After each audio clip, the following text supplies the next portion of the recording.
and the defendant, Billy Delgado? It was unhealthy. And that's based on your personal knowledge? Yes. Okay, can you tell the jury how or what you mean by unhealthy? They had arguments. They argued back and forth. Did you ever notice them fight physically? No, sir, I never saw them fight physically. Either Erica or Billy Delgado? Neither of them. Let me refer your attention to June 1st, 2024, Saturday. Do you remember that day? Yes, sir. Okay, can you tell the jury what happened on that day?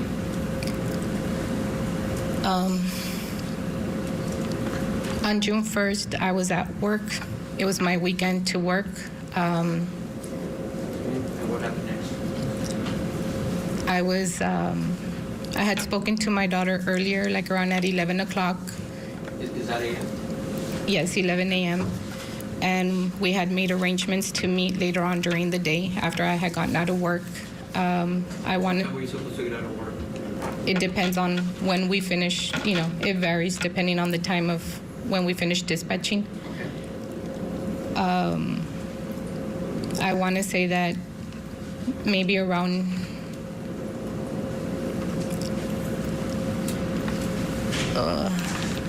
I'm not sure if it was a little bit after 1 when I was getting ready to wrap up and making sure everything had been dispatched. I received a phone call from Billy Delgado's mom, Miss Delgado, and I answered the phone, and Miss Delgado is on the phone, and she's frantic, and she's yelling. And what did you find out on that conversation, on that phone call? She's yelling that Billy shot Erica, and I kind of was confused at the beginning because I didn't understand what she was telling me. When you heard those words, how did that make you feel? Or what was going through your head? I was scared because how did she get shot? What was the condition? Okay, what happened next? I asked her what happened, and she's still saying Billy shot Erica. I know it's already been, a lot of it's in evidence, but Okay, so after you got that call from Billy's mom, and you hung up, what happened next? I received a call from my niece Kayla, Okay. and Find out on that phone call. Kayla confirmed. She tells me, "Tia, Billy shot Erica." object again to the continuous. Just what you found out on that phone call. Yes. Sustained objection. Thank you. Okay, so you got a phone call from the defendant's mom and Kayla letting you know what had happened to your daughter. After that, what happened next? I'm trying to leave work so that I can find out what's going on. At the time, neither of them were able to give me any explanation as far as where the incident happened, what had happened, and the condition of my daughter, and where my granddaughter was, because she was in Billy Delgado's possession. And by granddaughter, you mean who? Esmeralda. And at that time, on Saturday, June 1st, 2024, where do you think Amy was, where Esmeralda was? I knew that she was with her father, with Billy Delgado. Okay, and what happened next month? I'm driving, I'm headed to what I thought, since I did not have all of the information, I thought, where do I go? So as I'm leaving, I'm trying to get a hold of her father to tell her what they're telling me. Whose father? Erica Torres. I'm calling her What's father, his name for the record? Miguel Torres. Okay. I'm trying to get a hold of him so I can let him know what's going on. He doesn't answer the phone. I'm trying to get a hold of my sister Mayela to let her know that I need her, to come, not let my mom find out what's going on because she's elderly. Okay, and what happened next? I received another phone call from Mr. Delgado's mother. Again, Okay, and without stating what she told you, what did you find out after that phone call? she just repeats, the same thing, and then she tells me that her sister, Vanessa Flores, is going to be taking Emmy. And I tell her that that's fine. Then I know that Esmeralda is okay. And I receive a phone call from Kayla, and she tells me that they're taking Erica to LMC, to head to LMC. So once you find out about LMC, what did you do next? I try again to get a hold of Erica's father, Miguel Torres. I finally am able to get a hold of him, and I let him know that they just tell me that Erica has been shot. I don't know her condition. I don't know where she was shot, but that they're taking her to LMC, and he needs to get to LMC. And after you talk to him and you let him know about LMC, what happens next? I get to LMC. As I'm pulling up to LMC, I see the ambulance through the emergency room entrance.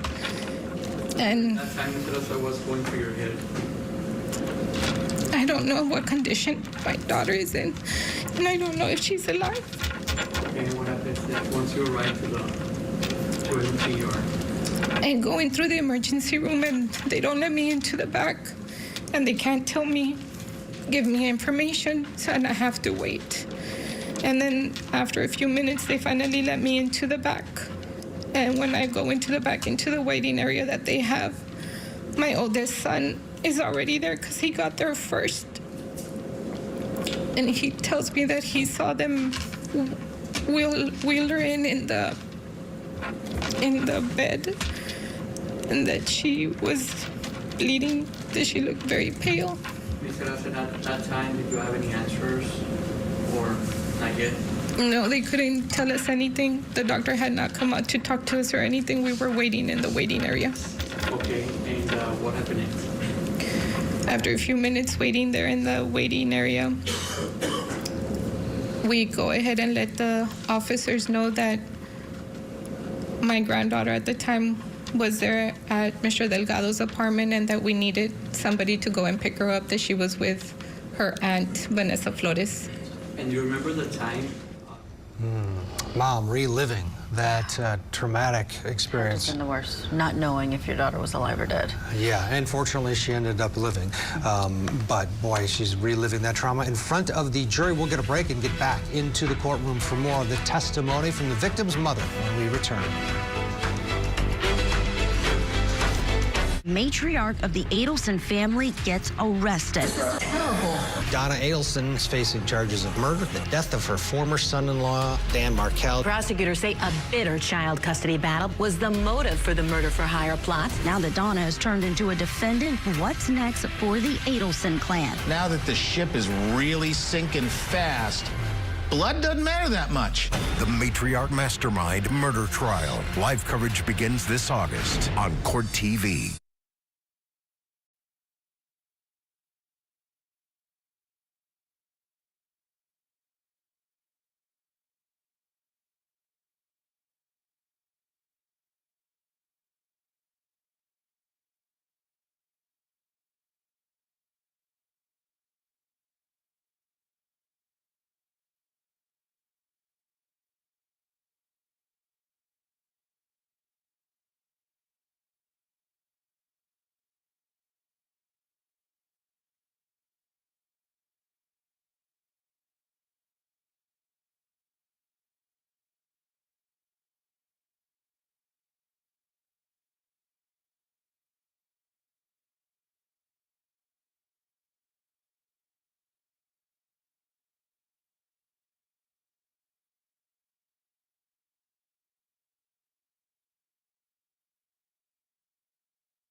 Back to court in just a minute, but first here's a quick look at some of the other cases we're tracking. Here at Court TV in Washington, jury deliberations underway in the case against two parents accused of trying to choke their 17-year-old daughter to death. They've been at it just about 15 minutes. And in Florida, it's day one of testimony underway for a man who's accused of shooting former Orlando Magic player Adrian Payne.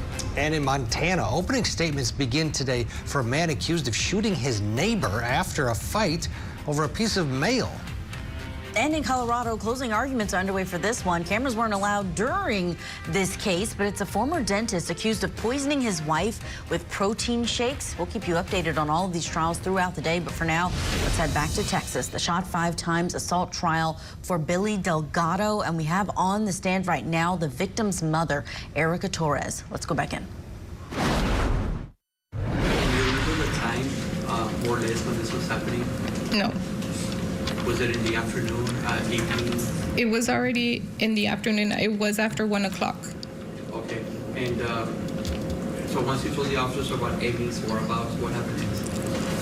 We're sitting in the waiting area, and I remember a doctor coming out to tell us that she's bleeding out, that they are trying to control the bleeding, and that is their major problem right now.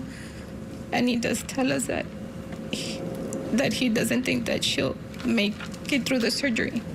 And once you heard those news, Mr. Raza, what was going through your head? What were you feeling?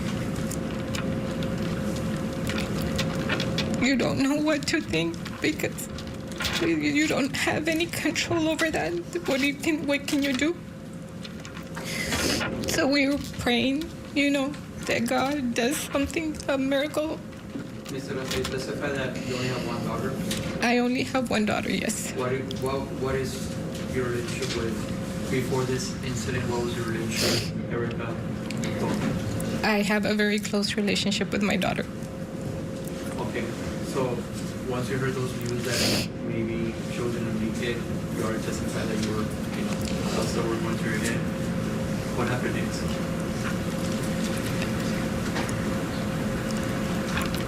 I'm sitting there with her brother, and they had directed us to go up they were taking her to the second floor. They were going to continue the surgery from the emergency area up to the second floor. And were you able to see the victim, Erica Torres? no, June 1st? they were trying to do everything they could. They would not let us in to see her at all. Did you see her the following day, on June 2nd, 2024? No, we saw her Saturday in the night after the surgery when the doctor came out. Where did you see her at? They're in the ICU.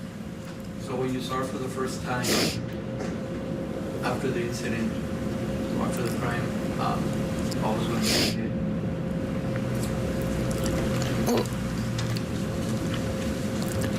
Praying.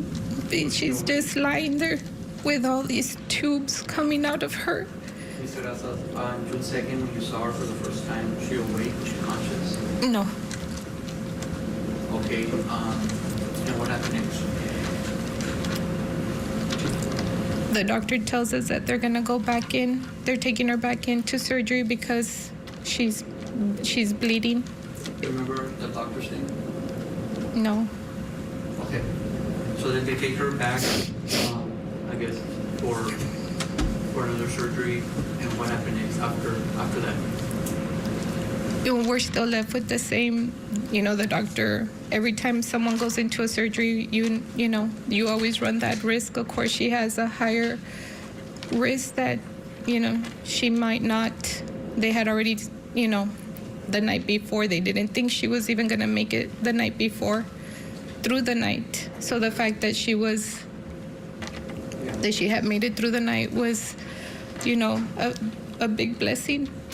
And when the victim was taken to the hospital, who else was there in the waiting area, waiting just to hear you? Who else was there besides you? If you can remember. All her brothers were there, her father, all my 3 sons were there, my mother, my sister, her father, her sisters on her father's side, all of her aunts and my nieces. We were all there praying for her. Okay, so on Saturday, June 2nd, on Sunday, June 2nd, 2024, after she goes back for surgery, she comes out. What happened? What happened next?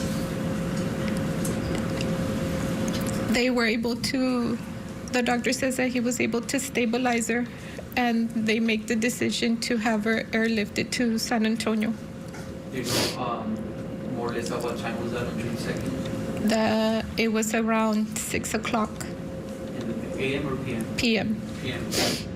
Okay, so were they able to fly her to San Antonio? Yes, she was airlifted to University Hospital in San Antonio. Okay. What did you do next after she was airlifted? That was Sunday night. Her father drove straight to San Antonio so that he could be there when she landed at University Hospital. I had to stay back and make arrangements for her older daughter Annabella and for her younger sister Esmeralda. I needed to get paperwork in order and everything with Child Protective Services so that I would be able to take her with me to San Antonio. So when did you arrive to San Antonio? I arrived to San Antonio on Monday around 11 in the morning. And that will be June 3rd, 2024? Yes. Okay, so once you were in San Antonio, what was Erica's health status? She was still unconscious. When she arrived on Sunday, they had to immediately take her in again to surgery for the same. She was bleeding a lot. They had to give her a lot of transfusion. The first time I saw her in San Antonio on Monday, it was when they had brought her out from surgery because she had a surgery on Sunday night, and then she went in again on Monday for a surgery. So the first time you saw in San Antonio was on June 3rd? Yes. 2024. What did you do when you were there? Did you do anything? The first couple of days when we were there, since she was in and out of surgery, we were there. We were praying for her. There was just so many complications that were uprising from the injuries that she had sustained. That every day was just something. It was up in the air. If she was going to be okay or not. Okay, I'm going to show you some pictures that were taken on early June, starting on June 3rd. May I approach you, Judge? Yes. I'm going to show you the exhibits 37 to 43. What? To 43. Let me show you those pictures.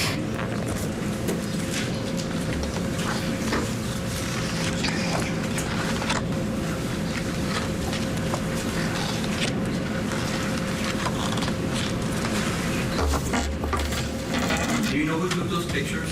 I took those pictures. Okay, and they're, again, just for the record, they're exhibits 37 to 43. Yes. You please review them and tell me if you recognize the location, the items on those pictures. Yes, I recognize it's my daughter, Erica Torres. Just a yes or no, if you recognize them. Okay. Yes. And are those pictures a fair and accurate depiction of the location, the items, the objects as you observe them? Yes. Judge, I'm going to tender those exhibits 37 to 43 to the defendant for any objections.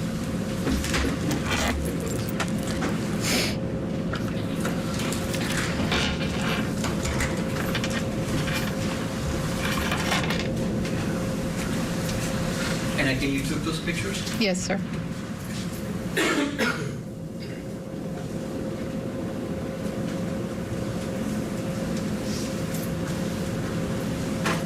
Judge, I have an objection. Can I approach? Yes.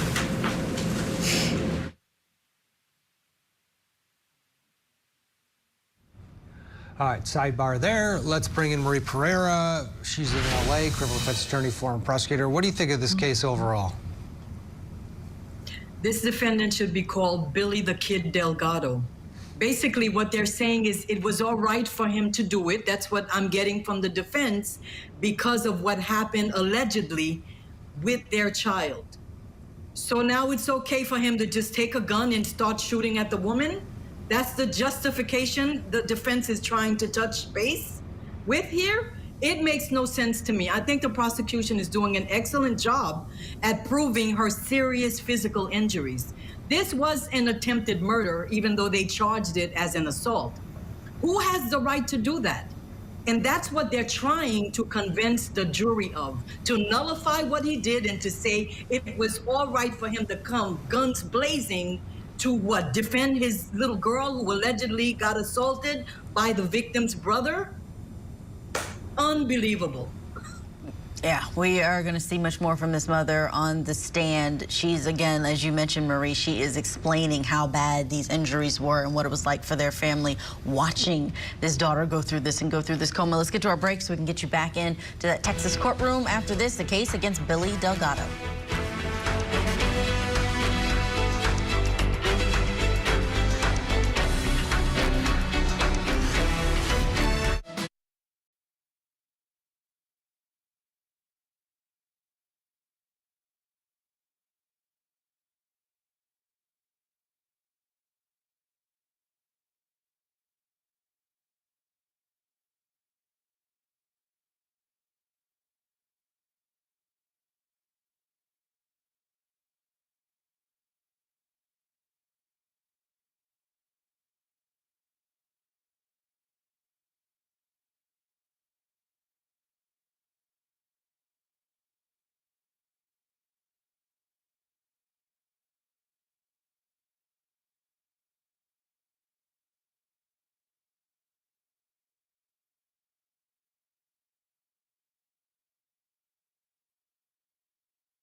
Welcome back. Let's head to Laredo, Texas. We've been following testimony in the trial for defendant Billy Delgado. Delgado is charged with shooting his ex-wife Erica Torres 5 times in an incident that took place last year. Despite her injuries, Torres managed to drive away from the scene, and then she was involved in a 3-car crash as she attempted to reach the hospital. She spent months in intensive care afterwards and went more than 24 surgeries. We heard from the doctor that treated her today and told the jury that she will have these injuries and the complications from what happened for the rest of her life. Let's head back into the courtroom now. Mom, the victim's mom, is on the stand.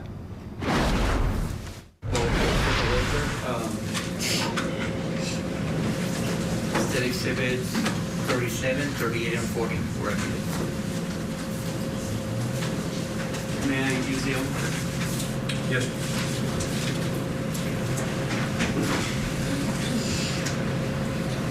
Okay, Mr. Hassel, these pictures were taken by you on early June 3rd. Yes. This is state exhibit number 37. Who is that in the picture? My daughter, Erica Torres. And this was the first time you saw her at University Hospital, correct? Yes. Okay. What's going through your mind when you saw your daughter like that? You can take your time.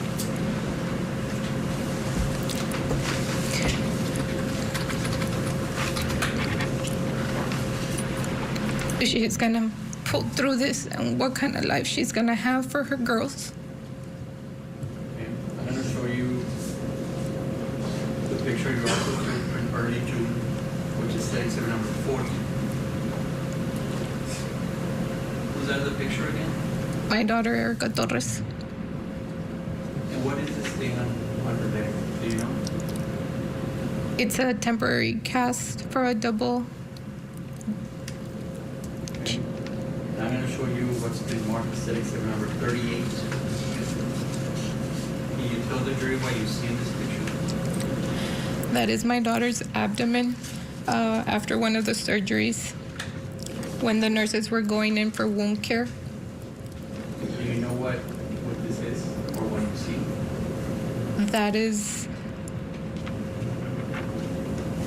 If you don't know, that's fine. it's where they had connected her small intestine. Do you know what this bag is? That is for the secretion from the discharge from her insides. And again, for the record, you took these pictures June 3rd, early June, right? Yes, sir.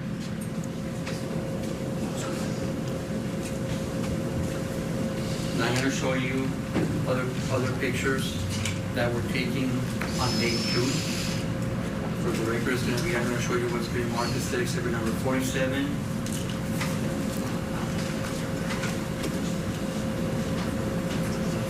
'44 to 47. Can you please review the pictures?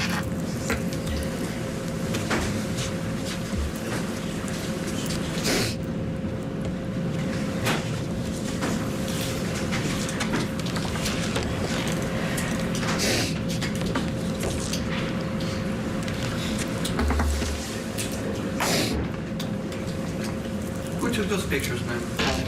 State exhibits 44 to 47. I took the pictures Okay, and they were taking around when? mid-June. Okay, and so you recognize those pictures and you recognize the location, the items, and the objects in those photographs? Yes, sir. Okay, and are those pictures a fair and accurate depiction of the location, items, objects as you personally observed them? Yes, sir. That goes to defense. If there's any objections.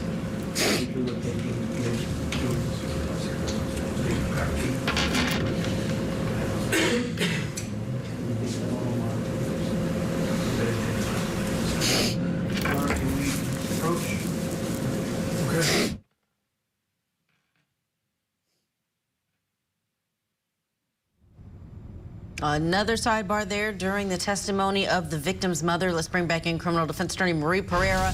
Marie, you mentioned that this should have been an attempted murder case versus the family violence, which we understand the penalties are actually much stiffer for the assault with family violence than perhaps they would be with second degree, and they get around intent, perhaps. But do you think if that is going to be his defense, that he has to take the stand in a case like this? Absolutely. Explain to us what was your mindset and your frame of mind that made you believe it was ever okay to shoot up the woman's car like that. He destroyed her entire GI system, basically. You know, I'm a registered nurse. As I'm listening to the injuries, the way they had to basically resection her entire colon from small to large, I'm shocked this woman is even alive. I'm speechless. He will have to take the stand to basically try to justify that it was okay for him to do that to her, to avenge an alleged sexual assault on his little girl. Maybe his mind was so insane and crazy, it was almost like a heat of passion assault against her.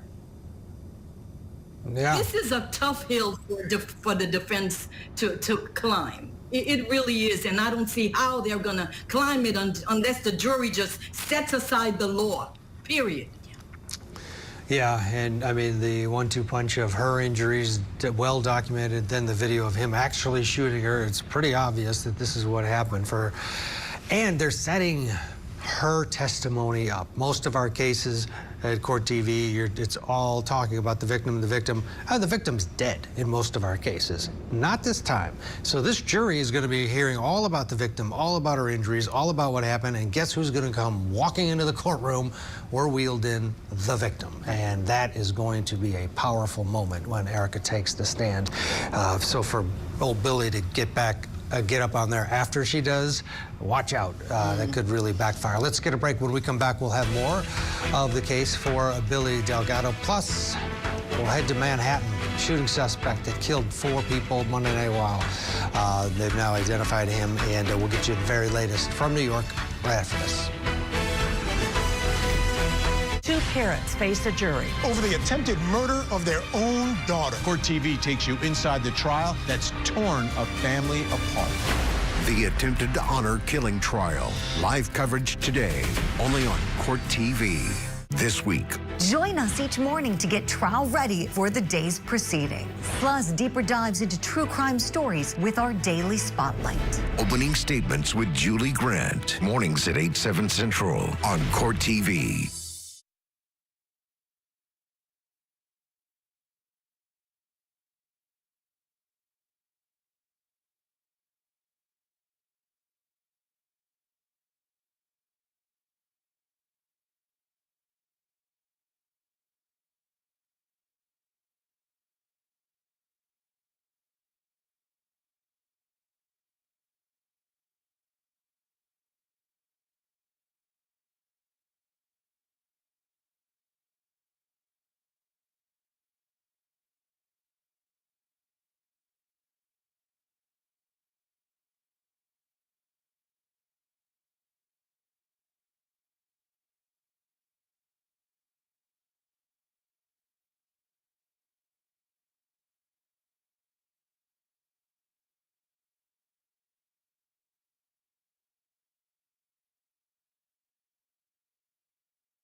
Welcome back. Before we head back to Laredo, Texas, we want to bring you an update on the deadly Manhattan office shooting from Monday night. The gunman has been identified as Shane Tamura. Police say that Tamura drove across the country from Las Vegas to Midtown Manhattan, where he opened fire inside of an office building, killing 4 people before turning the gun on himself. Scripps News Group correspondent Katia Tubman is live in Manhattan. Katia, what's the latest?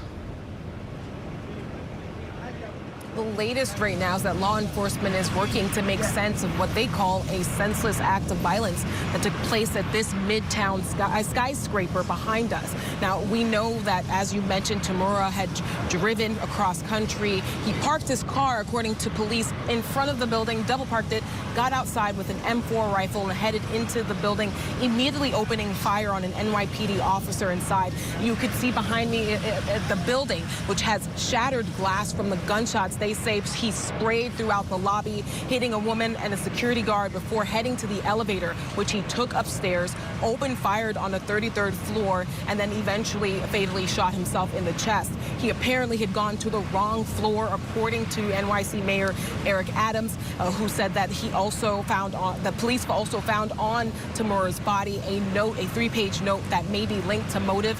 Apparently, he had referenced and blamed the NFL for a brain injury, and he was actually might have been, according to police sources, looking for the NFL, which is headquartered here inside this skyscraper. We're learning more so that 5 people altogether had been shot, 4 of them killed, including an NYPD officer, as well as an executive for Blackstone and an employee for one of the corporations that owns the building. Here's what officials had to say about the shooting.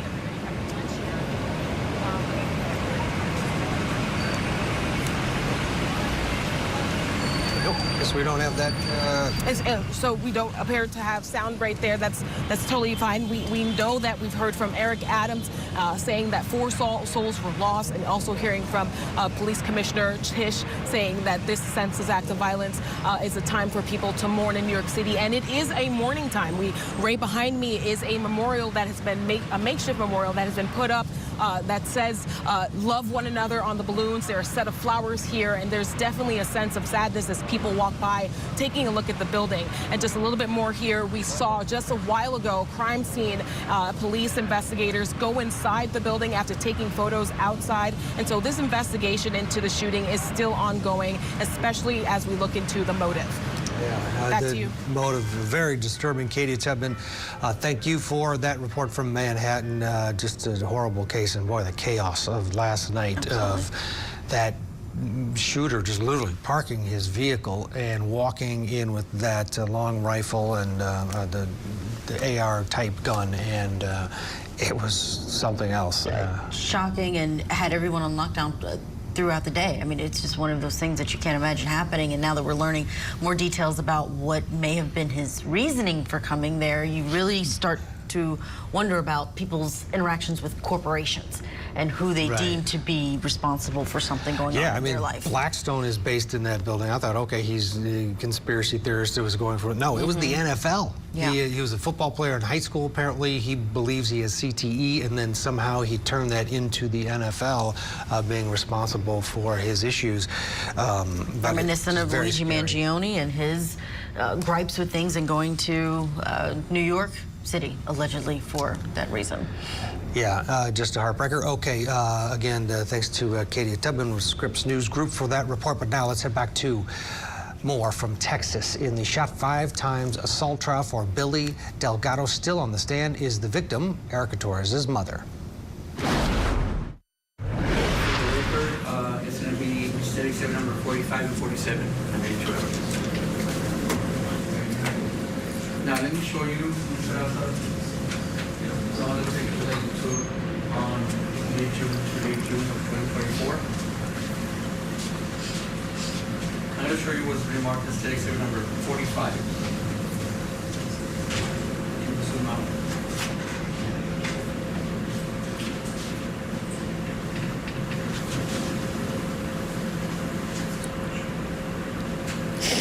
So do you recognize this person in the picture? Yes, my daughter, Erica Torres. Okay. And you testified that these pictures were taken about late June. Yes, sir. Correct? Okay. Can you tell the jury what you see in this picture? My daughter, wound care nurses had come into the room to do wound care to all of the injuries that she had sustained. Ms. Zahraa, at this time, is your daughter still conscious or she's not unconscious? She's in and out of conscious due to the heavy medication she's on. Were you able to, at this time, communicate with your daughter? Very little. She has a trach in her neck, so she can't speak. So if you would communicate with your daughter, how would you do it? She would try to write. We had an eraser board, and she would try to write. She would try? What do you mean by try? She sustained a gunshot to her left hand, and she's left-handed, so it was really difficult for her to write. Okay. Now I'm going to show you what's been marked as exhibit number 47. Is that so your daughter? Yes, that is my daughter. What do you see here on her abdomen? That is the opening of the surgery that she had sustained from when she went in the first time to the hospital. Do you know what this thing is? It's a mesh holding her intestines. And do you know what this thing is? It's an IV they have on her artery from her leg. Okay. And you testified that she was also, her hand was hurt, right? That's the shot that she received to her left hand. Is that her left hand? Yes.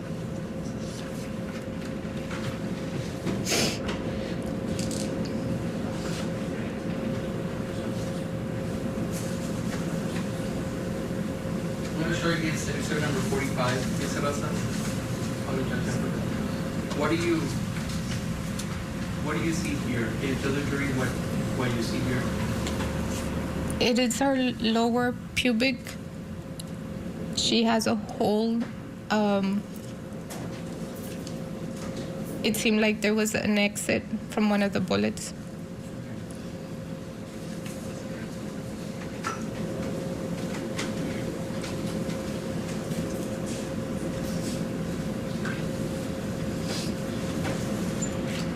Okay, Ms. Zahraa, so we're already on late June. How often will you visit your daughter at University Hospital all throughout June? Because I know, what were you reciting in June? In June, the majority of the month of June, we were at University Hospital. Okay, so, but you were still residing where in June? In June at the hospital. Okay, so you moved from Laredo to San Antonio to be with your daughter? Well, not moved, but I mean, I would sleep at the hospital every day. Okay, and throughout the whole month of June, what burdens did you intake? I had to take a leave of absence from my job. I had to make arrangements so that I could take care of her daughters. And I had to be there to be there with her. Okay. And her other two daughters, where were they residing on June 2024? During the time that I was at the hospital, Annabella and Esmeralda were residing with Annabella's father and his wife. They had helped us so that the girls could stay together. At any time did Amy and the other daughter on June 2024 go and visit their mother, Erica? They were not allowed to see her mom under the conditions that she was in. Okay. Would they ask about their mother? All the time. What would you tell the daughters, your granddaughters? I would tell them that their mom was doing good. Unfortunately, at the time when things happened, Emmy is very verbal, and when she saw her sister that she was picked up, she automatically told her sister that. No, I'm going to object to whatever you're saying. I'll move on, Judge. All right, Mr. Rosa. So now we're in pretty much in July 2025. I believe you also took some pictures.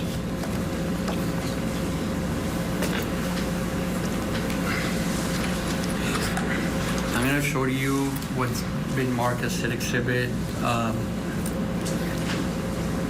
50 through 52. I'm sorry, July 2024.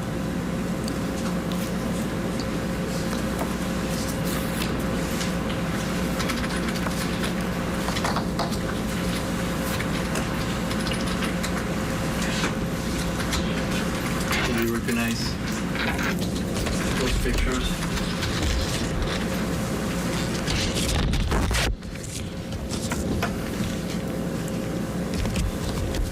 Yes. Okay, so from Set Exhibits 50 and 52, you recognize the location, the items, the objects on those pictures? Yes. Okay, and are those pictures a fair and accurate depiction of the location, items, objects as you personally observed? Yes, sir. And again, those pictures were taken when? Late July. Late July or? Mid-July, early July.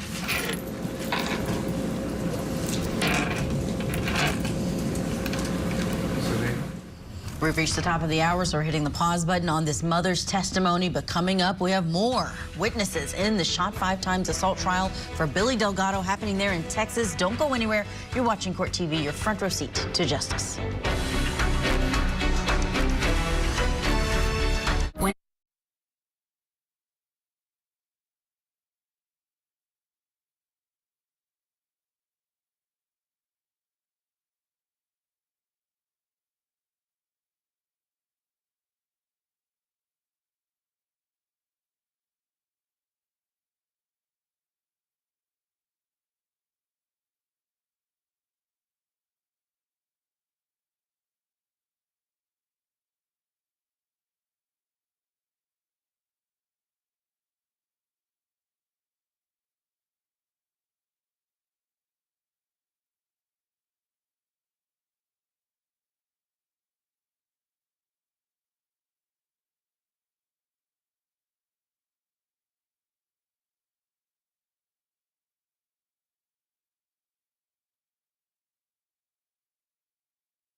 Welcome back to Court TV Live. I'm Julia Janae along with Ted Rollins. Thank you for following along with us as we are in Texas this afternoon for an assault trial against a man named Billy Delgado.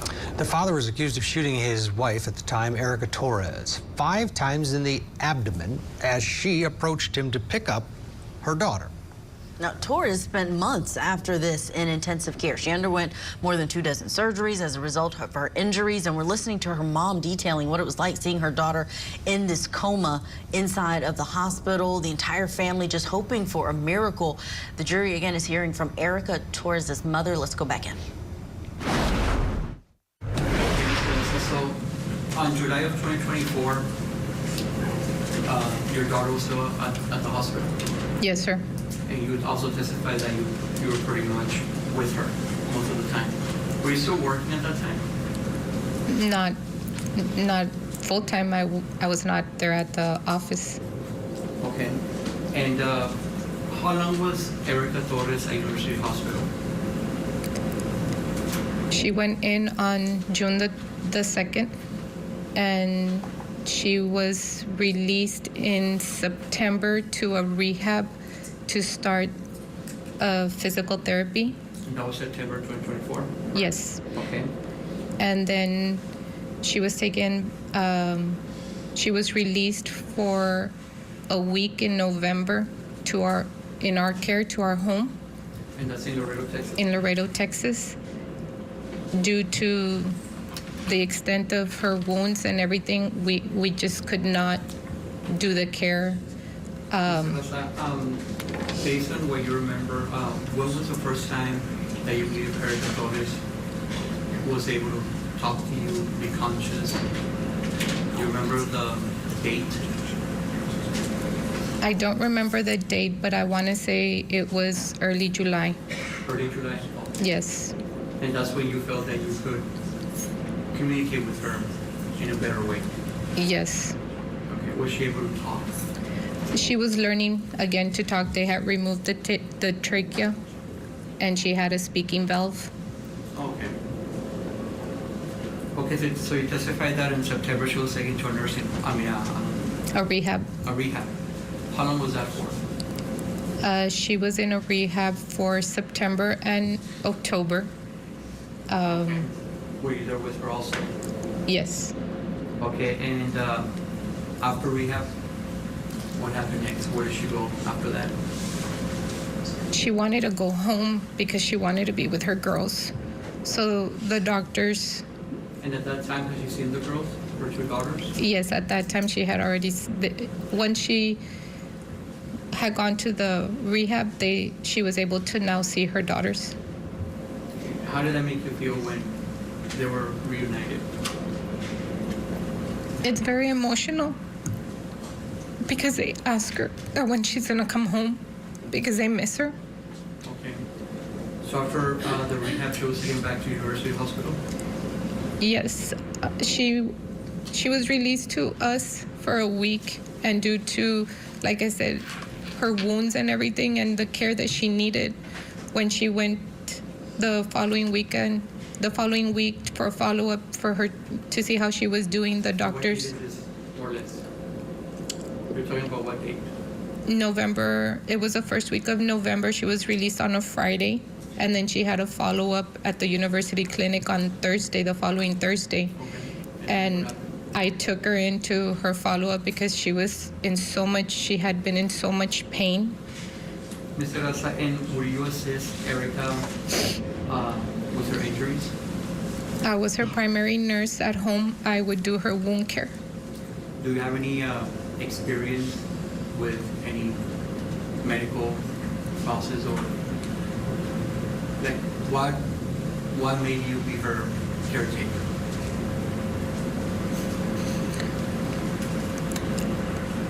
You have to. I had to learn. I had to see what the nurses were doing so I could take care of her, my baby. Okay, Mr. Raza, so in November, when she was released, and you took her back on Thursday, back to University Hospital for a follow-up, what happened next?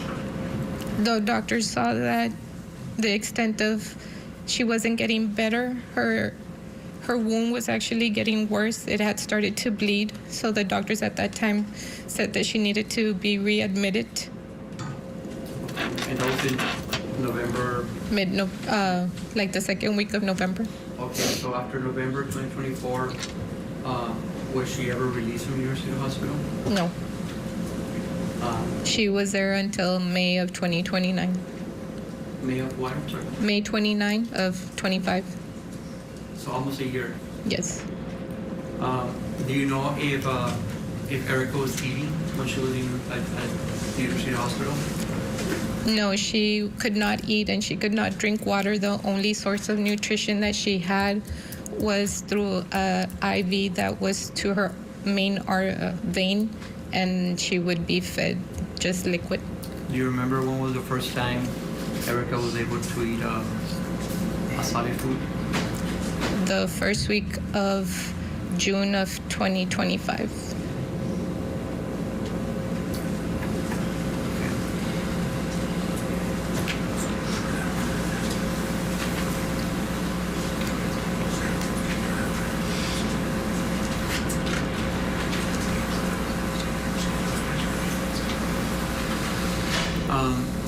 Who's taking care of Erica today, which is we're in July 29th? Who's taking care of Erica as of right now, July 29th, 2025? Erica lives with me. I am her primary caregiver right now. Okay. And what goes through your mind every time you see her? The type of life, quality of life that she's going to have and how she's going to provide for her girls. Okay. That's a witness at this time.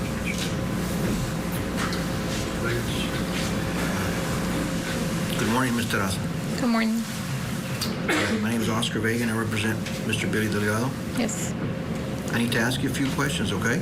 Yes. All right, let's start off with, we just finished off with Erica, that you're the primary caretaker.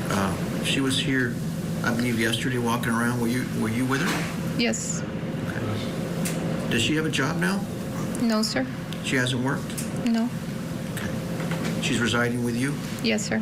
And the two girls reside with you? Yes, sir. Okay. You said that Billy got divorced Erica and Billy were divorced in 2025? Yes, sir. Okay. I know as soon as this incident happened, you, was it you that filed the protective order? Yes, sir. Okay.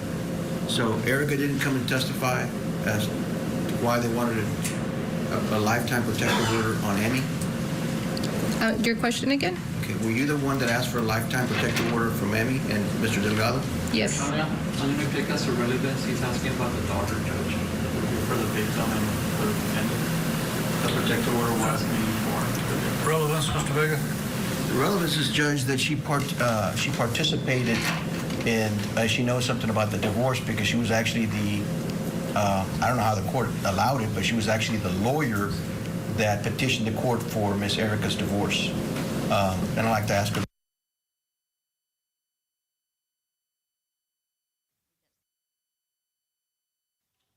All right, sidebar there. Marie Pereira watching along with us. We alluded to it earlier, the sort of the way the state is presenting its case is very methodical, and it is crescendoing into Erica walking into that courtroom. How are you taking the state's case? What are your thoughts on it, the way they're doing it, how, and so far, what they've been able to present to the jury?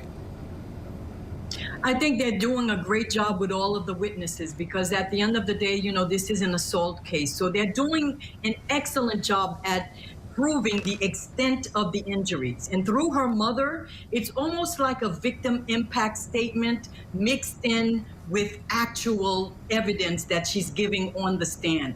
How the family is impacted, how these injuries will never go away, how she's faced every day with taking care of her daughter, and how what he did, shooting her all those times in the car, shattering her abdomen. We're learning that she even had a tracheostomy. We're learning she went home and she was so sick she had to go back into the hospital because the home care nurses could not do enough for her.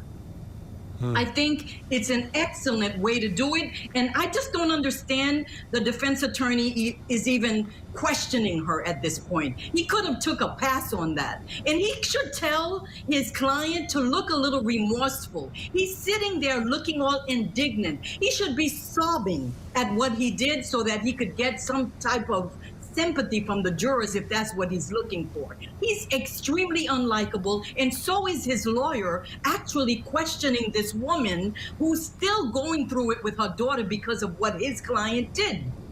Yeah, you really wonder what the animosity level was between these two families, even before this incident that is only, no doubt, exacerbated at this point. But great observation, Marie, that this felt like a victim impact statement, even though she is a fact witness. We often don't get to see that in the guilt phase. Let's get to a break so we can get in for more of this testimony inside of this Texas courtroom. Thanks for being with us.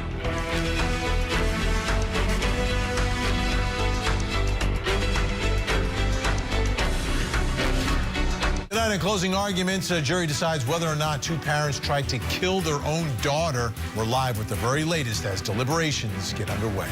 Closing arguments with Vinny Politan tonight at 8/7 Central, only on Court TV. Donna Ihsan is facing charges of murder, the death of her former son-in-law. Now that Donna has turned into a defendant, what's next for the Ihsan clan? The matriarch mastermind murder trial. Live coverage this August on Court TV.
Welcome back to Court TV Live. We are in Texas this afternoon for the 5 times shot assault trial for defendant Billy Delgado.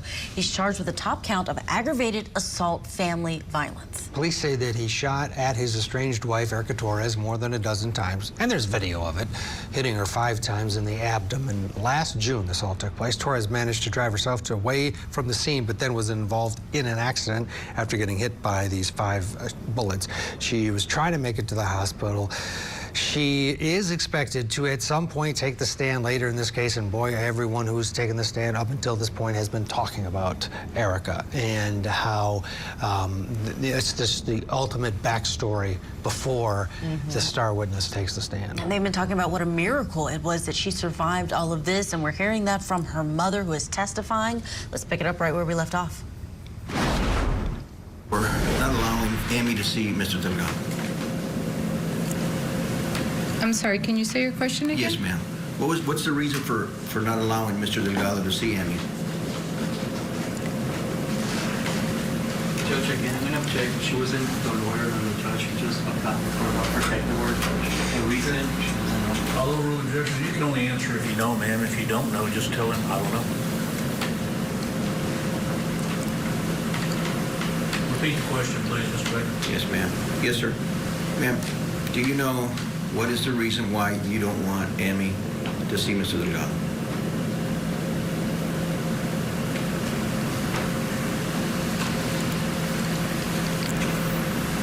I don't think he's a good character for her. Okay. Did you request that through any legal means that he did not see his own daughter before this incident? No. Okay. You also came to court and actually petitioned the court for your daughter's divorce while she was in the hospital. Yes or no? Yes. Okay. Your daughter's in the hospital in San Antonio. You're here, maybe in this very courtroom, and you're asking the judge to grant a divorce in behalf of Erica, correct? Yes. Okay. You're not a lawyer, right? No. Okay. So how in the world did you manage to get a district judge to sign off on your divorce decree? I'm going to object, Judge. It was the judge's ruling, Judge. She just applied for the divorce. Erica was already conscious in 2025, so she was asking on her behalf. I'll rule objection. You can answer if you know, ma'am. Do you know? Can you repeat the question again? Yes, ma'am. You came to court and you asked the judge, which I've never seen in over 30 years, but you asked the judge to grant your daughter's divorce, right? Yes. Did you file the divorce? We filed with legal aid. With legal aid, you asked them to file a divorce. And you came to court, and Erica did not come to court, right? She couldn't, correct? Correct.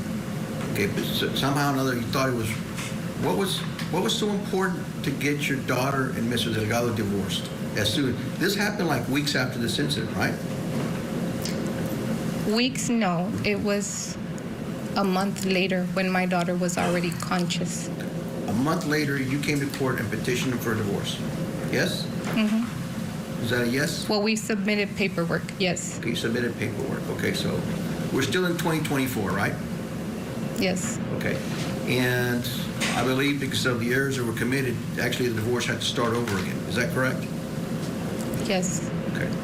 And are you the person that sent someone over to have Mr. Delgado sign documents to terminate the parental relationship between him and Emmy? No. That wasn't you? Was it somebody that you know? Yes. Okay, who was that? My daughter, Erica Torres. Was it her attorney or was it her? Her attorney was the one who went, but it was consented by my daughter. And none of this was ever asked for before this incident, correct? The termination of rights. Prior to the incident? Yes. No. Okay. They were separated at the time, right? Yes. Okay.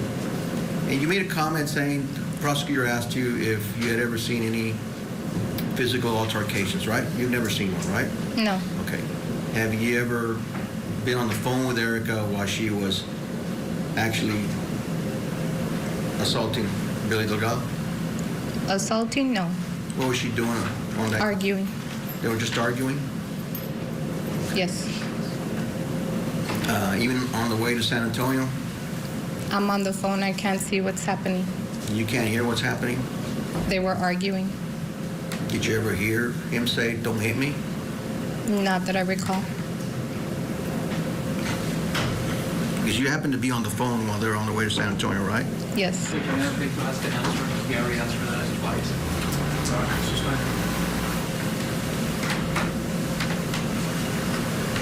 Okay. Very quick, Ms. Terraza. You took these pictures. Did someone ask you to take these pictures? No, I took the pictures. And what was the purpose of that? I wanted my daughter to see what she had gone through. Okay.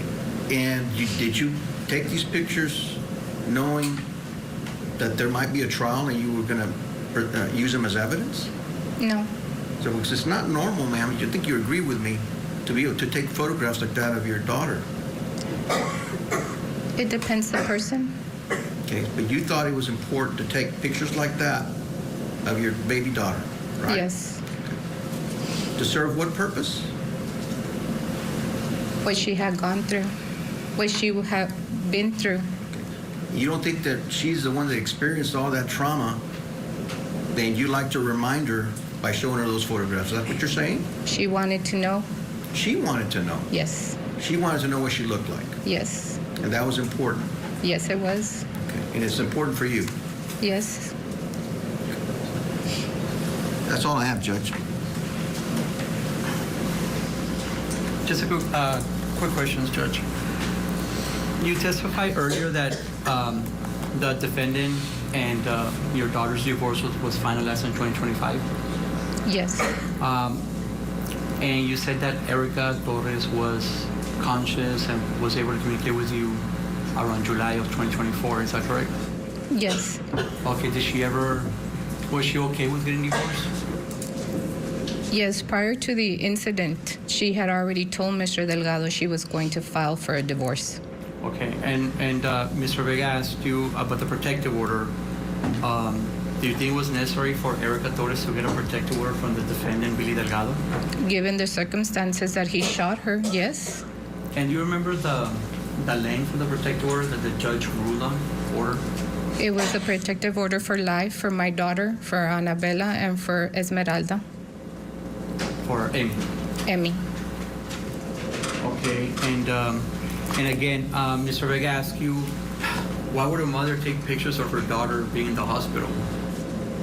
Why did you take pictures? Why did you want to take pictures of your daughter in the hospital? I'm going to object, Judge. She's already answered that question. I actually think That's great, Judge. Okay, I'll rule objection. You can answer. What was the problem? You need some water, man? Yeah, Go get some water. she needs water. You need water?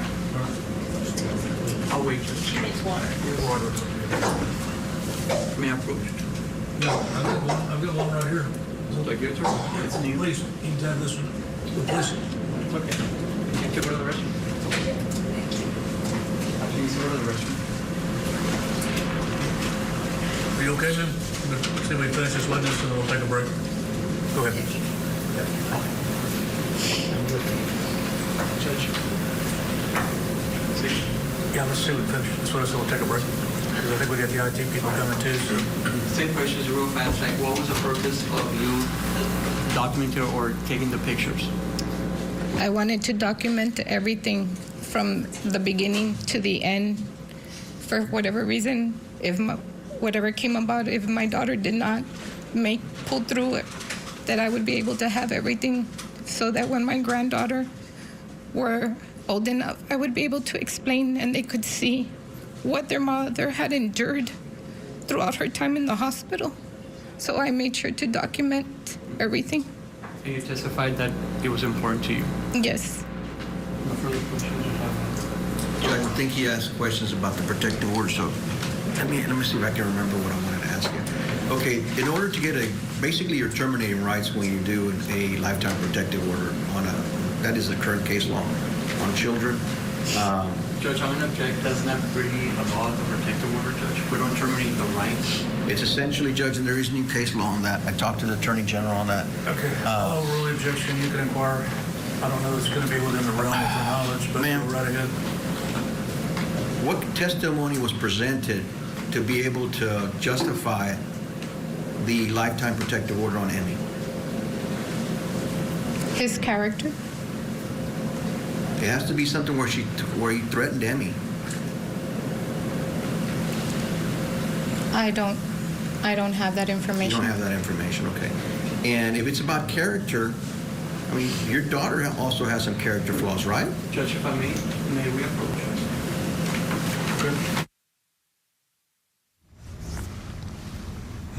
That would end up concluding the testimony. They ended up taking a break there shortly afterwards, after that sidebar.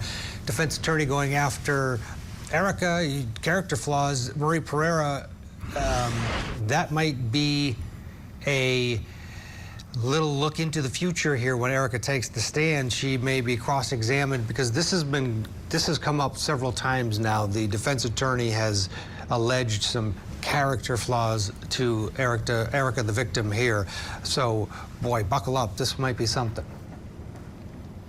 This cross-examination is repulsive to me, and I don't see how this other. She's extremely credible and empathetic. So for him to antagonize her, really ask her, why did you take those pictures? Isn't your daughter the one that basically caused my client to do this to her? Because that's where they're going with this. No matter how antagonistic the victim was, he never had the right to attempt to murder her or assault her.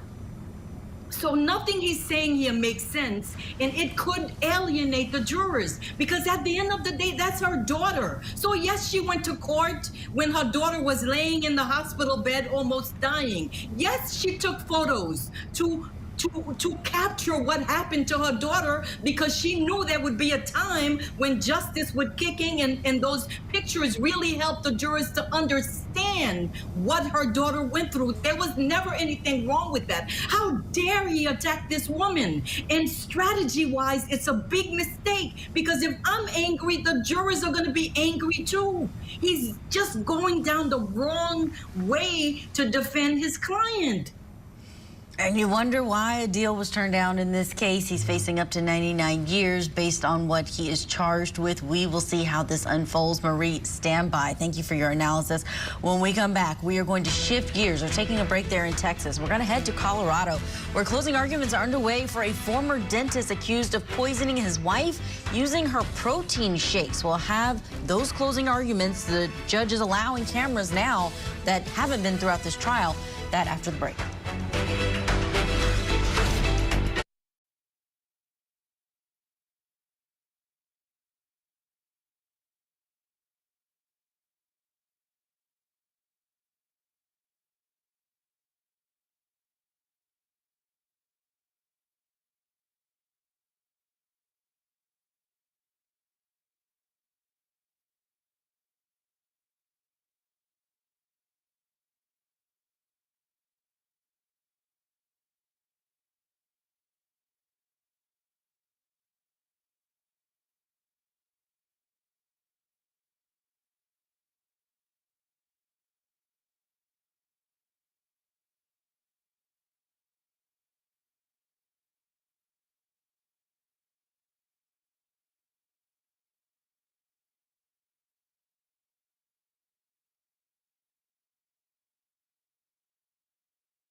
Welcome back to Court TV Live along with Julia Janae. I'm Ted Rollins. We are heading to Colorado right now. We're also monitoring Washington State, where the Ali jury has been added for an hour, 30 minutes there and ticking. And in Texas, in the Delgado case, they have gone to lunch. So we've got a little time here, perfect time actually, to update you on that case concerning the former dentist, James Craig. Now, he is an Aurora dentist, or was an Aurora dentist, who is now accused of killing his wife, Angela.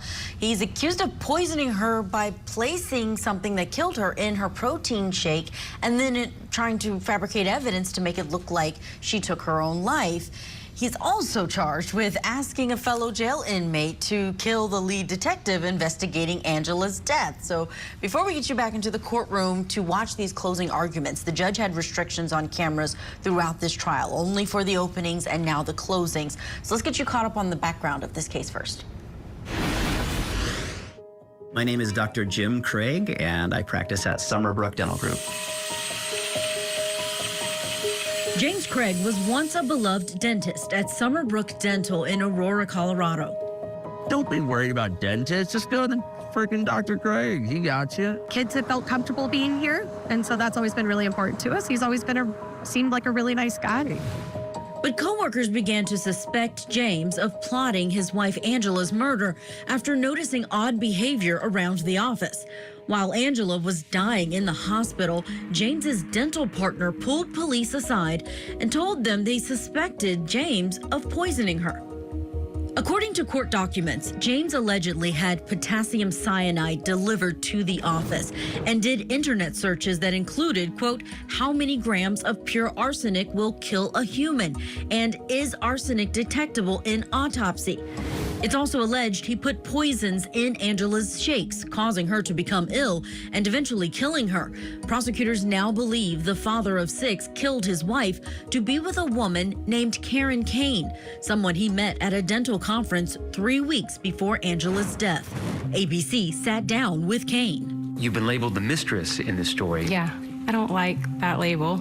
If I had known what was true, I would not have been with this person. Do you think that James Craig allegedly poisoned his wife to clear the deck so he could be with you? There's no way I'm motive. There's been no planning a future together. James Craig now faces trial and is charged with first-degree murder in his wife Angela's death. He has pleaded not guilty of the crime. Now that you're all caught up, let's get you inside of the courtroom. We're watching together the closing arguments, and first up is the state of Colorado. Chose to cross-examine witnesses. That's the presentation of testimony, the presentation of evidence. They chose to offer exhibits. That's the presentation of evidence. They presented exhibits, including Angela Craig's journal. And what did they succeed in doing by presenting that journal to you? Feel free, take your time with it. What it shows is that Angela Craig was an incredibly thoughtful, patient, analytical, resilient, and hopeful person. Because this guy has been doing this stuff to her apparently since 2009. Remember some of the earliest entries that they talked about? 2009, how she was feeling about what he had done to her at that point. And then 2018, how she was feeling about what he had done to her at that point. And what does she do each time? She steers it back around to something positive. She looks to her faith and she goes on, right? She went on to have multiple more children with him. She goes on to live another 14, 12 years from those earliest entries. She goes on to live another 5 years from those last entries. She is the ultra marathon runner of dealing with this man's betrayal. But she couldn't outrun it in University Hospital on March 15th. Let's talk about the evidence. December 2022, Angela catches him in the latest affair, right? He's up in Montana with Elizabeth Gore. And she says, "Don't come home. I don't want you here. I hope she was worth it." And what does he do? Well, She plans to leave him. She tells her sister, I'm leaving Jim. I'm going to wait until after Christmas, but I'm done. I'm leaving it. This is not a woman who can't fathom a world in which she's divorced from James Craig. This is a woman who is ready, willing, and able to leave Jim Craig. She's telling her sister, her best friend, her confidant, I gotta go. What does Jim Craig do? He talks her into staying. And how does he do that? He offers her some false statements. And then she tells Tony, it wasn't what I thought. But what did Tony say when Ms. Moses was cross-examining her? It was, wasn't it? Yeah, it was. But he had Angela convinced because he's very convincing. He convinced Angela, I'm not sleeping with her. It's not sexual. You heard Elizabeth Gore. Yes, it was. Right? He offers false statements to dig himself out. This is not a man who wants to get divorced. If he wants to get divorced, she's serving it up to him on a silver platter. Thanks. Goodbye. It's not what he wants. He says the D word, right? He says divorce, but then he backtracks, right? This text from December 22nd, a couple days before Christmas. I'm sorry that I suggested we should just get a divorce. That was horrible. It was me talking out of fear and maybe desperation as well. I don't think we would be better off divorced. And I'm not just trying to buy my time until after Christmas and then convince you to leave.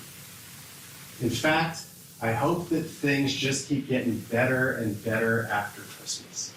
This is a man who's digging himself out, reassuring Angela, convincing her that he's committed to their marriage. And she's definitely committed to it.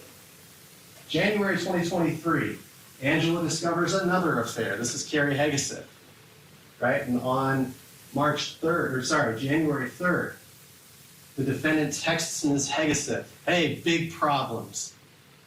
Ange found the Doubletree Hotel receipt, discovered the missing money I used to buy the car, saw the money that I paid for the attorneys. I told her that we met on Seeking, but that I'm not sleeping with you. Another false statement that this man offers to his wife. And again, Angela believes him. Angela wants to believe in him. And he says, I'm gonna have to go radio silent for a while, but I wanted you to know what I told Angela, all the false statements that I told Angela. In case she calls you, maybe you can back me up on these false statements, right? He's no stranger to asking people to make false statements for him. Now again, he talks Angela into staying. He says, I hate that I lit our marriage on fire again and again. I just want to find some glimmer of hope that I can help you so I can feel like there's still a way forward with you. All the while he's telling Carrie Hegeseth, I've just had to lay low. I'm doing serious damage control over here. This is not a man who wants to get divorced. Every time this man says he wanted to get divorced, that's a false statement. He wasn't willing to get divorced. Now, he wanted out of his marriage, that's for sure, but he was not willing to do it with divorce. Angela was convinced. She was convinced. She believed him. He's very convincing. Now, on January 14th, he says to Carrie Hegeseth, I'm not happy, but can't get divorced right now. I'm not suicidal, just stuck.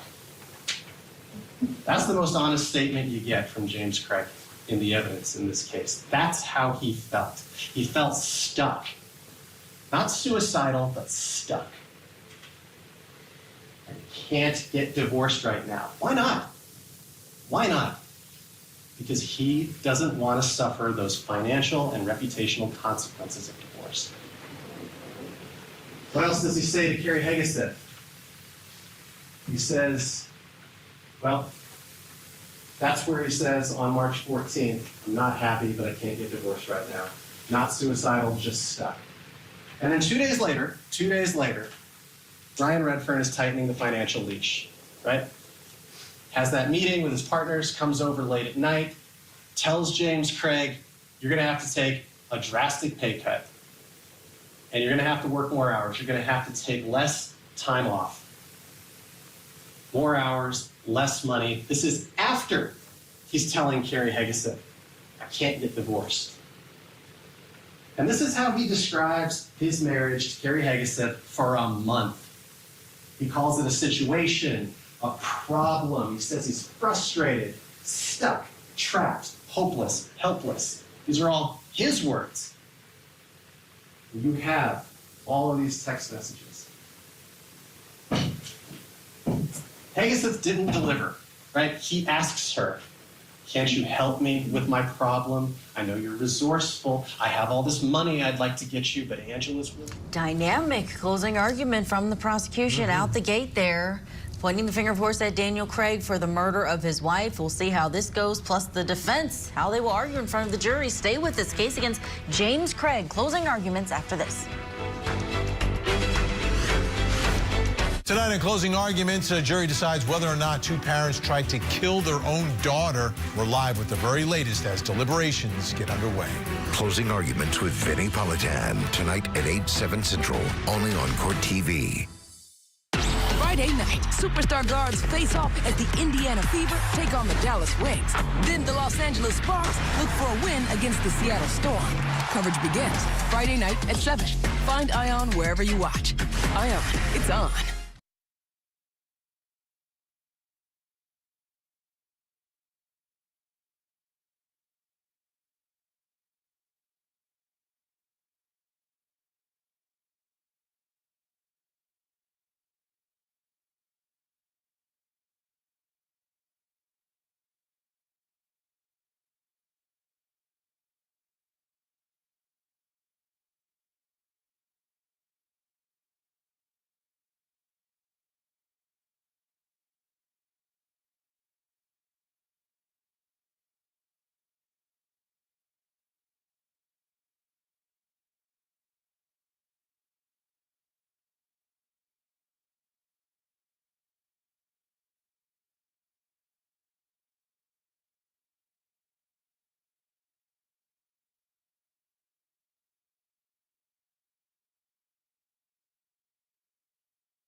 right, welcome back to Court TV Live. Busy Tuesday here. We'll head back to Texas eventually once they're up and running again in the Delgado case. Also alert your attention to the deliberation clock. Well, we're getting about 2 hours in the Ali case, but right now we want to head back to Denver, Colorado, or outside of Denver, Colorado.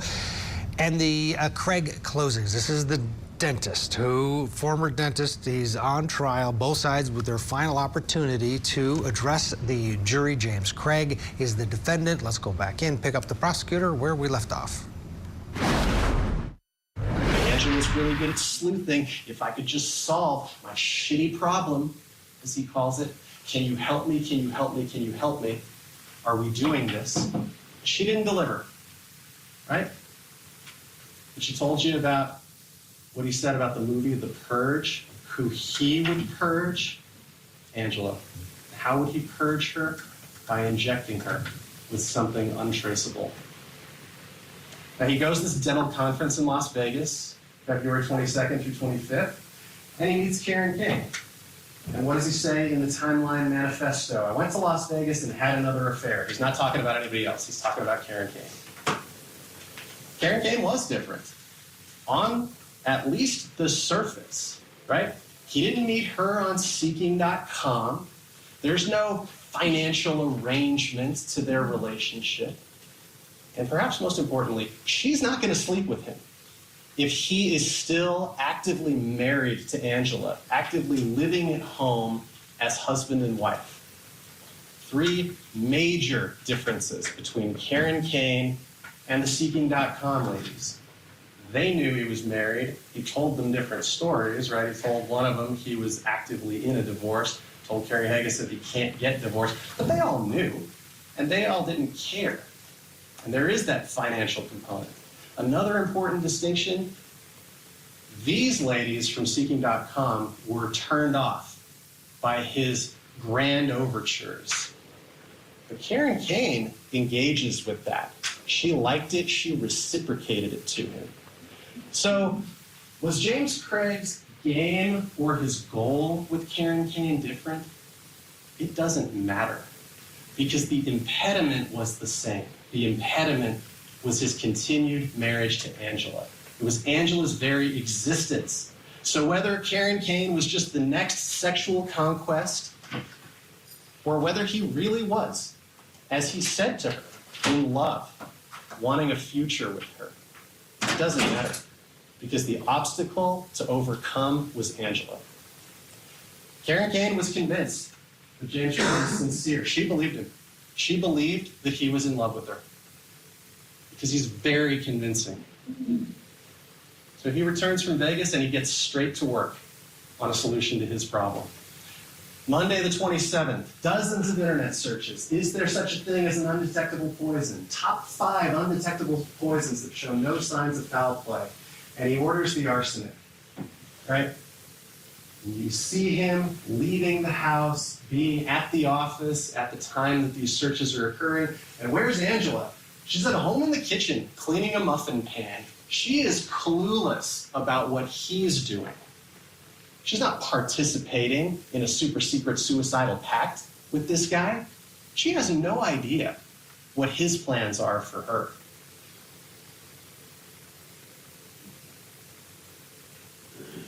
Orders the arsenic, delivered to the mailbox. And he's making plans, right? Invited Karen Kane. She's supposed to come on March 8th, right? The clock is ticking. He's got a date, and he's not going to miss it. Tuesday, dozens more searches. How to make murder look like a heart attack. Not how to make suicide look like a heart attack.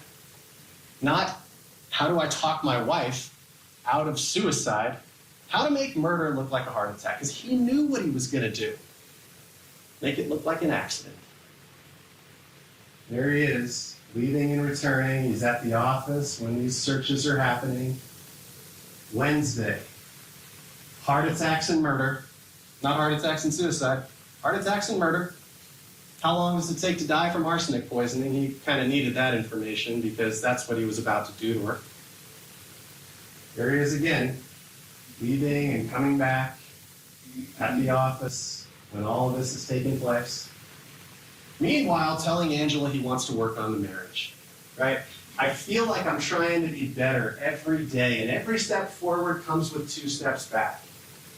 I don't want you to feel like you have to be the one clawing this relationship back. Again, he's reassuring Angela that he's actually committed to the marriage. He's deceiving Angela about infidelity, right? He says, I really was in Las Vegas by myself. Nope. False statement by James Craig. He was in Las Vegas with Karen Kane. Oh, I'm not communicating with any of the girls off that site. Also a false statement by James Craig, because we know he's still talking to Elizabeth Ward. Let's bring in criminal defense attorney Marie Pereira to get her final thoughts on this case. We haven't gotten to see much of it, Marie, but we are now hearing the closing arguments on a case where the allegation is his motive was to be with a woman who didn't even really know that they were that serious. His motive was to get rid of his wife without having to share his marital assets. That was the motive. And I think the way the prosecutors are tying up the whole story is really good for the jurors to remember, because this was a very long case, lots of testimony. He's zeroing in on the motive. He's zeroing in on all the evidence they have against him. The Google searches don't lie. Your heart may lie, your mouth may lie, but what you're thinking is a part of your Google search. And that, I think, for him is the most damning evidence, because why are you searching for types of poisons on your Google search? Why are you doing that? I think that's what the jury's going to take away most, even though closing statements is not evidence, but it's part of the storytelling that's really embracing the narrative you're trying to push to the jurors. Those Google searches, for him. Yeah, true. I mean, yeah, there's no explanation. Top 5 ways to kill somebody undetectably with poison. I mean, unless he watches a lot of court TV and true crime, and he's just curious about these things. Yeah. But because I don't want anyone looking at my Google searches. It's only because of the cases we watch. This case was not. We couldn't watch the entire. I wish we would have been able to, but the judge in this case allowed the opening statements, the closing arguments, and then we'll get the verdict. Right. But because people have been talking about this one for a long time as it's been ramping up for trial. It's so shocking. And we'll see. But we'll see what happens. Yeah. Marie, as always, thank you, and just make sure you watch those Google searches. Could be all of our demise. We've still got a lot ahead. Don't go anywhere. We've got to get to a break. We are standing by in Washington. 2 hours this jury has had the case against those parents accused of attempted murder of their daughter. When there is movement in that courtroom, we will take you there. Plus, we'll get you back to court in Texas. The case against Billy Delgado. Stay with us. Court TV, your front row seat to justice.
Welcome back to Court TV Live. I'm Julia Janae. Thank you for being with us this afternoon. We're beginning this hour in Colorado, where closing arguments are underway in the trial for former dentist James Craig. He stands accused of killing his wife Angela by allegedly poisoning her protein shakes. He's also accused of doing something after he was arrested, trying to fabricate evidence to make it look like she took her own life, and of asking a fellow jail inmate to kill the lead detective investigating his wife's death. Let's go back into the courtroom now, picking it up right where we left off with the prosecution's closing argument in front of this jury. Just go ahead and do it. Angela goes to Utah, takes a last vacation. Of course, she doesn't know it's her last vacation because she's making other plans, right? Her sister told you they were going to go to Newport, Rhode Island. They had learned all about the Vanderbilts when they went to Asheville, North Carolina. And they were fascinated. They loved history. They loved genealogy, and they loved American history. And they were going to go to Newport, Rhode Island, learn more about the Vanderbilts. But if you believe this man, that was all a facade. That was all Angela deceiving and manipulating her sister Tony about some future vacation that Angela knew was never going to occur. Saturday the 4th, here comes the arsenic, and there goes Jim Craig to pick it up from the mailbox. He wastes no time. No question. He did it. Bought the poisons. And then he changes Karen Kane's travel, right? They changed the plan. Now she's not coming until the 16th. He's bought himself a little more time. I mean, Angela's in Utah. He can't very well murder her while she's in Utah. He's got to wait for her to get home, and he doesn't know how long this is going to take. Angela comes home, and he wastes no time the next morning preparing that shaker bottle. She's drinking it, and he's leaving to work, doing more searches about tetrahydrozoline poisoning timeline. And then she starts to feel sick, and she tells him her symptoms. Now remember, if you believe him, this is all a facade. This is all Angela just committing to the bit, committing hard to the bit. All of her texts about how she's feeling dizzy, and she says she feels drugged, and he says, well, I know, given our history, that must be triggering, but just for the record, I didn't drug you. Who needs to say that? This guy. Why? Because he actually had drugged her in the past, without her knowledge, without her consent.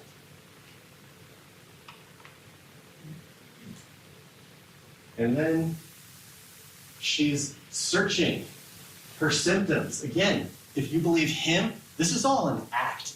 This is Angela deceiving whoever might come across her phone. And he takes her to the ER, and that evening he goes to the office, and this is where Caitlin Romero sees him lurking in the dark in exam room number 9. Why? Why? He's got an office, he's got his own computer in the office. Why is he lurking, doing those searches on computer number 9?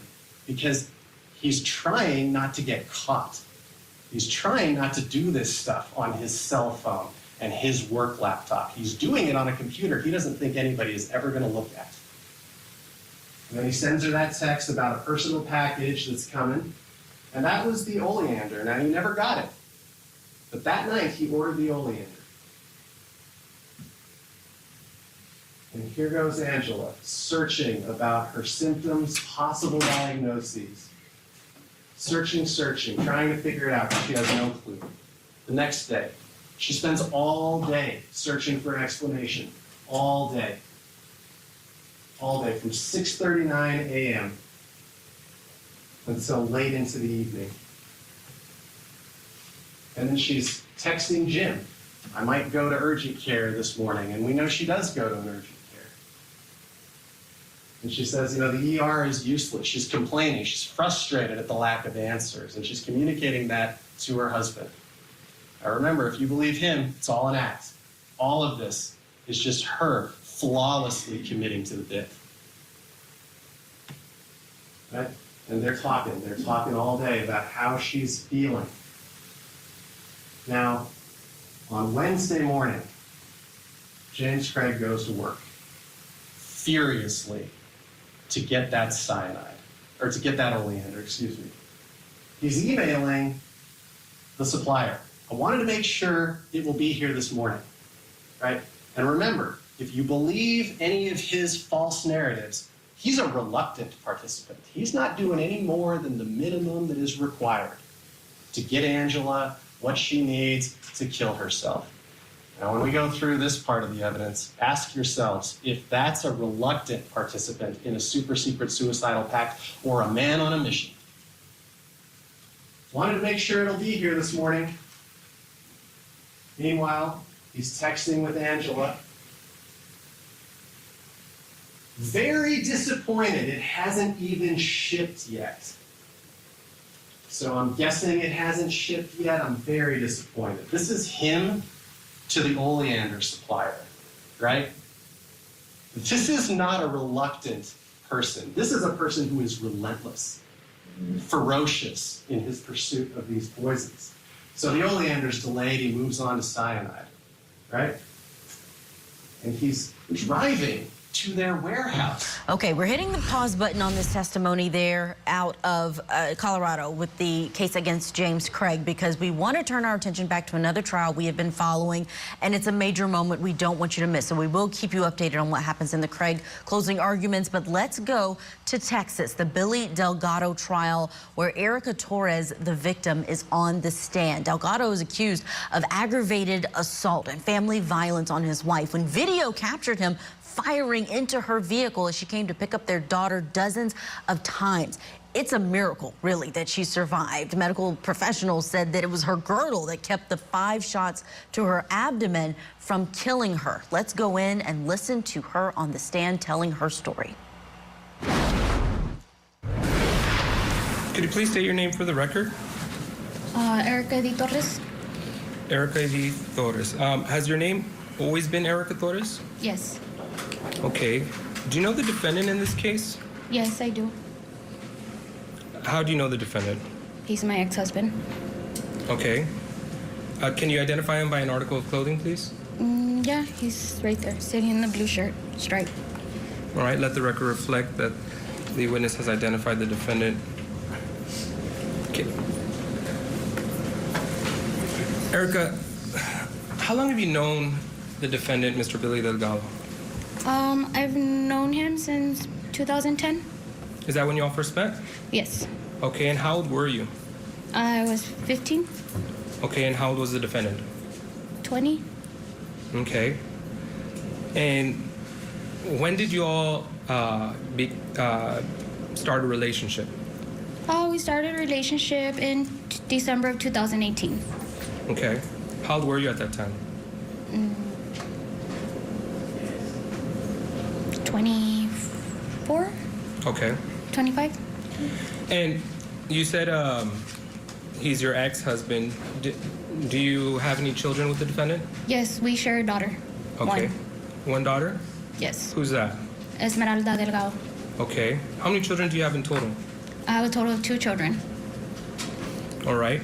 Are you still married to the defendant? No, I'm not. Okay. When did you get divorced? Our divorce was finalized in 2025. Okay. Why did you get divorced? I wanted to get prior to the incident divorced already. Okay, now, sorry to stop you there. You said prior to the incident. Prior to what incident? Prior to Billy shooting me, I was already wanting a divorce. Okay. And why else did you want a divorce? Well, because Billy shot me. Okay. Thank you. How would you describe your relationship with Mr. Delgado? It was an unhealthy relationship. What do you mean by unhealthy? We had our arguments, and sometimes they would escalate really bad. Okay. Were these arguments verbal? Most of the time, they were verbal. Would your arguments ever get physical? Yes. How would they get physical? They usually would get physical when I would try to leave the house. Okay, and what would happen? My hair would get pulled, I'd get grabbed from my arms or being shoved. That's how it would get physical. How often would y'all fight? It was a constant. I mean, we would argue like any normal married people. We'd always have arguments. Okay. And would you say these arguments were one-sided or? No, sometimes it was me complaining about something. Sometimes it was him. They would just end up escalating. Okay. Why would y'all fight so much?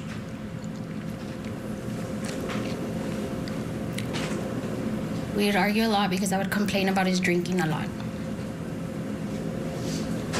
Were drugs and alcohol ever involved in your fights? Yes.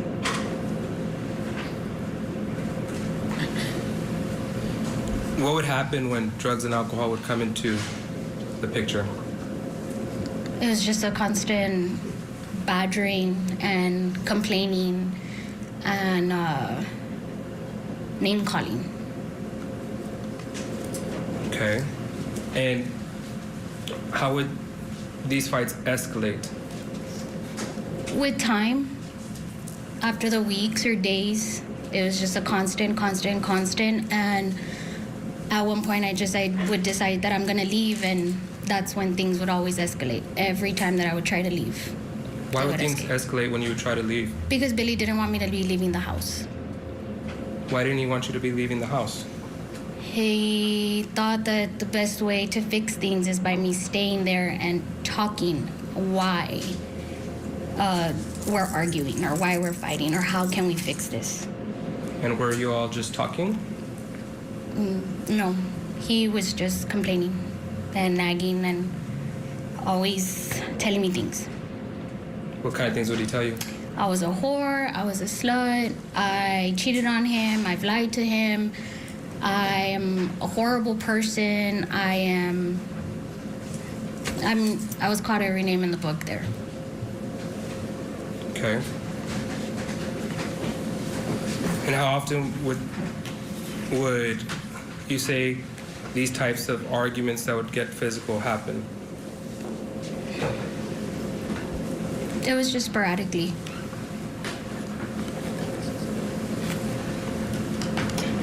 Okay, and did you and Mr. Delgado always live in Laredo? No. Where else did you all live? We've lived in Arlington, Texas, Mansfield, Texas, and San Antonio and Laredo. Okay.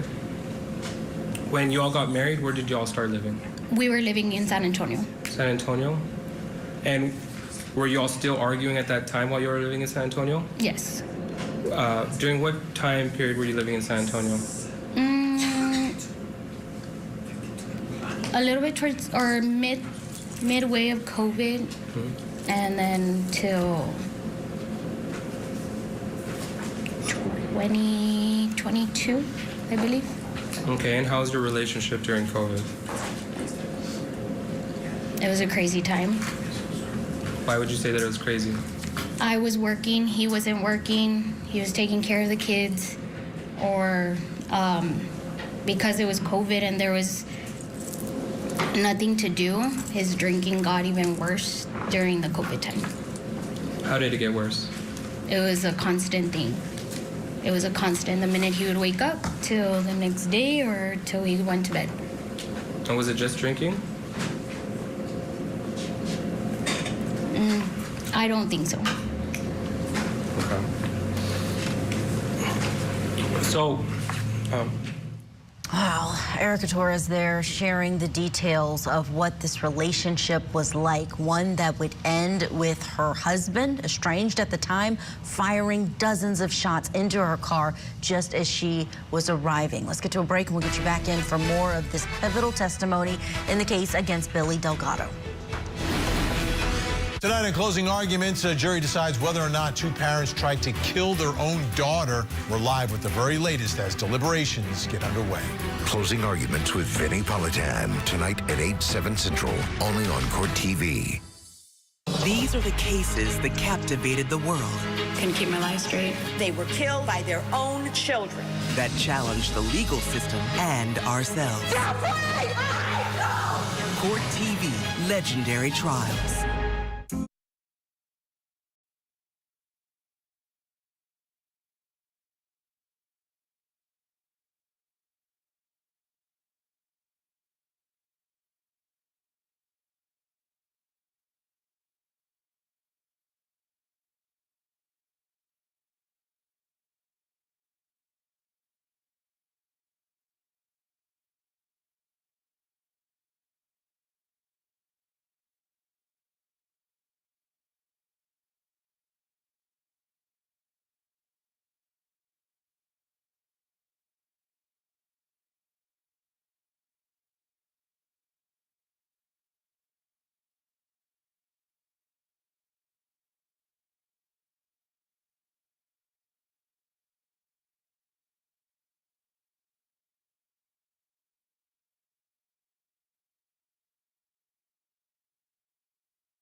Welcome back to Court TV Live. We've got a busy Tuesday today. We're juggling quite a few trials. We're on a verdict watch in the attempted murder trial for two parents in the state of Washington. This jury has been at it for 2 hours and 16 minutes. They just started deliberating today, so we will see if they come back with a question or a verdict in the case against Ihsan and Zahraa Ali. Remember, both of them are charged with attempted second-degree murder, and prosecutors say that they tried to choke their teenage daughter, Fatima, to death. This all happened at a bus stop near her high school. We will keep you updated on what happens there. We are also going to keep you updated throughout the day on those closing arguments in Colorado for the dentist trial for James Craig, the poison shake murder trial. But we're going to turn our attention now, continuing in Texas, the live trial we've been watching today. The shot 5 times assault trial for Billy Delgado. He's accused of shooting his estranged wife in the abdomen as she approached in her car to pick up their daughter. Erica Torres amazingly survived her injuries. Let's get you back into the courtroom now. We are listening to her on the stand on direct.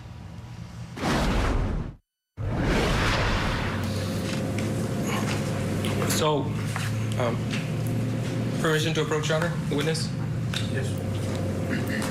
I'm going to show you what's been previously marked as State's Exhibit 48. Yes. Do you recognize this? Yes, I do. How do you recognize it? My initials are on it. And you've observed the video on this USB? Yes, I have. Is it a true and accurate depiction of what it portrays to be? Yes, it is. Has it been altered in any shape or form? No, it has not. All right, thank you. I'll tender to defense for any objection. State's Exhibit 48. It's a video. It's a video. The one cars. Any objection? No objection. All right. Your Honor, at this time we move to enter State's Exhibit 48. Submitted. And Your Honor, at this time, permission to publish State's Exhibit 48. Yes. Thank you.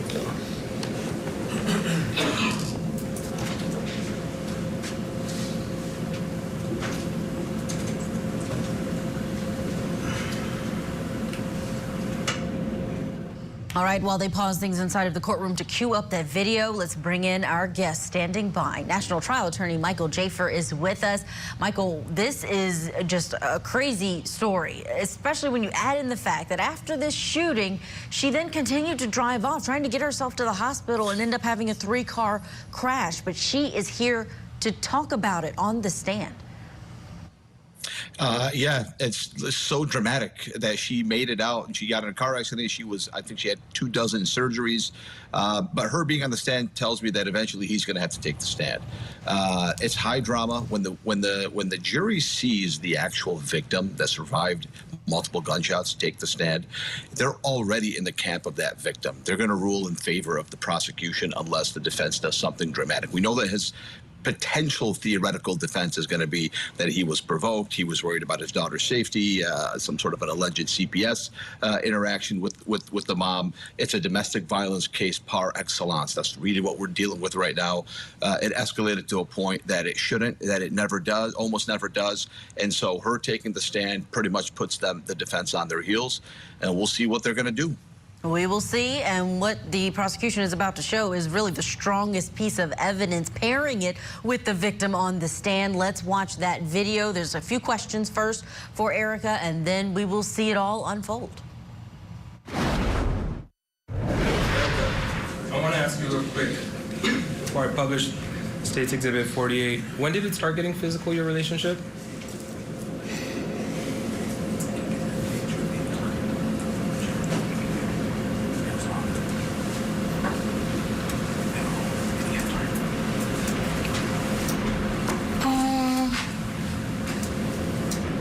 Around 2020. Around 2020? Mm-hmm. And you stayed with Mr. Delgado until when? 2023. 2023? Mm-hmm. And when it would get physical, why wouldn't you ever call the police? Because I knew I was not going to leave him yet. He's the father of my child. We were married. I loved him. Like, I always tried to see the good and what was going to be able to happen with us. Now,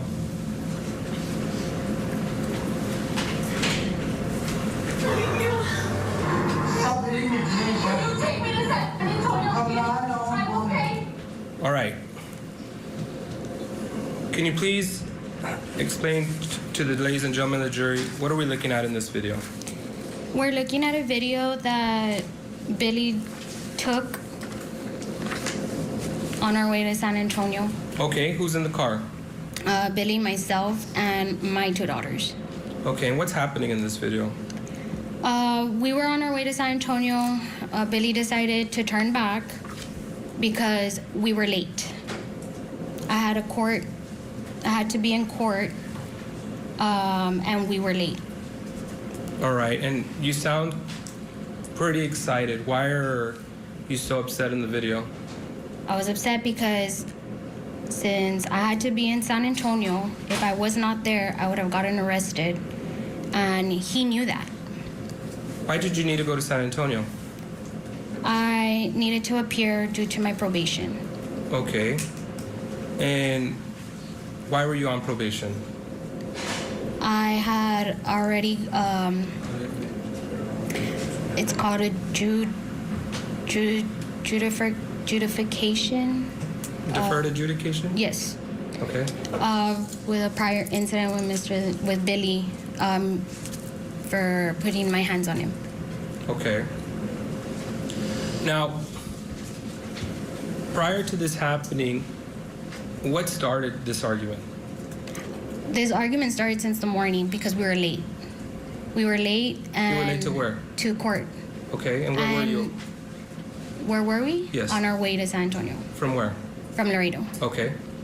And he kept saying that we were gonna be late, that he was going to turn around, that he didn't see the point of like him having to take me all the way over there, that we were gonna be late either way. Okay. And why were you going with Mr. Delgado that day? Because he insisted. He called into work, said that he couldn't go to work, that because he had to take me to San Antonio, that he had to take, well, exactly I don't know what he told work, but he said that he couldn't work. And he insisted. My mom was originally supposed to take me to San Antonio, and he insisted that he would take me. And my parents, my dad gave him money as well for gas to make sure that he took me because he was insisting to be the one to take me. Okay.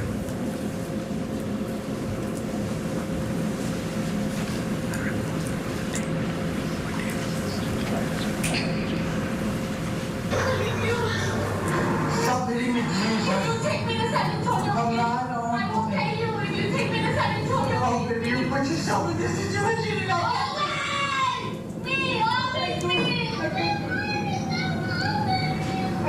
Daddy's sending me to jail. Mom's taking me to San Antonio. Very hard.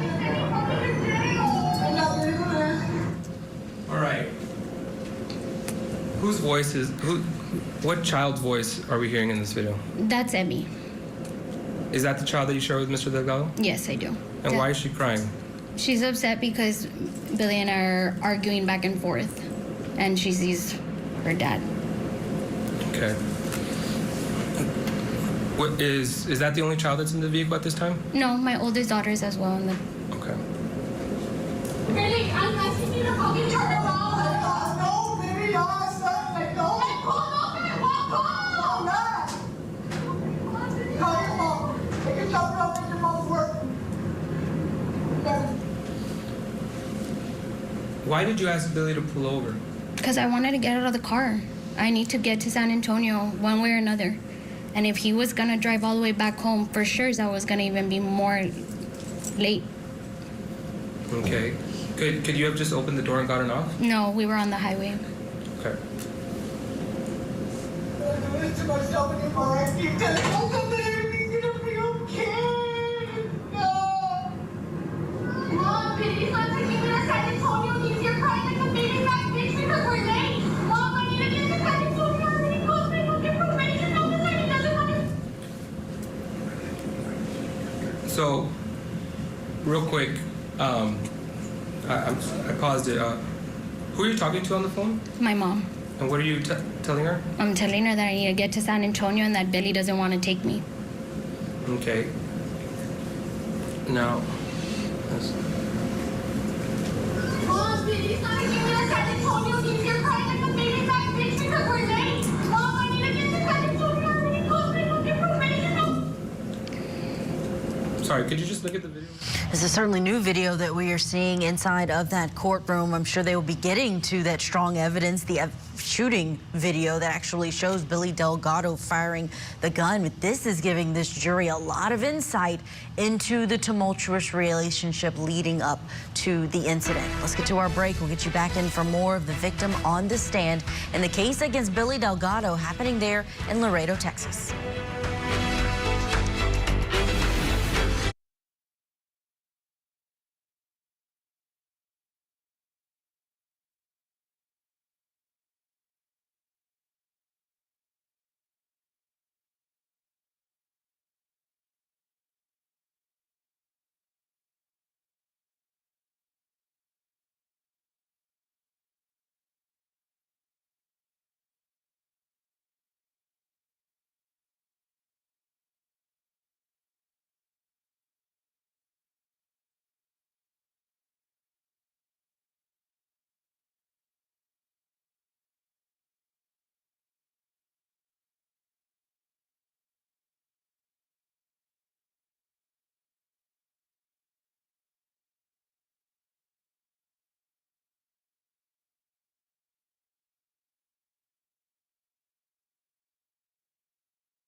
And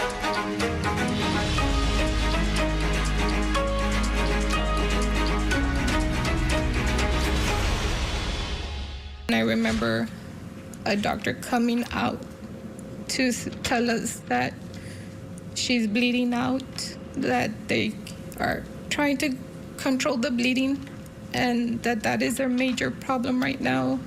You don't know what to think because you don't have any control over that. What can you do? So we were praying, that God does something, a miracle.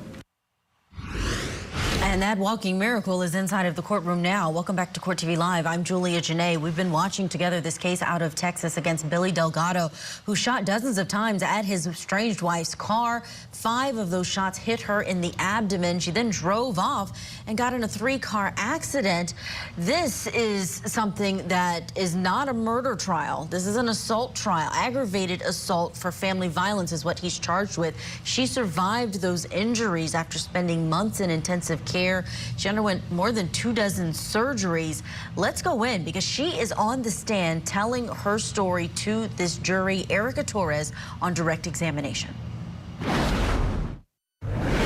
could you just look at the video real quick? I'm gonna rewind right there.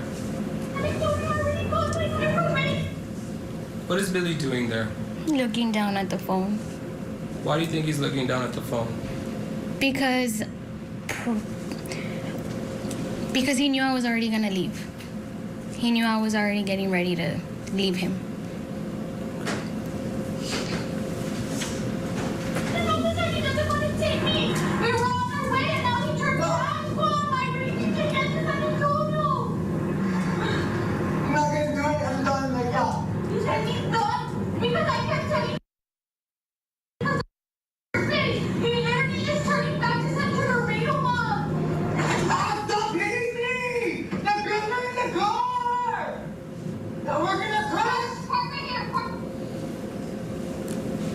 You told Mr. Delgado there that you were in this mess because of him in the first place. Why is that?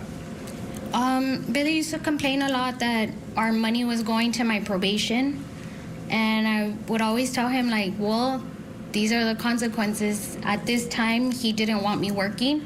And as well, because of the charges that I had, it was really difficult for me to get a job. Why didn't he want you working? Billy would say that I would sleep with everybody in the office. He didn't like it. He didn't like the fact that I would be working with other male individuals. How did you know that he didn't like that either you were working with other male individuals? Because the times that we would get into arguments, that's what he would bring up. I was never able to keep a job for more than 2 to 3 months because he would either constantly be calling, he would even call to the offices, or he would just show up randomly. Randomly to where? To my job. And what would he do? Just to see what I was doing. And how did that affect your employment? Well, the constant calling, because sometimes I wouldn't answer, like it would cause problems by the time I would get home, and it was constant problems. And sometimes I wouldn't be able to go to work the next day. And unfortunately, I wasn't even able to complete 90 days. So they would end up either firing me, or I would end up having just to quit because I couldn't be going to work.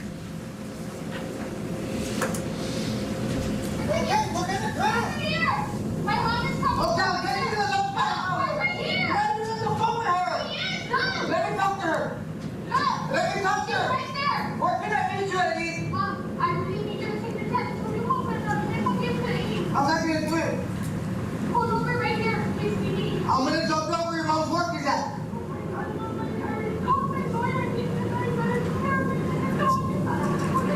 We weren't even gonna make it. You're telling your mom that you spoke to your lawyer? Yes, I had spoken to my public defender, and he did tell me that I had to be there, and if I was not there, they were going to issue a warrant out for my arrest, and I'd be in jail until I go see, my probation would be removed, and I'd be waiting till I see the judge. Okay.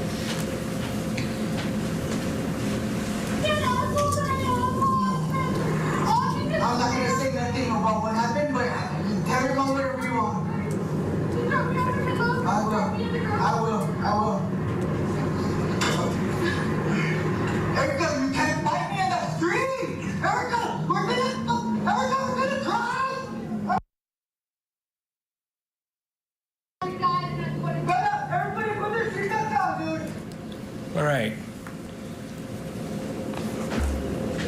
There you said that you'd rather die than.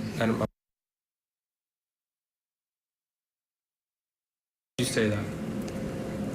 I don't want to go to jail. I didn't want to have to know that I was going to leave my girls for I don't know how long. I don't know how long the system takes over there. Did you really mean that you'd rather die? No, I didn't. It was just a figure of speech at the time. I was upset. I was riled up because I needed to get to San Antonio. And why couldn't you get off the vehicle? Because it was moving and he wouldn't let me out. Okay. Everybody!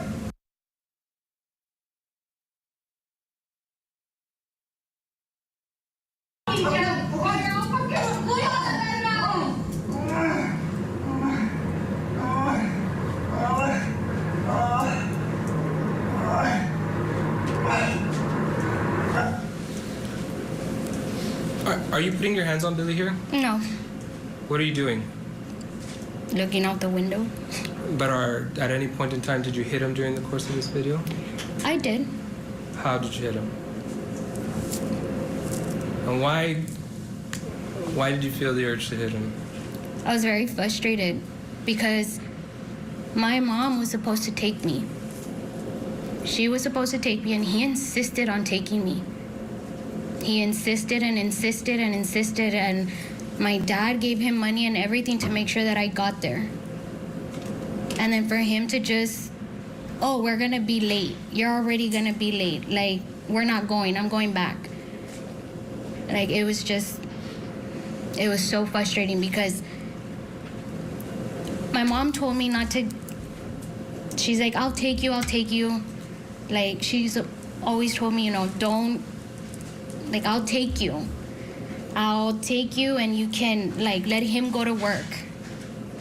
And no, I didn't listen. I was like, no, let him take me, he'll take me. And I should have listened to my mom.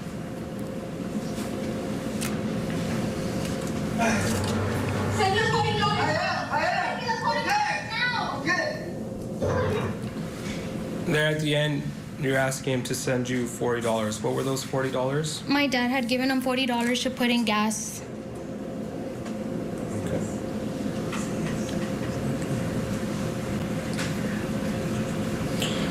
So you mentioned you were on your way to San Antonio. And let me ask you, what was the outcome of your probation? They just extended it. They just added on to the probation. I was able to make it. I was late 30 minutes. Okay, well, hold on. Before we get there, and let me ask you, did you ever get off this car? Yes, I did. I got off at mile marker 13. I was still actually on the highway.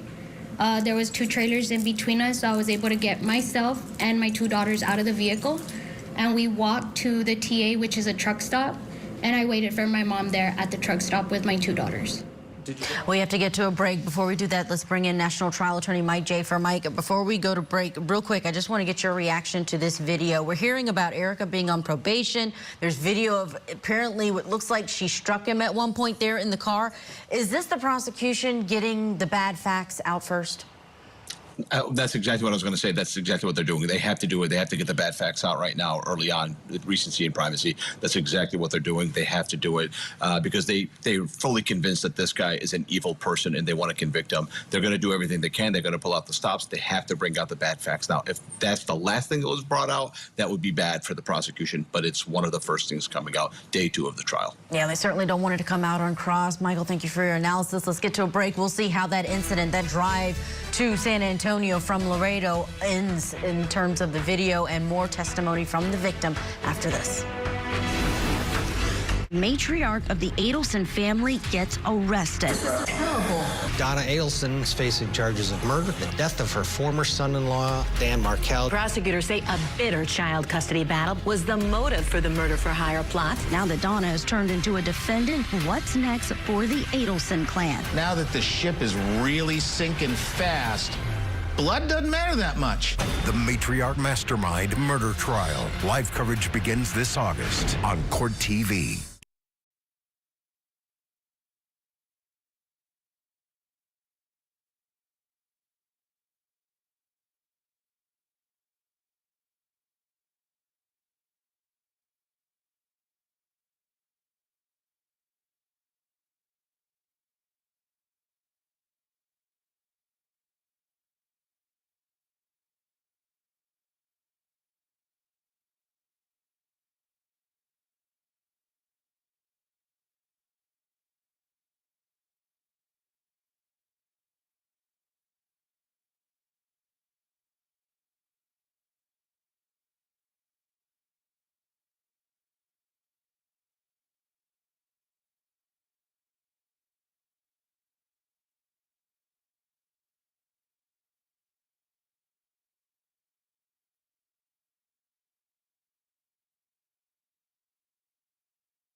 We'll get back to the victim's testimony in the shot 5 times assault case in Texas in just a moment, but we do want to give you these new developments in another case we've been following in Texas involving WNBA star Caitlin Clark.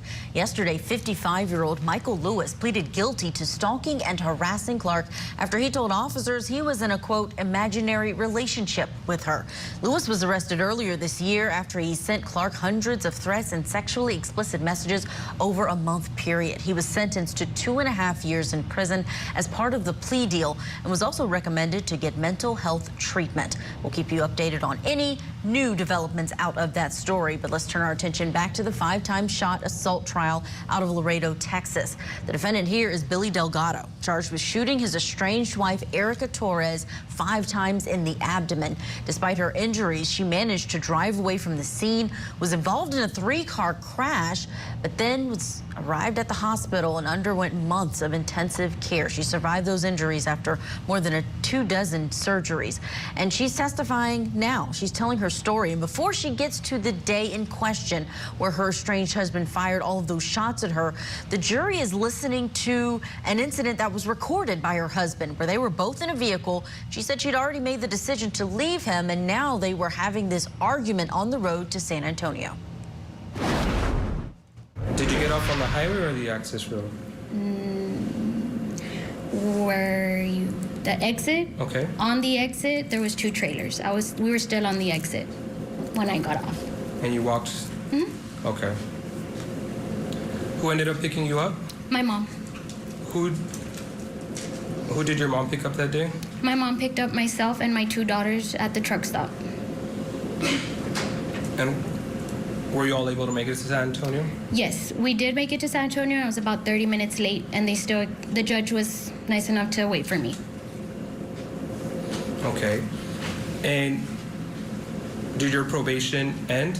Yes, it did. It ended due to the fact that I was in the hospital and I was unable to comply with my probation due to the hospitalization. And why are you in the hospital? I was in the hospital because Billy shot me. Now, was there ever anything that alarmed you leading up to the date of June 1st, 2024? No. Well,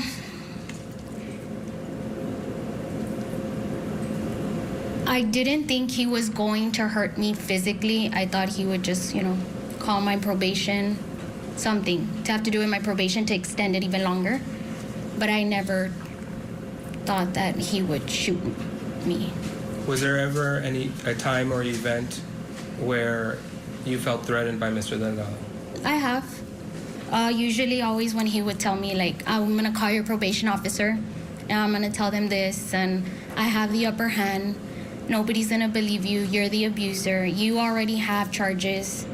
So, yes, I did. Was there ever, because Kayla testified previously that she had heard over the phone of Mr. Delgado threatening you one time. On May 19, on the day of my birthday, I met him at a gas station to exchange our daughter. And he walked up to my vehicle, put my daughter in the car seat, tied her up. He made a comment regarding my vehicle. He then proceeded to walk to the vehicle he was in, pulled up to my vehicle, and let me know that for me to enjoy my last birthday and to enjoy my smiles and laugh because it was going to be my last. What did you think about that comment at that time? I thought he was going to do something to try to extend my probation. Like I said, he would always threaten me with the probation. So that's what I thought. And I had voiced it to my mother, my cousins. My cousin Kayla was on the line and she heard. She asked me if he threatened me, and I did confirm. I was like, yes, he did threaten me. And she was like, okay, well, she asked me how I felt about it, and I explained to her. But again, I had voiced it to my mother, and I had voiced it to his mom as well, because she had called me about 2 hours after I had swapped with Billy. All right. Let's talk about the date in question, June 1st, 2024. Where were you that morning? In the morning? Yes. I had gone to go have brunch with my cousin Kayla and 2 other friends, and this was maybe around 10:30. Okay. And what happened while you were there at brunch? I got a call from Emmy from Billy's phone, and she let me know she was with her dad, asked me what I was doing. I told her I was having brunch, and I hear Billy tell Emmy, "Tell your mom you'll call her later." And she tells me, "Mom, I'll call you later." I told her okay, she hung up. Okay, and what did you do after that? I proceeded to go to the mall. Then from there I went home, I got dressed. A friend of mine called me. I went over to their house. While I was there at their house, I received a call from Billy. He sounded very apurado, like rushed, like urgency. And all he told me was, "I can't do this anymore. You need to come get Emmy now. Don't ask any questions." And he hangs up. And I am like calling him back because I'm fearing for my daughter. Like I said, he sounded irrational. He sounded very like unaware, like something was happening. So I was worried for my daughter. I kept calling him back, and if I'm not mistaken, I sent him a message asking him like what's going on. Never answered, never replied back. I think I ended up messaging telling him to answer my phone call. And I cannot recollect if he did call me back or not. But I had gotten on the line with my cousin Kayla because I told her, "Can you stay on the line with me so he doesn't fight with me? He will not argue with me if you're on the line." And she said yes. Why did you think that? We are approaching the top of the hour. Let's get some final thoughts from National Trial Attorney Michael Jaffer, who is with us. Michael, how's she doing on the stand? This has got to be traumatic to have to relive not only what happened to her in the shooting, but everything that happened before that with this relationship and the fear that she felt. She absolutely is doing a fantastic job. She clearly has conveyed to the jury that she was abused. She was an abused person, an abused wife, and she's really relating well to the jury. And I think she's handling, gracefully the whole points of her being on probation and her situation. And this guy's coming out to be a monster, following her to work, going up to where she was, chasing her, stalking her. And she's writing the story as to why eventually he ends up shooting his wife. Yeah, as if there can be an explanation for it, but that is what we are marching towards with this testimony. Michael Jaffer, thank you for your analysis this entire hour. We have a lot more to get to. Don't forget, not only are we going to get you back inside of this Texas courtroom for more of Erica Torres testifying, but also we are watching that Washington State courtroom in the case against Ihsan and Zahraa Ali, the parents who were accused of second-degree attempted murder of their daughter. No word yet from the jury. We'll take you there live if something changes. Stay with us.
Basically, he was saying it was your last birthday, which was giving me some type of clarity that she no longer was going to live.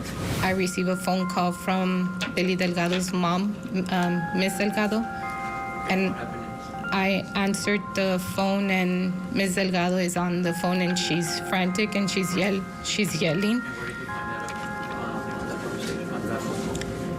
She's yelling that Billy shot Erica, and I remember a doctor coming out to tell us that she's bleeding out. I really thought that she was gonna die on me. I was trying my best to save her life. We were praying, that God does something, a miracle. Welcome back to Court TV Live. I'm Judge Ashley Wilcott. Of course, honored to be with you today. Court TV is in Laredo, Texas, where shooting victim Erica Torres is on the witness stand in the assault trial against her ex-husband, Billy Delgado. Delgado stands accused of shooting Torres 5 times after she met with him to pick up their daughter in June of last year. Torres managed to get away, but was involved in a 3-car accident when she tried to drive herself to the hospital. She spent months in intensive care and underwent more than 24 surgeries. Before we get you back inside the courtroom, here is Court TV anchor Julie Grant with more on the case. You never expect to get a phone call that your child has been shot. June 1st, 2024, Texas mom Erica Torres is shot multiple times after her estranged husband asked her to meet him to pick up their daughter. She was fortunate enough that she had not gotten off the car, and she was able to drive away before he unloaded a 9mm with 14 rounds. Erica was shot 5 times and was involved in a 3-car accident as she fled the scene and tried to drive herself to the hospital. Her mother told local station KGNS that it was touch and go for a time as doctors worked to save Erica's life. They do tell us that it doesn't look good and that they don't know that she'll be able to make it through the surgery. Erica survived her injuries but spent months in intensive care. Her now ex-husband, Billy Delgado, is facing an aggravated assault charge in her shooting. Prosecutors offered Delgado a 40-year plea deal in the case, but he rejected it. If Billy Delgado is convicted, he could be sentenced to up to 99 years in prison. Let's get you back into court now for more testimony from, again, the victim, Erica Torres. She's on direct examination by the state. Why did you think that having Kayla there would stop Billy from fighting you? Billy doesn't act, he likes to portray like he's this good person. Or not a good person, but like a good personality, like he has character. So he's not gonna wanna act the way he acts with me in front of Kayla, because then she can say like, well, he does act like that. Okay. So was Kayla able to go with you? No, she was not able to, so I asked her to stay on the line with me. Okay. So while she's on the line with you, what did you do after that? I was approaching Billy's house, well, his apartment complex, and as I'm approaching, I see Billy walking what was down towards my vehicle. Okay, let me stop you there. So when you're approaching his apartment, how does Billy look?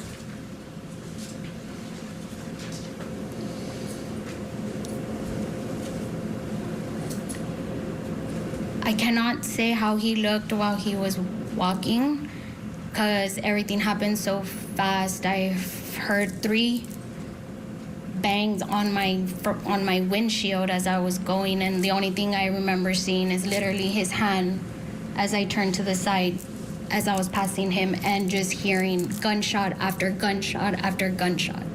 So, and if I could have the witness stand, Your Honor, to demonstrate to the jury, how do you remember seeing Billy? If we could stand up and show the jury. just straight out with his hand, like as if nothing, like just shooting completely. No care in the world, no facial expression. It was like, I'm gonna shoot her. And then I tried to drive away. You can take a seat. Thank you. Now, how did you come to realize that he was shooting at you? I came to a realization that I got shot because I felt like I couldn't breathe. I kept trying to gasp for air, and as I was gasping for air, I felt like something was tying around my waist so tight. And I just, if I'm not mistaken, I had dropped my phone, and I was able to pick up my phone again. And I confirmed to I told my cousin, like I looked down to see my abdomen, and I just see red on my dress. And I'm holding my abdomen as tight as I can, and I confirmed to her that Billy did shoot me, and I told her I'm going to the hospital, and I drive away. Now, real quick, before you drove away, what sensation or how did your body feel at that time? My body was in so much pain. I didn't even know where pain was radiating from, but I couldn't feel, I could just feel, again, like a rope being tied around my waist and me unable to breathe. And I know for a fact that at one point I did lose consciousness. But I was in excruciating pain. Excruciating. Now, at that point in time before you drove off, did you know how many times you had gotten shot by the defendant? No. You know, how were you dressed that day? I was wearing a green dress, some sandals, my hair done, makeup. After you got shot, did you look at yourself? Yes, I stopped the vehicle to look at my body, but not to look at my body to see where I got shot, but like to see where pain was coming from, and it was coming from my abdomen. That is where I felt like, that's where I was assuming that's where all the pain was coming from, because I was radiating pain from my back to my arms, my hands. I kept passing out. I just did not want to die.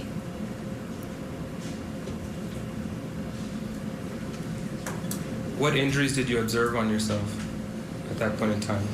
Just the one on my abdomen.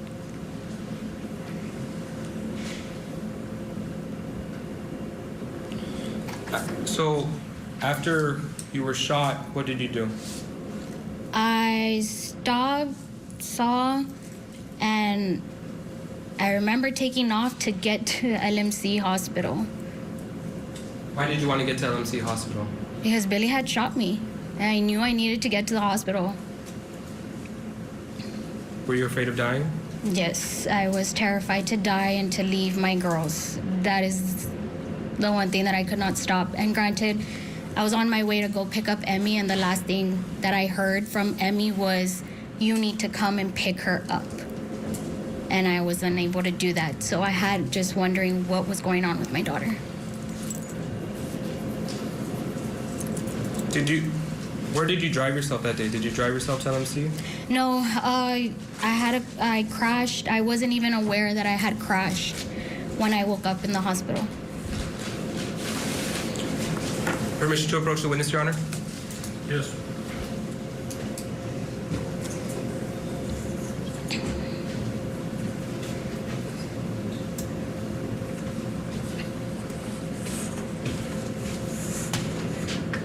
If you could mark on this map, this is already states demonstrative.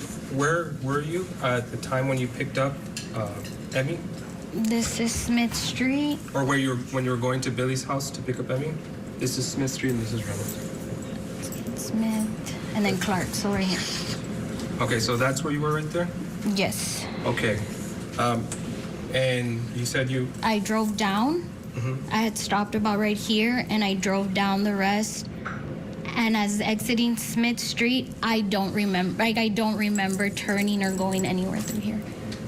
So you have no recollection of that? I have no recollection of it leaving Smith Street.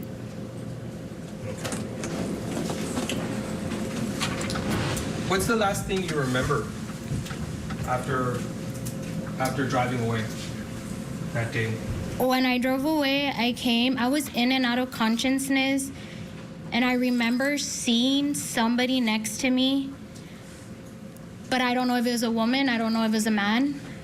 And I do recollect, I heard my cousin's voice. I don't remember seeing her.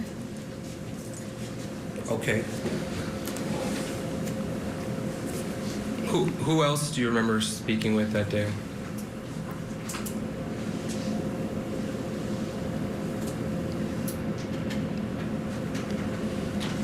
After the crash?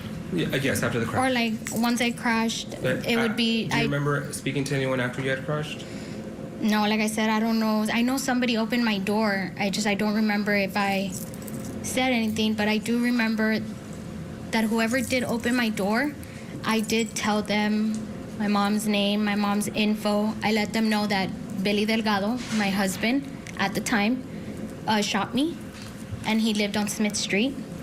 And then I told them I didn't want them to take my daughters, that for him not to take my daughters, like, that was my main concern, my daughter. After the crash, what's the next thing you remember?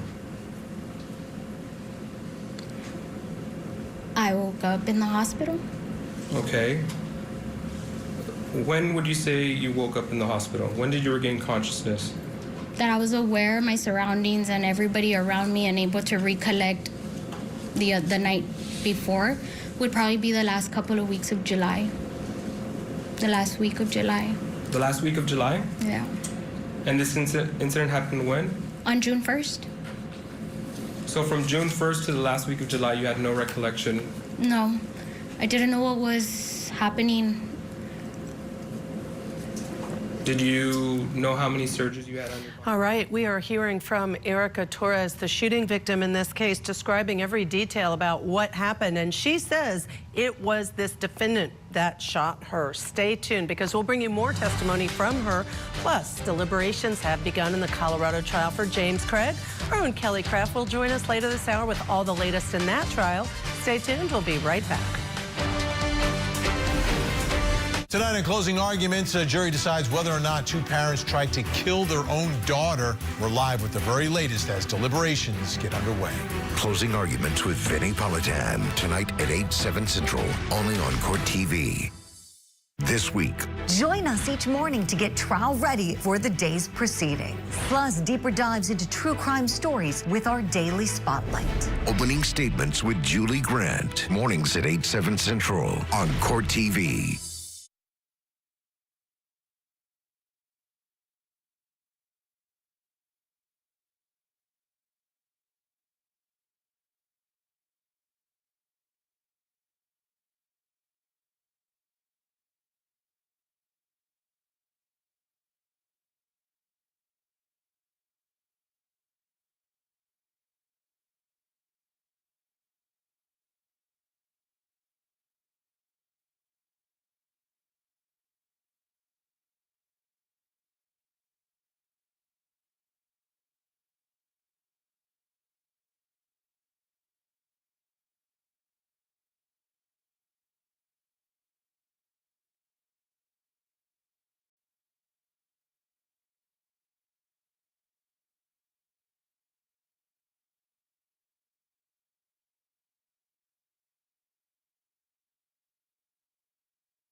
spun her around in a way because she didn't want to go with him, and he like grabbed her and put her in a headlock. She reported fuzzy feeling like her whole life was flashing before her eyes. Did you have any fear? Yes. About what? Of dying. Okay. Are you saying anything? No. That was just some of the testimony we've been listening to over the past 2 weeks in the attempted murder trial of Ihsan and Zahraa Ali. Their fate is now in the hands of the jury. They've been deliberating now for about 3 hours and 15 minutes. This is the case in which the prosecutors say Ihsan and Zahraa Ali tried to choke their 17-year-old daughter Fatima to death. It happened at a bus stop near Fatima's former high school just last October. Fatima told police she ran away from home earlier that morning because she did not want to go on an extended trip to Iraq. Originally, she told police she feared being forced into a marriage there, but the terms arranged marriage and honor killing are not being allowed to be used in this trial. We, of course, at Court TV will keep a close eye on this case and bring you the verdict live, or if there are any questions, just as soon as the jury returns. In the meantime, though, let's turn back to Texas for the shot 5 times assault trial. Defendant Billy Delgado is facing a top count of aggravated assault family violence for allegedly shooting his estranged wife, Erica Torres, more than a dozen times last June, hitting her 5 of those times. Now, Torres did survive the shooting, and now she's testifying against Delgado. She's on direct examination. She has said that, yes, it's Billy that shot her. Let's go back in. Did you know how many surgeries you had undergone at that point in time? None. Did you know where you were? I knew I was in a hospital, I just didn't know where I was at. What hospital were you at? I was at University Hospital in San Antonio, Texas. And when you regained consciousness, how did you feel at that point in time? Pain. Pain, pain, pain. I felt so much pain that I wanted to die at one point. I did ask to stop. I did not want to live anymore at one point. The pain was absolutely horrible. It was excruciating, and as much meds as they would give me, nothing would work. I wanted to die at one point. I thought it was better.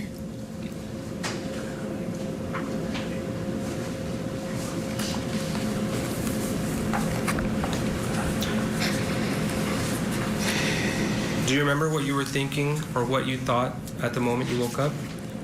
I wanted to know what happened to me. I wanted to know what happened to my girls. I wanted to know where they were at. I wanted to know who they were with. My main concern was my girls when I woke up. And then after that, I started to ask, what happened to Billy? Where is Billy? Is he in jail? Am I safe? Am I not safe? After that, my family really did not want to tell me the extent to everything because I was unable to see because I was trached. I was unable to look down and look at my abdomen. I wasn't allowed to move.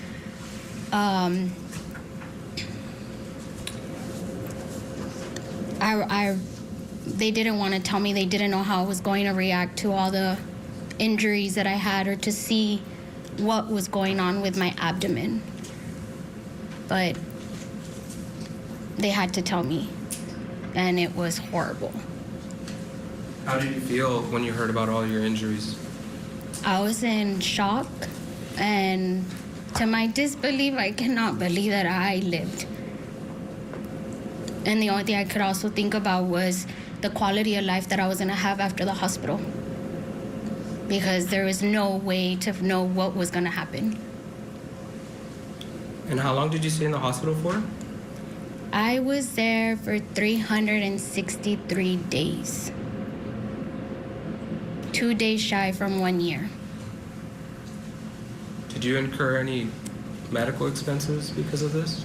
Yes, I have medical expenses, I have traveling expenses, my daughter's expenses, my own medical expenses. What type of issues, if any, came about after the car crash? Did you have any insurance issues? Yes. Like what? My health insurance isn't the best, so some things I do have to pay out of pocket. I have a medical bill that's crazy.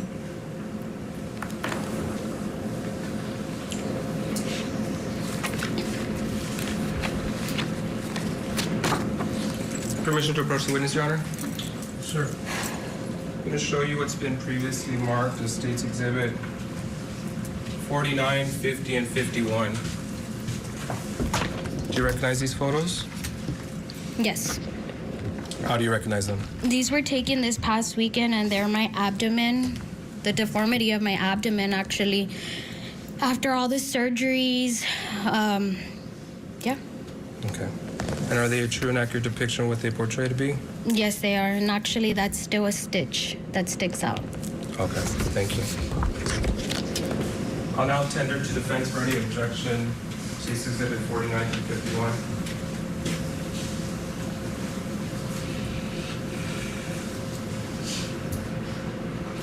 You approach, Your Honor? Yes. Well, they approach for that sidebar. A perfect time to bring in our guest, attorney Robert Hilla. Robert, thank you, of course, as always, for being on with us, joining and bringing all your expertise. This is heart-wrenching. I find that Erica is amazingly brave, strong, and together with her demeanor, but the details of what she's describing, in my mind, there is no doubt that Billy did this, that she can describe every action he took, how he behaved, and now getting into 363 days in the hospital, almost 1 year in the hospital because of the gunshot wounds. What are your thoughts? Well, thanks for having me today. It's always great to be with you. Yeah, this is a defendant's worst nightmare. You very rarely have a case like this, which with such compelling and dramatic testimony from the actual victim. I mean, one of the things the jury's going to be thinking of, similar to what you're thinking of, is that, you know, this guy did it. What can he say in his defense? It wasn't him. He didn't know the gun was loaded. He did it in self-defense because he thought she was going to drive over him with the car. I mean, the jury is going to be looking at this testimony and saying, you know, we really have a pretty easy job in terms of deciding guilt here. Yeah, especially with the aggravated assault charge. Why not attempted murder? You know, we were talking about that here earlier today, Bob. I'm glad you raised that, because one of the things I can tell you is the sentence that's available for the aggravated assault is 5 to 99 years in prison. And so there is some thought that this is a first-degree felony, that it carries a larger sentence. Perhaps that's the reason why, question mark?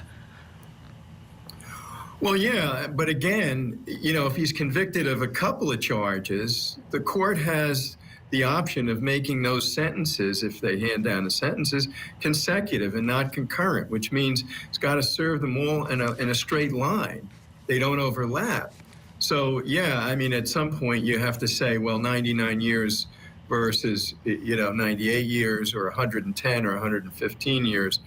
But in any event, you know, I think there's enough evidence in this case to certainly support those additional charges. And how does he defend it? Is this a case where he's going to want to get up there and say, hey, she was on probation for charges against me, this was her fault, I was the victim, anything else that he thinks might convince a jury? I mean, at this point in a case like this, where you have direct evidence from the witness, you have the prosecutor walking that victim witness through all the aggravating consequences of the conduct of the defendant. I mean, I think about the only thing they could submit would be some sort of mitigating factors where there might be some sympathy for the defendant at a time of sentencing. But again, some of that would be brought up in the sentencing phase if there's a conviction. But some of it you could bring in as an explanation for the conduct in the context of a defense. But I don't know if there's much here for the defendant to work with. Yeah, I don't disagree with you. We do have to take a break, but one of the times we talked throughout the hour, I'd love to talk about why you possibly think there wasn't a plea deal in this case. In the meantime, of course, Court TV will bring you more testimony from Erica Torres in the shot 5 times assault trial out of Texas. But also coming up, our own Court TV Kelly Craft joins me here in studio with an update out of Colorado, where a jury is now deciding the fate of a former dentist accused of poisoning his wife to death. Stay with us. We'll be right back.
Court TV Live, I'm Ashley Wilcott. Thank you so much for being with us.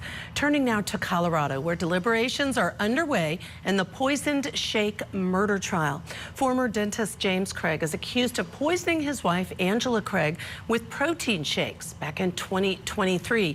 Joining me here in studio with all the latest is Court TV legal correspondent Kelly Craft. Kelly, always great to be on with you. Tell us, if you would, please, about closing arguments. I understand the prosecution focused on internet searches by the defendant, Craig. Yeah, Judge Ashley, the prosecutor, when he was delivering his close, he really was focusing on those searches, one of which was how to make a murder look like a heart attack. Also, how long does it take to die from arsenic poisoning? These were just some of the searches done on Craig's work computer or his cell phone.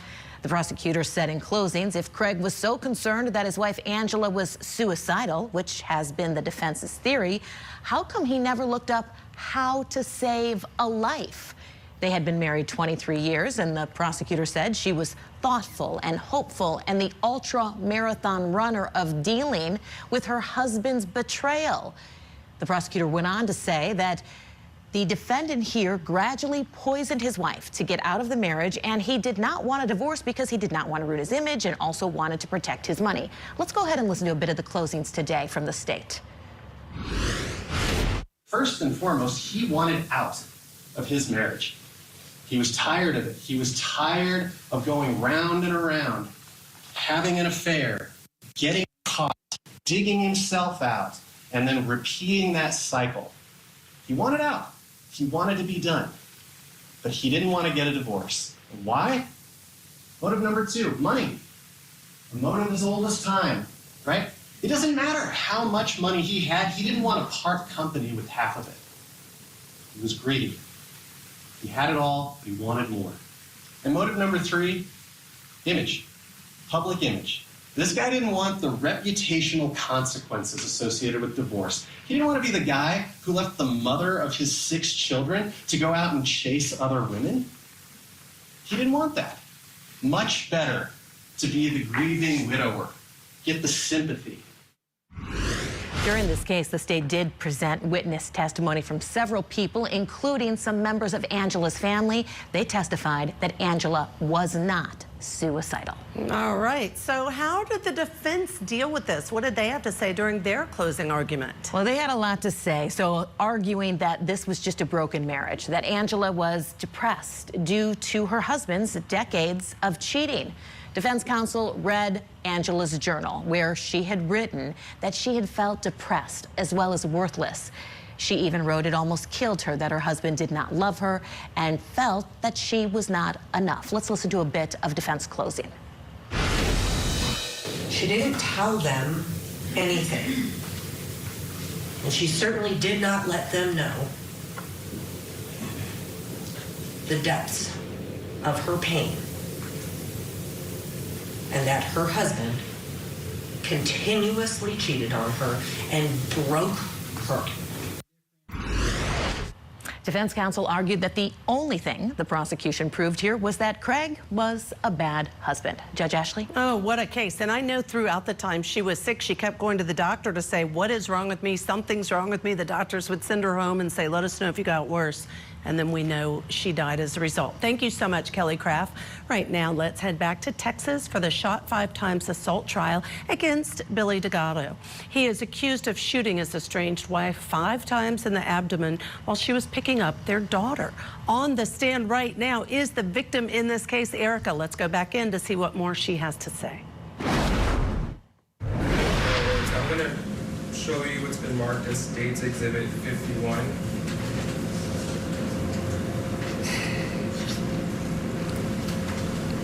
What are we looking at here in State's Exhibit 51? That is my abdomen. Okay, and where is this photo taken from? It was taken on Sunday. Okay, so you would agree that this is your current state? Yes, it is my current state, and on the very top, there's a small little loop. That loop right there, that is still an opening that I have. I do still have leakage from the inside out, and that little clear fishing line that it looks, it's an actual stitch. Okay. I'm going going to show you what's been previously marked as State's Exhibit 50. What are we looking at here? That is my right side of my abdomen. I got a skin infection there and had skin grafting done as well. The crease is where I had an ileostomy done. Those other 2 puncture holes are where I had tubes in and out. Where that line is towards the bottom, there's a line. That is as well where I had a tube in there. Tubes were there for drainage, and ileostomy was there as because my colon was sewed. My colon was closed, so I had to poop in a bag. How would you describe the current condition of your skin? Horrible. I have no confidence at all in my abdomen. I'm going to show you finally what's been marked as State's Exhibit 49. What are we looking at here? That is my left side, and as well the indentation all the way down, that is another skin graft for where I got an infection from the shooting. I ended up septic. And then that hole that's right there is the GJ tube. That is where, yes. That is the GJ tube, and that is where I was receiving food for about 4 months. 4 months?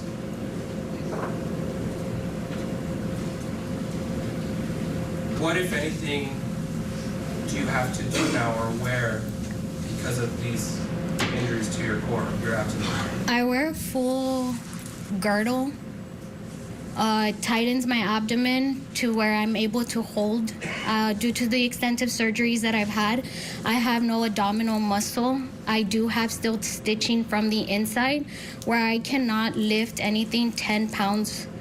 I have to lift 10 pounds or less, and I cannot do so much force because if not, I will end up herniating. And due to that, nobody, no surgeon, no doctor will have any surgical procedure on my abdomen area because I have no skin, and 2, they can nick my intestine and I can go septic again, and it's probably fatal.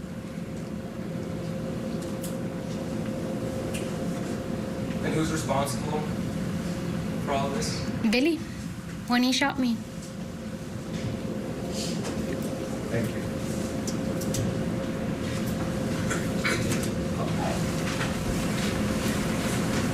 Do you know how many surgeries that you've had during the course of this time? Yes, if I'm aware, about more than 20 some procedures, maybe even more than 30. Procedures because of this? Because of this, yes. I was told by my doctors that at the beginning of me being in the hospital, I was going in 2 to 3 times out of the day sometimes for surgery. For surgery.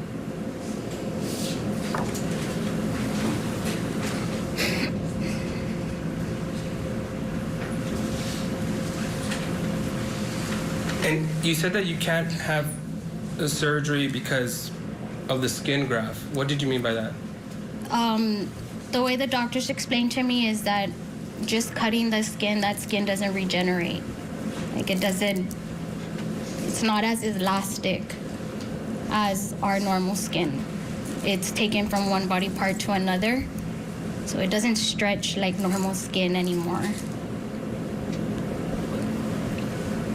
So is it safe to say that Mr. Delgado left you in a fragile state?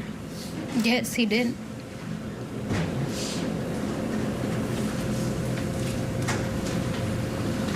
Pass the witness, Your Honor.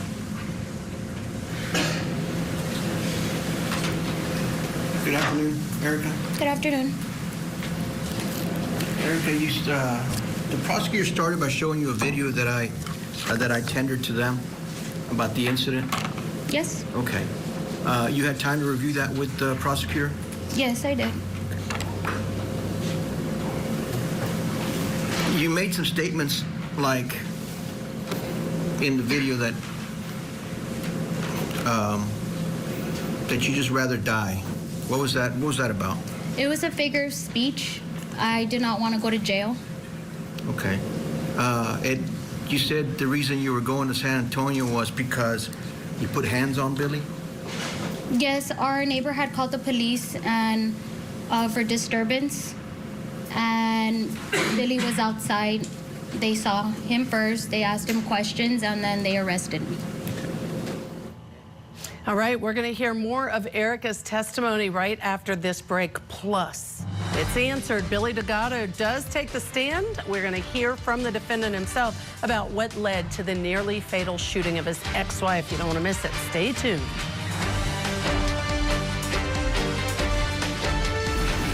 Two parents face a jury over the attempted murder of their own daughter. Court TV takes you inside the trial that's torn a family apart.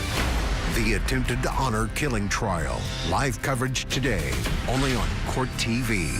Tonight in closing arguments, a jury decides whether or not two parents tried to kill their own daughter. We're live with the very latest as deliberations get underway. Closing arguments with Vinny Politan tonight at 8/7 Central, only on Court TV.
Back to Laredo, Texas, where we have been watching day 2 of a trial for a man accused of shooting his estranged wife while she was picking up their child from him last year. Defendant Billy Delgado is charged with aggravated assault for the shooting of Erica Torres. Delgado declined a 40-year plea offer from the state, and now he faces up to 99 years in prison if convicted. Let's get you back into the courtroom now. We are listening to the alleged victim in this case, Erica Torres, under cross-examination by the defense. And did you plead guilty in that case? No. Did you plead guilty in that case? I did a justification. Yeah, but in order for you to get on probation, you have to plead guilty. I'm going to object, Your Honor. May we approach? No contest? Yes, Your Honor. That's a misstatement of the law. Well, this. All right, ladies and gentlemen, the jury also staying the objection. There is a plea that can be taken called a no contest plea where you do not admit guilt, but you plead no contest to the charges, or you plead guilty. Either way, the court can place you on deferred adjudication. If she knows what she did, you can ask her. Yes. Not sure if she does. Do you know what type of plea you entered? The justification, they told me that it wasn't going to be considered as a guilty plea, but like another second chance. What did they tell you that basically it's the judge is not going to find you guilty after you finish your term of probation? You will not be found guilty, correct? Correct. Okay. But when you went in front of the judge, they asked you how you plead. And what did you say? I don't recall because it was through Zoom, and I really don't recall. Okay, but you do admit on using your words, putting hands on Billy. Yes, I do. Not assaulting him, right? No, You didn't assault him, you just put hands on him. I was defending myself. Okay. Just like on the video, the prosecutor asked you, how were you touching him? And you said like this. You just stretched out your arm like that. No, I smacked my hand. You smacked your hand. I smacked. So I didn't place my hand out. You smacked him. Exactly. Is that putting hands on him? Yes. Okay. Is that what you call putting hands? Yes, it does. Okay. Have you done that more than 2 times? We both have. I'm asking you, have you done that to him more than 2 times? Yes. How many times? I cannot recall. You cannot recall? More than 10? I can't recall exactly a number. Okay. Have you ever had an incident with your brothers? With my brothers. Yeah. There was one case, yes. There was one case? There was one case, but it... I'm going to object, Your Honor, to relevance, Judge. It's under the family violence, Judge. It's a brother. Your Honor, he's changing the focus and it's shifting to a different person. We're talking about the dynamic of the dating relationship, Judge. Judge, it's my way of cross-examination. How can you be... Okay, I'll overrule the objection. You can inquire. Okay, so did you also put hands on your brother? Yes. Where did the police show up? Mm-hmm. Okay. What happened to you? I got arrested. So at least twice that I know of, one with your brother and one with Billy, you've been arrested for assault, right? Mm-hmm. Okay. Any other times for assault? For assault? This last time in the video. Okay. So that was 3 times? Mm-hmm. Okay. So at least 3 times you've used your hands, right? Yes. To defend yourself? Yes. Okay.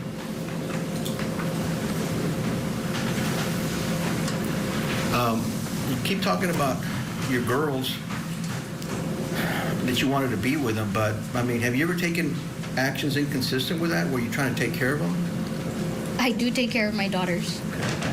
But when someone's driving and you're smacking the other person that's driving, how is that taking care of your daughters? I understand my actions are not reasonable, and yes, but I did lose my... I was in a state of mind of where I did not want to go to jail. Okay. Okay? Have you ever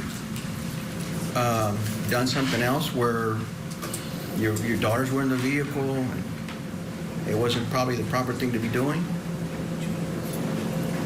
Yes. When was that? I got arrested for DU. It's a DUI. And your kids were in the car? My daughter, my oldest daughter, was in the car. Under 15? Yes, she was under 15. So that's a felony? I am not aware with the law and exactly what is a felony and a misdemeanor. I'm sorry. You already have a court date for that, right? Yes. And that's something you shouldn't be doing with your daughter if you really love your daughters, right? I understand. Do you understand that? Yes.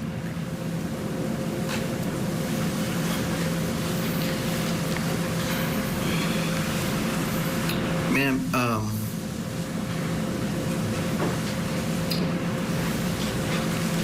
you got separated back in 2023 or was it 24? 23. 23. And while you were on, you said your deferred adjudication, there was an order placed that you shouldn't make any contact with the victim. The victim himself wanted me to live with him, and he had spoken to the probation officer, and the probation officer explained to him, and he said that no, he wanted me to live there and that we were going to work things out. And you did not work it out because you separated, right? Exactly. Okay. So according to you, Billy always wanted to be with you. It came to a point in times where you just said it's done.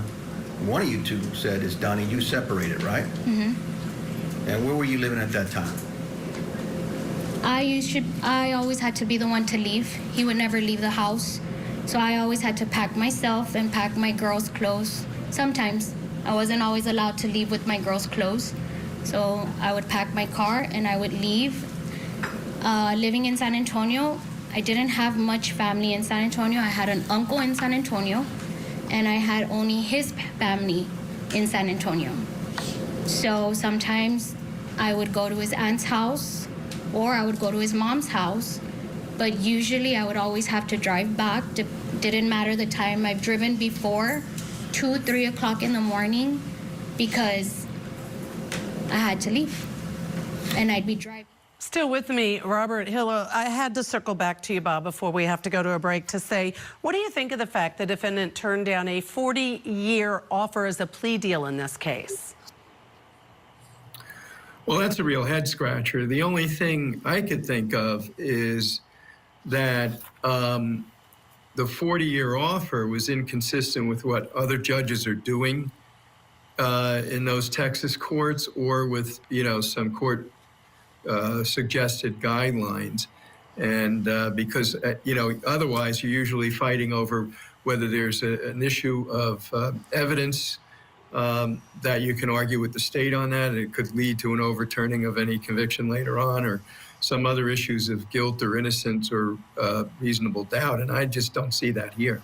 But what's interesting is cross-examination makes clear, I think this attorney is painting her as the actual perpetrator and him as the victim. So we know he takes the stand. It's going to be really interesting, Bob, to see if that's where they come out with this, if they say he was the victim, even though, according to her, he used a gun and did shoot her 5 times. All right, Bob, thank you so much, as always, for joining us. Always appreciate you.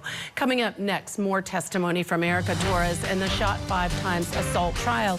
And still ahead, we hear from the defendant. He takes the stand, Billy Delgado. You're watching Court TV, your front row seat to justice.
small ship cruising. Done perfectly.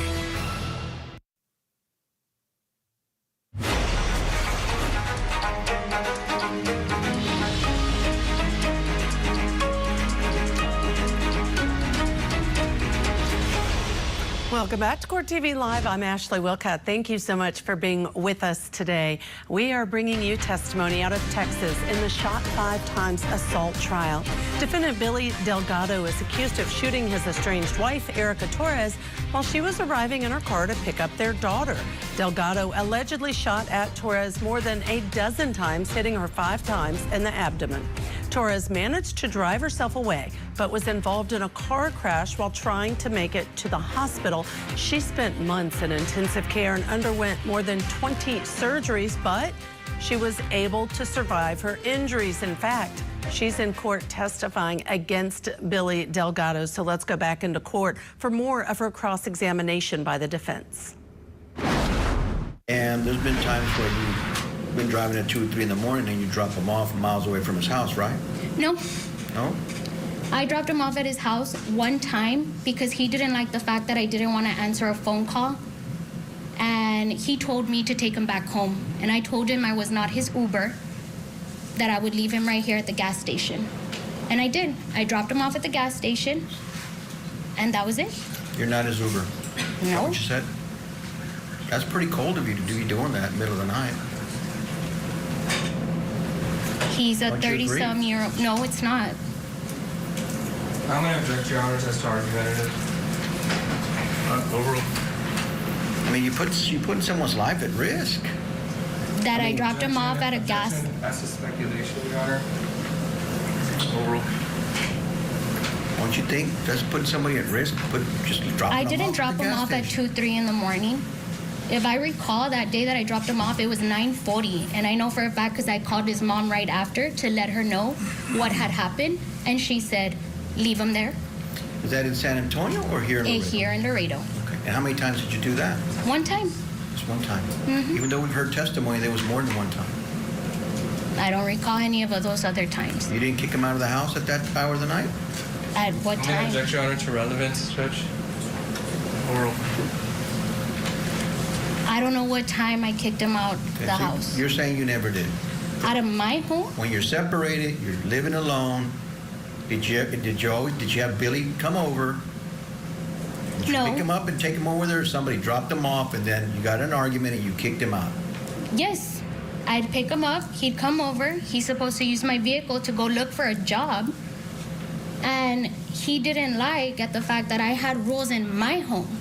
It wasn't his home, it was my home. Okay, and then why did it, if he didn't find a job during the day, why did it take you so long till 2 o'clock in the morning to kick him out of the house? Because he was just arguing with me, and I told him the door's right there. If you don't want to be here, the door is right there, you can leave. And he would leave. You did not offer to give him a ride at all? No, I'm not. I have to go to work the next day.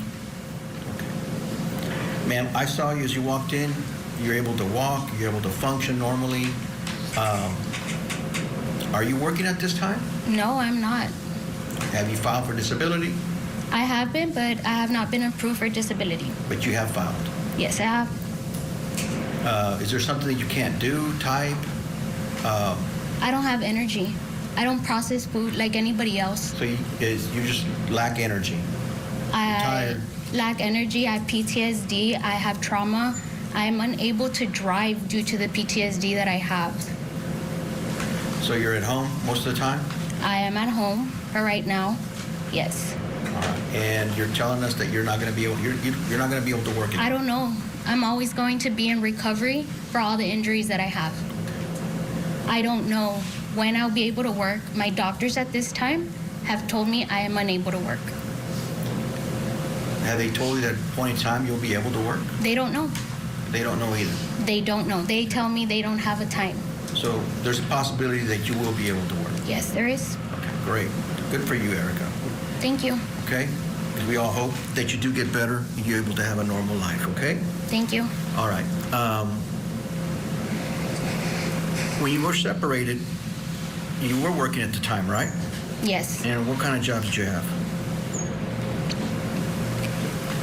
I was an alternate administrator for a provider agency, and as well as data clerk for a home health agency. At the time of the shooting, those were my 2 jobs. Okay, before the time of the shooting, what else did you, what kind of job were you have? I was a waitress.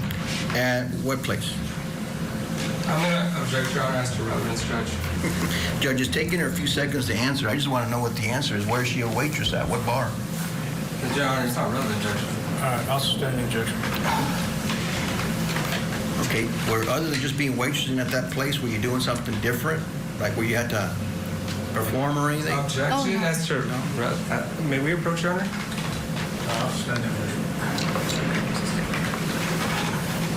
I'm also going to ask the court to advise counsel to not do that, because this is the second time you do that today, going against the court's orders, Judge, and asking questions against the court's orders. I asked a different question, Judge, so I don't... I didn't recall ordering anything in that regard, but yeah, let's abide by the motions in limine, if you would, Mr. Vega. Let's proceed. Okay. Erica, okay, so you had a different type of job, and then you were working as administrative assistant, right? Mm-hmm. All right. So since that last job you had, and the incident, after the incident, there's been no more. You've been out for a whole year, so you haven't really started looking for a job. You can't right now. You can't, right? No. Okay. And who's taking care of your daughter since you can't take care of her? I'm taking care of them. But that requires a lot of energy to chase them. Well, no, I have an 11-year-old and a 5-year-old, Right. and they are aware of my condition, and my daughters are well-rounded, and they understand that I can cook for them, I can, be around them and watch them. Okay, so you're able to take care of your daughters. Mm-hmm. Great. While you were contemplating divorce, I mean, there was no orders in place to keep Billy away from his daughter, right? I never kept him away from his daughter. I tried to co-parent the best way that I could. All right, and there was an order put in place so he can't see his daughter. Those were his decisions to shoot me. That was placed because of what he did. Did he do anything to his daughter? That I'm aware of, no. Okay, so why would they want to keep him away from his daughter? No object as to relevance, Your Honor. Overruled. And speculation as well, Judge.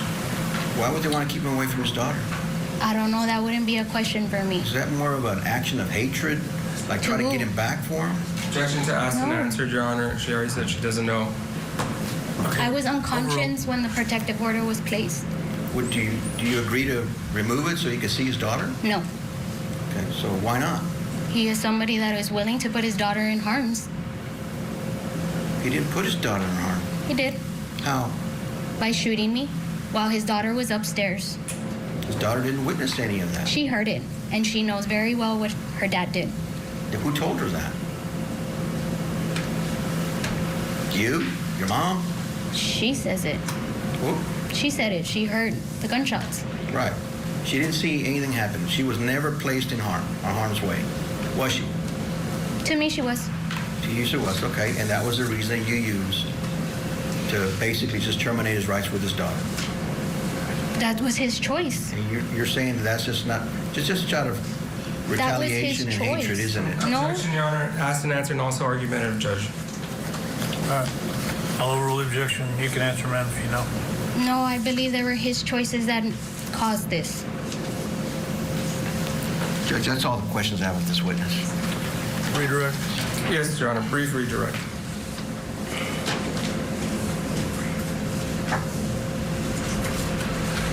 Mr. Vega asked you right now, or he commented how you walked in normally.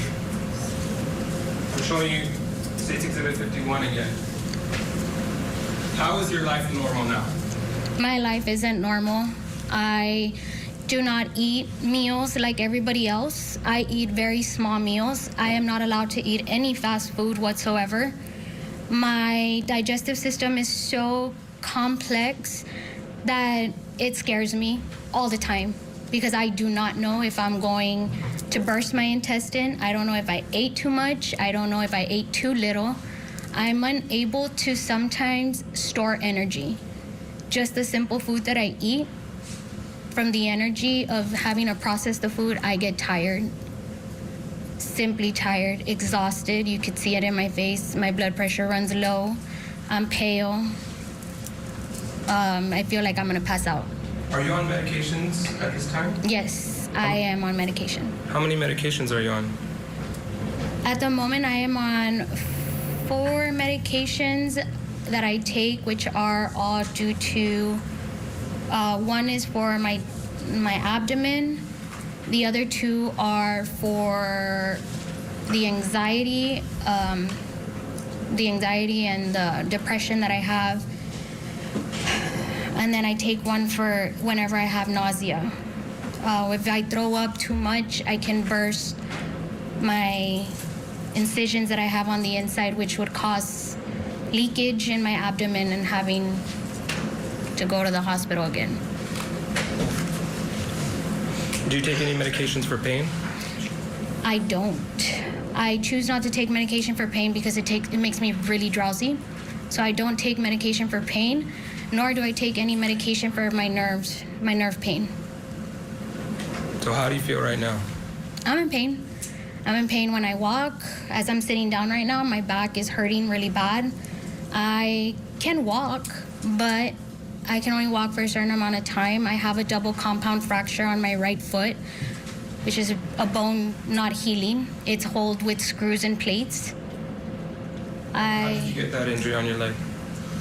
When Billy shot me and when I crashed, I came to find out that I broke my foot when I crashed.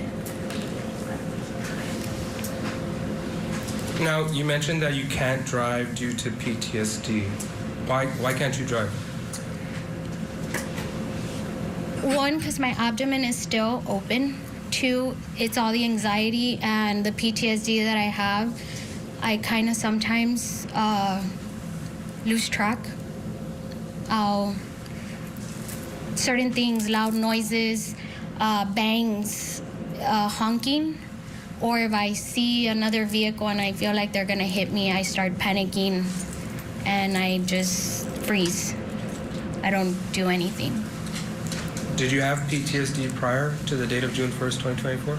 No, prior to June 1st, I lived a very freely, carefree life. I really never believed anything bad would happen. Do you want to be normal? I would like to. I would not like to feel like I'm crawling on my skin all the time. The anxiety that I have it's not a body experience. I don't have control over myself. I don't have control on the way I can feel. And it absolutely feels horrible due to the fact that I never had to feel this before. Never had to feel it. I never had to feel having to look over my shoulder all the time. Why do you feel like you have to look over your shoulder all the time? Because I don't trust anybody. I don't trust nobody that's around me all the time. And why is that? Because I trusted somebody and I trusted that they would not do something like this, and they ended up doing it. And the one person that stated that they loved me ended up being the one to do this. And who was that? Billy. Pass the witness. Ma'am, you mentioned that Billy may have had a problem with alcohol. Is that right? Yes. Okay. Do you think that all the abuse that you gave him might have led to that? No, he was already... Did he get treatment for it? That I'm aware of, he did go and get some treatment for it. I know there was an incident where you might have a habit, I don't know, but did you ever get treatment? No. No? Okay. That's all I have, Judge.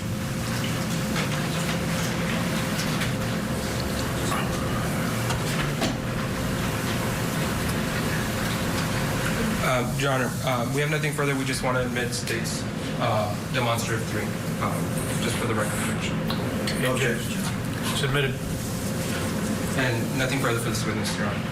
Okay, subject to recall, either side? Yes, subject to recall for punishment. All right.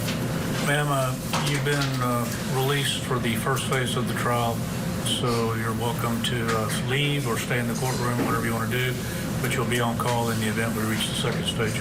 Thank you.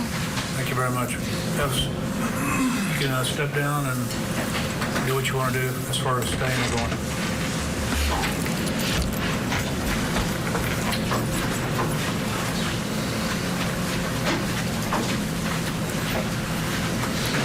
All right, the state's next witness.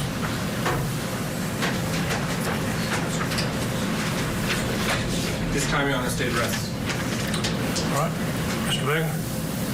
Yes, Your Honor. All right, we do need to take a break. Tell us what you think. I think the defense was really trying to and discrediting her, saying she was the one with issues, not the defendant. And guess what? When we come back, the defendant himself, Billy Delgado, takes the witness stand. He tells the jury, get this, he was raised not to put his hands on women. We'll hear what he says provoked him to shoot his ex-wife. You do not want to miss this. We'll be right back. Tonight in closing arguments, a jury decides whether or not two parents tried to kill their own daughter. We're live with the very latest as deliberations get underway. Closing arguments with Vinny Politan tonight at 8/7 Central, only on Court TV. Donna Adelson is facing charges of murder, the death of her former son-in-law. Now that Donna has turned into a defendant, what's next for the Adelson clan? The matriarch mastermind murder trial. Live coverage this August on Court TV.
Now back to Texas for the shot 5 times assault trial for the defendant, Billy Delgado.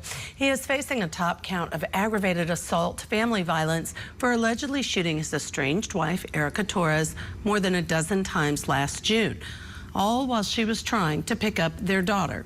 We just heard testimony from the victim herself, Erica Torres. Now we want to go in court because Billy Delgado has taken the stand. He's on direct examination by the defense.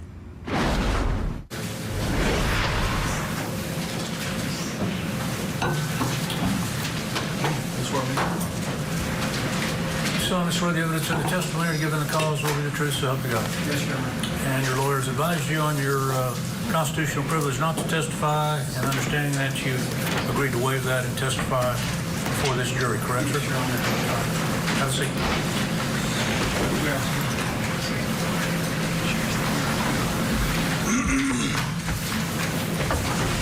All right, adjust the microphone. I try to speak up so everybody can hear you, sir.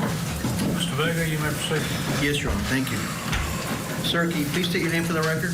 Billy Delgado. Mr. Delgado, how old are you? I'm 35 years old. Okay, sir. And where are you from?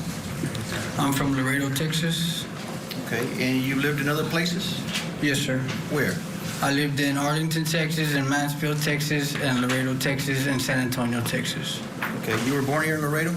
Yes. And what's your mom's name? My mom's name is Maria Concepcion Delgado. And your dad's? My stepdad is Luis Delgado, and my real dad is William Bloom. Your biological dad is William Bloom? Yes, sir. Okay. And your mom's maiden name? Maria Johnson. Okay. I went to United High School. United High School, okay. Where else after that? I went to South Texas Vocational Institute. I became a combination welder. And when was that, sir? In 2016, I started school. In 2017, I finished and graduated in trade school as a combo welder. Okay. And you were how old at that time? I was about 27 years old, sir. Okay. And before you became a welder, were you working here? Yes, I was working in a staffing agency as a forklift driver. You have another child from another relationship, right? Yes, I do. And what's the name of that child? My son, Delgado, and he lives in Fort Worth with his mother. Okay. And you said you had lived in that Dallas area, the Fort Worth area. Is that where you met the mom? Yes, sir. Okay. And how long were you with her? I was with her for about 5 years. Okay. And then you separated? Yes, sir. Okay. Do you still see your son? Yes, I see him on the summers. I get him for a whole month, and I see him when he doesn't have school for the most part. You have a good relationship with both the mom and the son? Yes, I do. Object to residence, Your Honor. Overruled.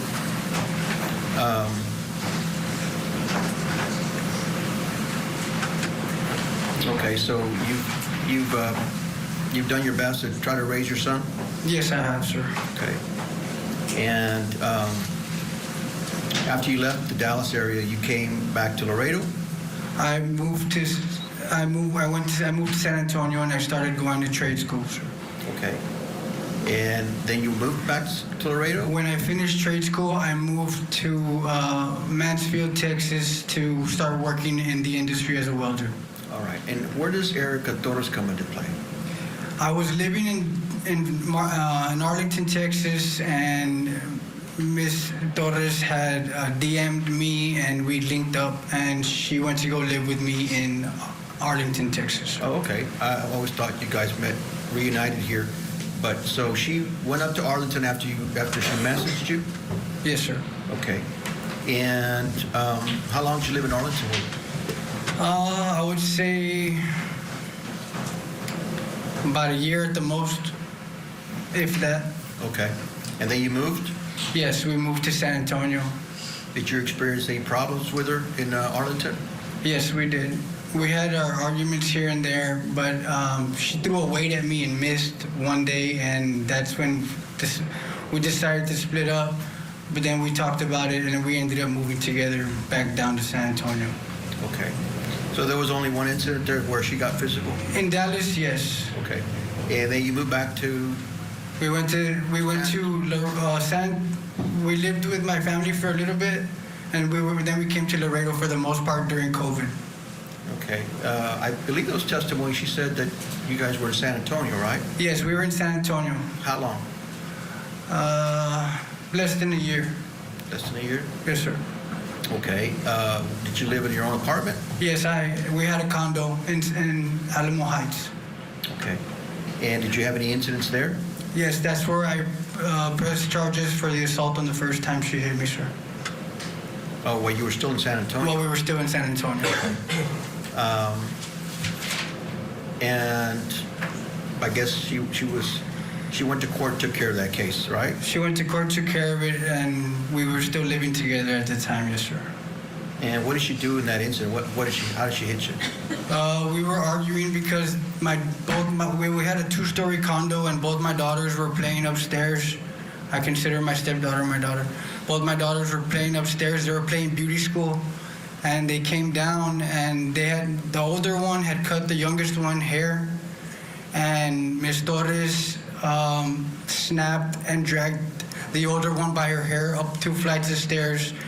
And when I told her, like, maybe you could have handled that different, she said for me not to tell her how to raise her daughter. And that's how the fight started? And that's how the fight started, and she started coming towards me, and I was like, Erica, stop, and that's when she hit me a couple of times, and that's when the neighbors called the cops. Okay, you didn't call the cops? I didn't call the cops, no, sir. Okay. I know that we brought it up. You were sitting here next to me during the voir dire. That was one of the questions, and I want to ask you, somebody already threw a weight at your head, and somebody already assaulted you. I mean, why'd you stay with her after those 2 times?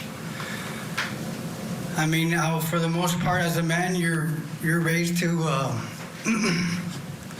deal with those kind of things, okay, and just be a man about it. So I decided to be a man about it and be there for my family, what I had at the time. Okay. So after you said about, what was it, a year in San Antonio? Yes, sir. You moved back to Laredo? Yes. And that was during COVID? Yes, sir. Okay, there was not much going on during that time, right? No, sir. I think she said you weren't working at all. You didn't have a job. No, I was getting unemployment. Okay, so you were receiving some type of funds? Yes, sir. All right. Did any incidents happen after that? We had gotten in an argument one time at the house, and I was trying to get out of the house, and when I was trying to get away from her, a cologne bottle had fallen on the floor, and she stepped on it, cut her foot, so that gave me a chance to open the door, and I was able to get in my vehicle and skirt off, well, before she got to open the passenger door and continue the abuse. Okay. And any other times that you recollect? The time in the vehicle. The time in the vehicle? Yes, and after the time in the vehicle, one more time. That was it. That you remember? Yes, sir. Okay. There was other incidents when the police were called, right? Yes, sir. And those aren't the times that you're mentioning right now? No. Okay, so there were other times? Yes, there were other times that the cops in San Antonio, before that, they had proof, because I was bleeding from the side of the head, so they had to arrest her. Because I gave them permission to take photos. Okay. I'm not sure, Mr. Delgado, you said you were bleeding, right? Yes, sir. So I have some photos, but are these the photos that I have from that incident? I believe, no, those were the photos that my 2 aunts, I was at home, we were at home here, we had a condo in Del Mar, and she was hitting me, and all of a sudden somebody rings the doorbell, and out of the blue, 2 of my aunts came to visit, and they were able to, Miss Erica calmed down, and I went upstairs real quick, and I changed my shirt, because it was all torn and everything, because I didn't want my family to know what was going on at home. And so at that point, my aunts came in, they said hi to the babies and everything. And when they left is when I saw my opportunity to go outside and let them know and show them what was going on. And that's when they decided to take pictures of it, because I had never told them that Miss Erica was like that. Okay. I mean, they knew that you argue a lot, right? Yeah, they knew that we argued, but I would never tell anybody of the times that she would put her hands on me. Okay. And a lot of these were they just scratches and slaps, or were they serious? There were scratches, slaps, and punches, all a mix of everything. Okay. Did you ever brandish a weapon and never try to shoot her? No, sir. Okay. Except for, I mean... Well, we saw the video. Yes, sir. Right. Okay. And we'll get to that, okay, Mr. Delgado? Yes, sir. But... Let's bring in trial attorney Gene Rossi. It's always great to have you, my friend. Listen, Gene, here's what bothered me, that he talks about her being physical and him bleeding from the head, being arrested, and the neighbors calling the police on a different instance. However, he said, I decided to be a man about it. I decided to be a man about it, yet how is he going to defend her allegations that he shot her later? Well, that's a foolish consistency is a hobgoblin of simple minds, Judge Ashley. I love that quote. That's a problem. Oh, yes. Ralph Waldo Emerson. Judge, here's the problem with this defense. And when you put a defendant on, and I've done it once, twice actually, and it either goes very well or it can be a train wreck. What he's doing is he's blaming his actions on her being physical with him. And that is inconsistent with him pointing a gun and shooting over 10 rounds, 5 into her abdomen, all because he's concerned and angry about their relationship with her daughter. The second thing I want to say is, when a defendant takes a stand, the concept of you only get one chance at a first impression kicks in. The first few minutes of his testimony, he's essentially blaming the victim. He could have gotten to that point later on. I don't know if I like the structure of this direct examination, because he's trying to make himself the victim by saying, I was a man, I stood there and I took it. Now, I don't know if the jury is going to like that. Third point I want to make, Judge, is his demeanor. He's not looking at the jury at all. And you don't have to stare at the jury.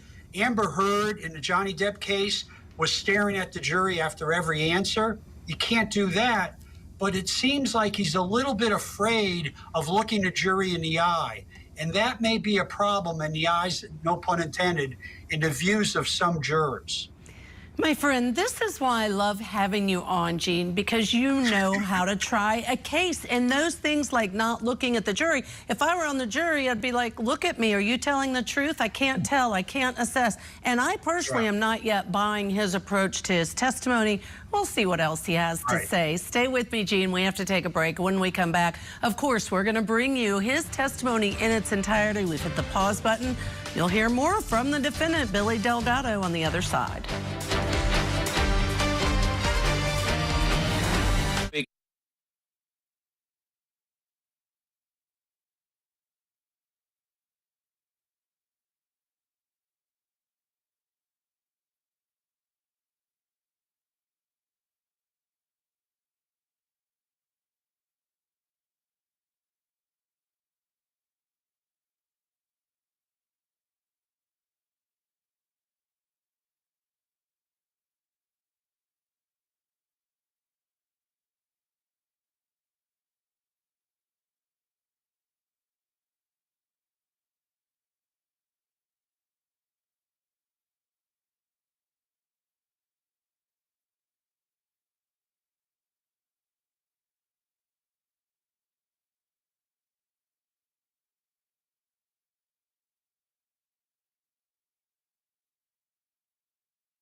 Back now to Texas for the shot 5 times assault trial. Billy Delgado is the defendant accused of shooting his estranged wife 5 times in the abdomen as she approached in her car to pick up their daughter.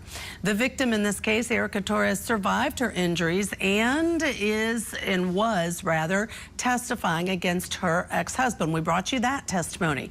Well, up next on the stand, Billy Delgado, and we want to get you right back in where we left off, direct examination by the defense. We have assaults after assault after assault after assault after assault. You know, you could have lost your cool in between any of those assaults and shot her, right? Yes, sir, but I wasn't raised to hit women. Okay. Or you could have punched her out. Yes, easily, but I don't put my hands on women. Okay. So when did you purchase this weapon? The weapon that I purchased was after July of 2023, when the incident happened. I pressed charges, and one of her brothers had just gotten out of prison, so I was kind of concerned for my safety. Okay. Did anybody make threats against you? It's happened before to where I've been threatened by her mother and her brother, yes.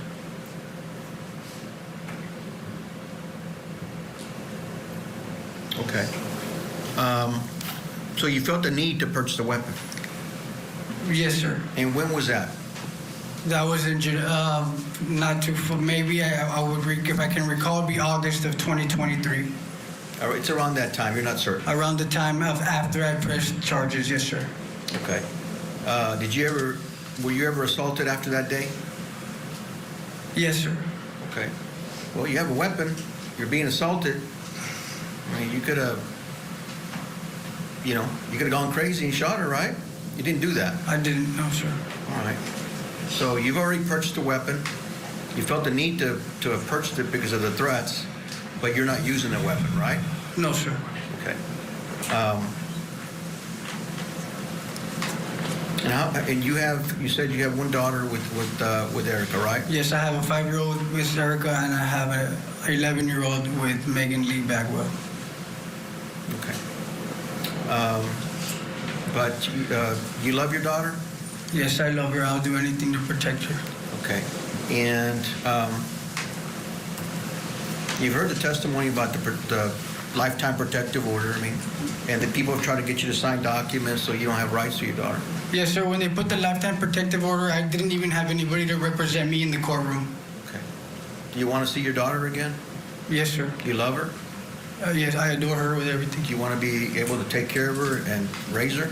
I would love that.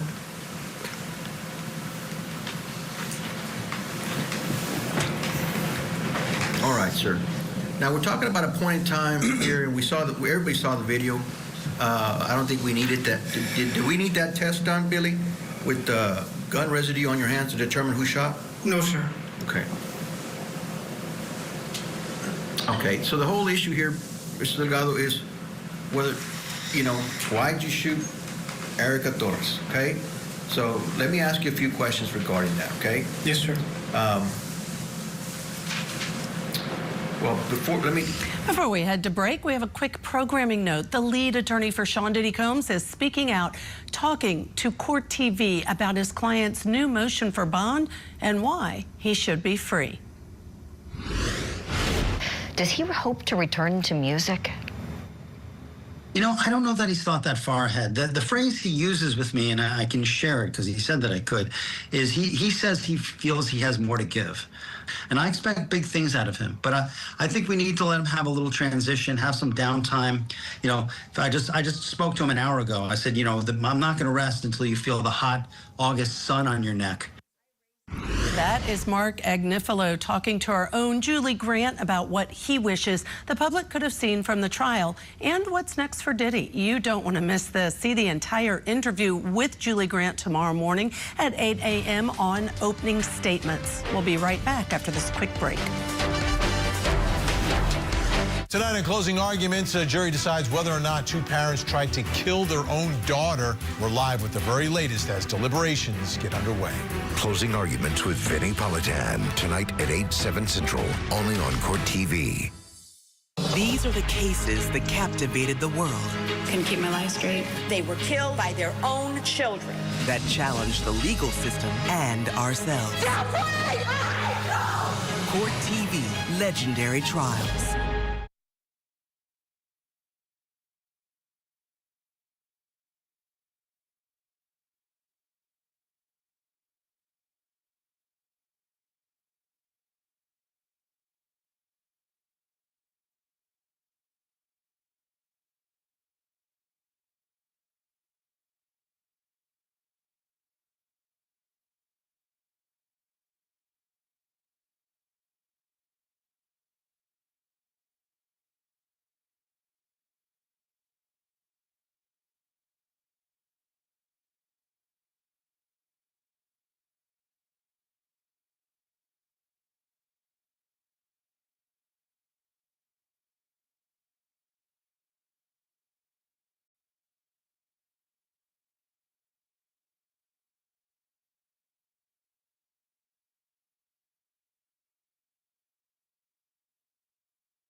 Now back to the 5-time shot assault trial in Laredo, Texas. Defendant Billy Delgado is charged with shooting his estranged wife, Erica Torres, 5 times.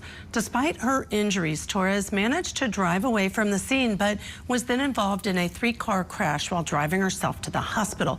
She spent months in intensive care, underwent more than 24 surgeries, and spent almost 1 year in the hospital. Let's get you back into the courtroom now. We're listening to the defendant himself. He chose to speak. He is explaining why he shot his estranged wife. Your stepdaughter. Yes. Were there any allegations concerning abuse with her? Yes, there was. And what about Can I her? object to relevance, Your Honor? This is about the stepdaughter. It goes to our defense judge. Well, I think it was already discussed to some extent, so I'm going to overrule the objection. Go ahead. Okay. She has a stepdaughter, right? I mean, she has a daughter, your stepdaughter. Yes. Okay. Was there ever an incident of abuse? Yes. And what happened according to you? We were living in San Antonio, and Mrs. Torres' family came to visit, and the next day my stepdaughter had what it looked like somebody had hit her in the lip, and she had like a bruise on her neck, and it happened to be hickey, sir. Okay. And how did you determine what happened? Well, we asked, Miss Torres, of course, because I'm not her father, so I'm not allowed to handle those kind of situations. Miss Torres called her father, and they handled that between them. Object to hearsay, Judge. Okay, you were present when this happened? I was present when this happened, yes. Okay, so they handled the situation. Don't repeat what anybody else said, but you're welcome to tell us what you saw or didn't. Okay, so don't repeat what somebody said, just what you saw, okay? Yes, sir. So they handled the situation how? From what I know, they put her youngest sister in counseling, from what I know. Okay, so Erica's younger sister was the perpetrator in that case? Yes, sir. Okay. Now we move forward. You already have that in your mind, right? Yes, sir. There's already been an incident where there was hickeys and by the younger sister, according to you. Yes, sir. That's already logged in your brain. Okay, then we move forward now. And take us back to your apartment to the day of the shooting. Well, the night before, my daughter was taking a shower, and I had asked my roommate Sharon to just watch her real quick while I went outside to smoke a cigarette. And when I came back inside, I went into the bathroom, and I really didn't say anything. I just wanted to peek on her because my daughter was really quiet, and usually she's jumping around the shower, splashing and stuff. So I kind of peeked in the shower, and she was what looked like she was playing with the vaginal area of a Barbie. Okay, and that concern you? Yes. I kind of I reacted in a sense to where I kind of, what are you doing, yelled, got loud a little bit, and the Barbie went flying out of her hand, so I calmed down, and I let her finish taking her a bath, and I took her to the room, changed her, put a cartoon on for she can, calm down because she was crying, and after that, that's when I started asking her, where did she learn to touch a Barbie in those areas? And the response? Her response was she kind of just tried to change the subject. She tried to just, my daughter's very smart, little girl. She just kind of changed the subject, and so I started asking her, I started with my family. I started asking her who has been touching. She had to have learned from touching the Barbie. Where did she learn that from? I started naming family members of mine because my daughter's always bouncing around with my family and Ms. Torres' family. And I started with my family, started going down the list of people, asking her, was it this person who touched you? She started saying, no, Daddy, it wasn't that person. And I went down the list. She said, no, no, no. And then I went over to Ms. Torres' family. I started going down the list of people, and when I got to Mr. Louis Torres' name is when she kind of started crying and held me and told me that that it was him that touches her titi. Okay. And who is Louis Torres? Erica's brother. Okay. Is he the one that's been in prison? Yes. Do you know what for? No. Okay. So their family knows what it means to have a family member in prison. Yes, sir. What it feels like. Yes, sir. Okay, in your mind, so you already have the previous abuse, stepdaughter, and now you have this of your daughter. Yes, sir. Okay, so take us, what happened the rest of the night? Well, I was thinking how I can approach Ms. Torres, because every time I approach Ms. Torres, she tells me that I'm acting like some sort of investigator or something in her terms. Because 2 weeks prior to that happening, she had came to drop off my daughter, and my daughter had a big knot on her head. And she said that it happened at school.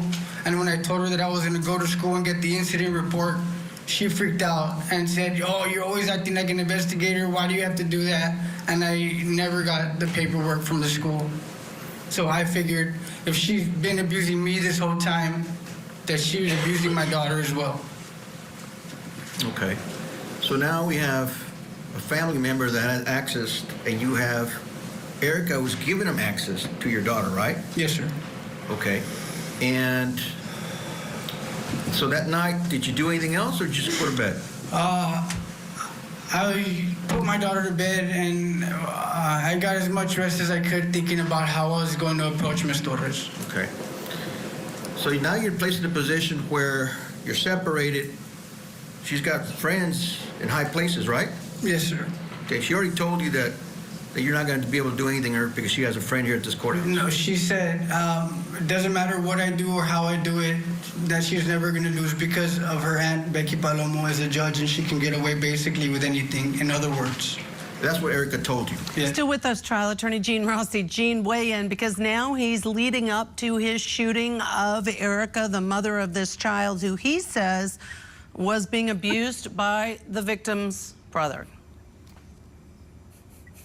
Well, Judge, here's the thing. He's basically saying that because she abused the stepdaughter and the brother of the victim abused his daughter, that he had a justification to try and kill her. If I were doing a cross-examination, Judge, I would focus on one comment he made at the beginning where he says, "I don't hit or put my hands on women." I would use that to show you're a coward. You didn't want to touch her, but you wanted to put 10 to 14 bullets inside her body and kill her. I would use that against him. This seems like justifiable. Yeah, I mean, and I may have just lost you right at the end. I'm so sorry, Gene, but those were such great comments. That's and okay. Justifiable homicide. I mean, I'm astounded this is his testimony, quite frankly. If I were a juror, I wouldn't buy it, but we don't know what the jury's going to do. Gene Rossi, thank you as always for joining. Coming up next, Michael Ayala for more of the defendant Billy Delgado's testimony. You don't want to miss a minute of this. We'll be right back. Stay tuned.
how he looked while he was walking, because everything happened so fast. I heard 3 bangs on my windshield as I was going, and the only thing I remember seeing is literally his hand as I turned to the side as I was passing him, and just hearing gunshot after gunshot after gunshot. I came to a realization that I got shot because I felt like I couldn't breathe.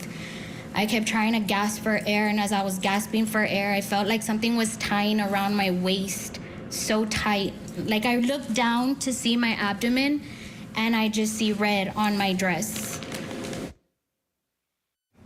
Welcome back to Court TV Live. I'm Michael Ayala. And I'm Judge Ashley Wilcott. The victim takes the stand in the shot 5 times assault trial in Texas. We'll have more on that in just a moment.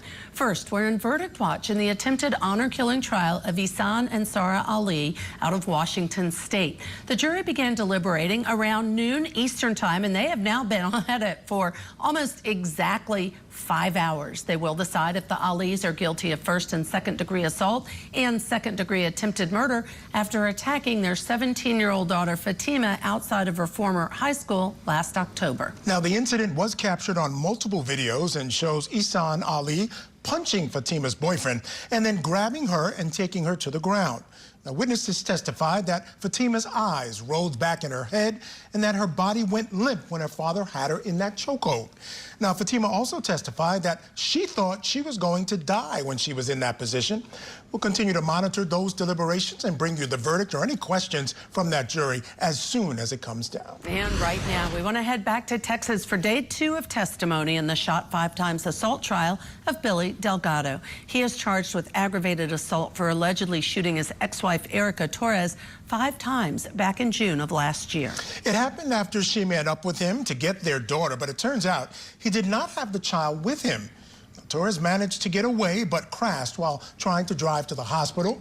Today, she took the stand and testified about their tumultuous relationship and the day that she was shot. After that, the state rested. And then the defense began its case. Yes, Billy Delgado, decided to testify. Right now, we want to go back into court. We hit the pause button so nobody misses a word of this testimony. Can't wait to hear what viewers think of this.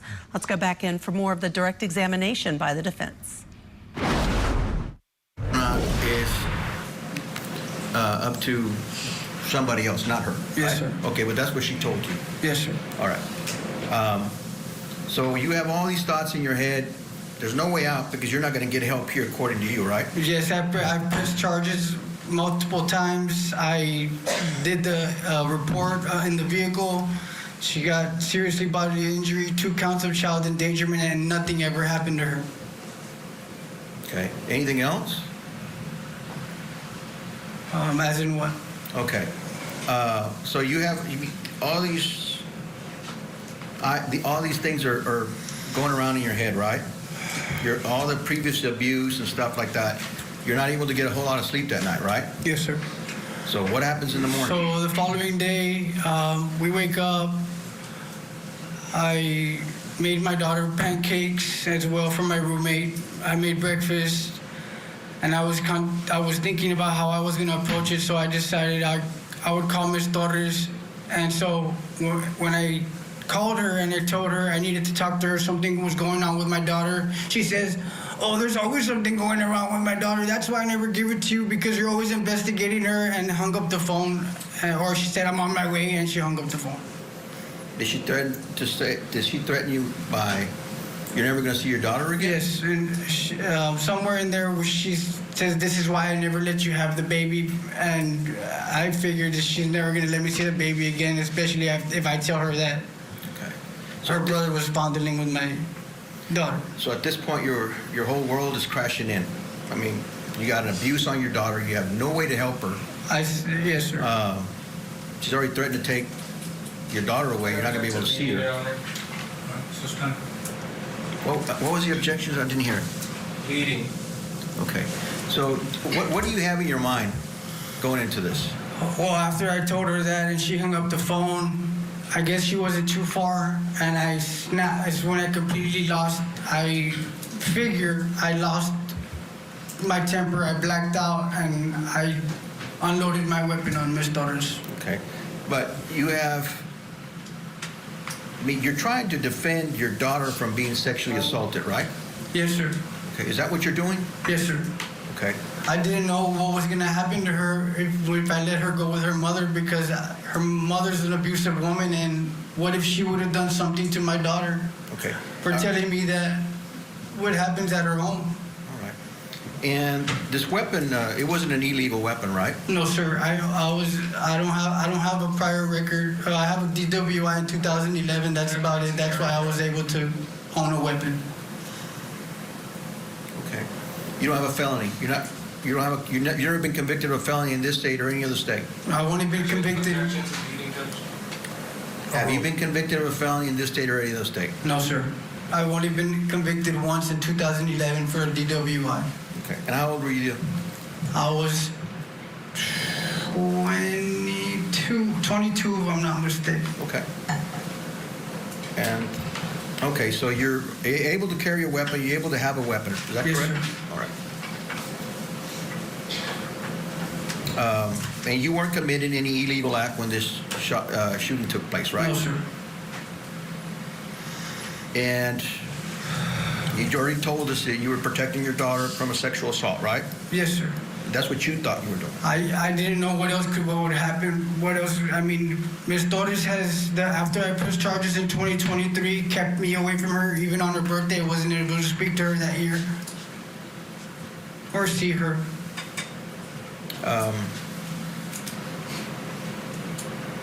Okay. I haven't seen my daughter for her birthday since 2023. 2022 was the last time I saw my daughter for her birthday. Okay. Erica's not the one sexually abusing your daughter, right? No, she's physically abuses my daughter. Right, but she's the one in control of your daughter? Yes, sir. Objection to leading, Judge. Is she the one in control of your daughter? Objection to leading. Yes, sir. Overruled. And so is she given access to anybody else? Yes, sir. Okay, and is one of those persons Louis? Yes, sir. They used to live together, if I'm not mistaken. Okay. Louis Torres, right? Yes, sir. All right. So in order to protect your daughter, I mean, you have to do something, right? To get from daughter getting to Louis. The last thing I would have ever thought is nobody deserves to be shot. Nobody deserves to be shot. Right. Trust me, I regret it every day. I wish it would never happen. But it happened. Go ahead. But it happened, sir. And I felt like I was left with no choice. Was that your way in protecting your daughter? Yes. Okay. I mean, you've been through a lot, so you thought this was reasonable, an unreasonable attempt to defend your daughter? I didn't think it was reasonable to shoot anybody, but that's what happened. Well, that's the only option you had at the time, right? But yes, sir. Okay. So at that time, it was reasonable. Was that correct? Yes, sir. Okay.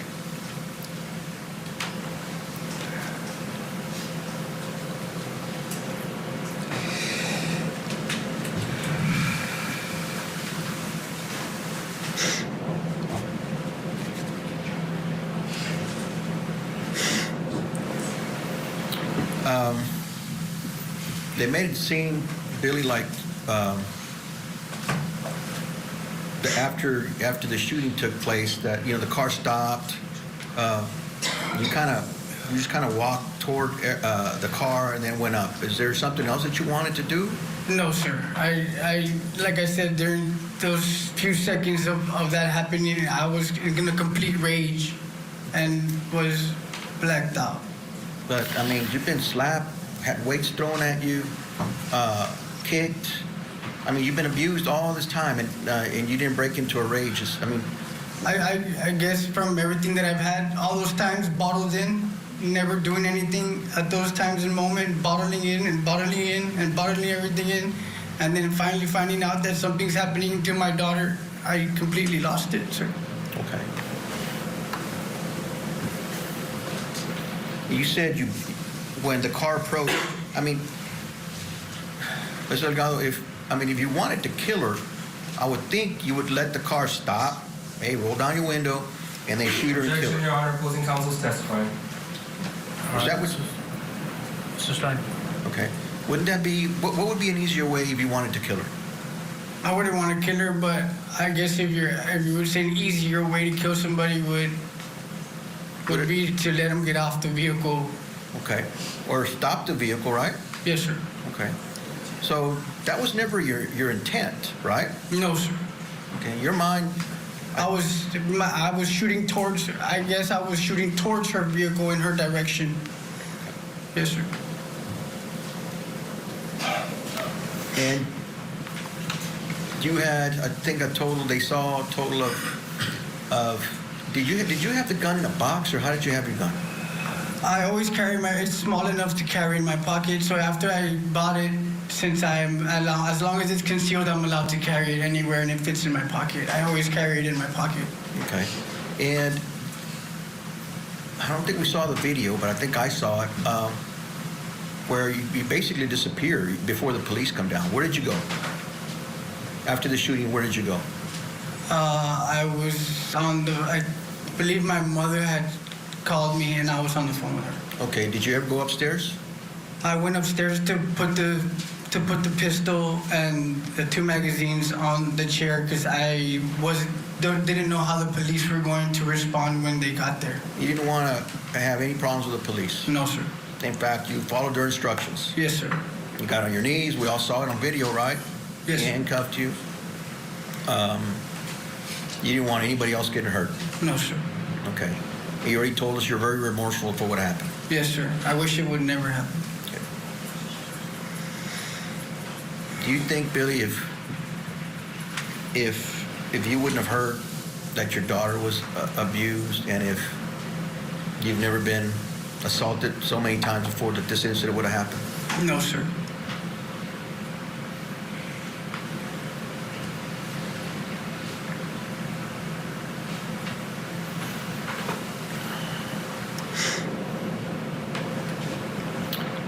Your Honor, can I have just 1 second, please?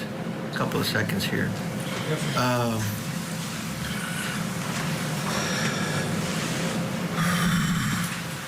Okay, you didn't do anything to provoke Erica, and then you responded with a shot, right? Yes, sir. Okay. I already asked you whether you were committing any criminal violations at the time. You weren't? No, sir.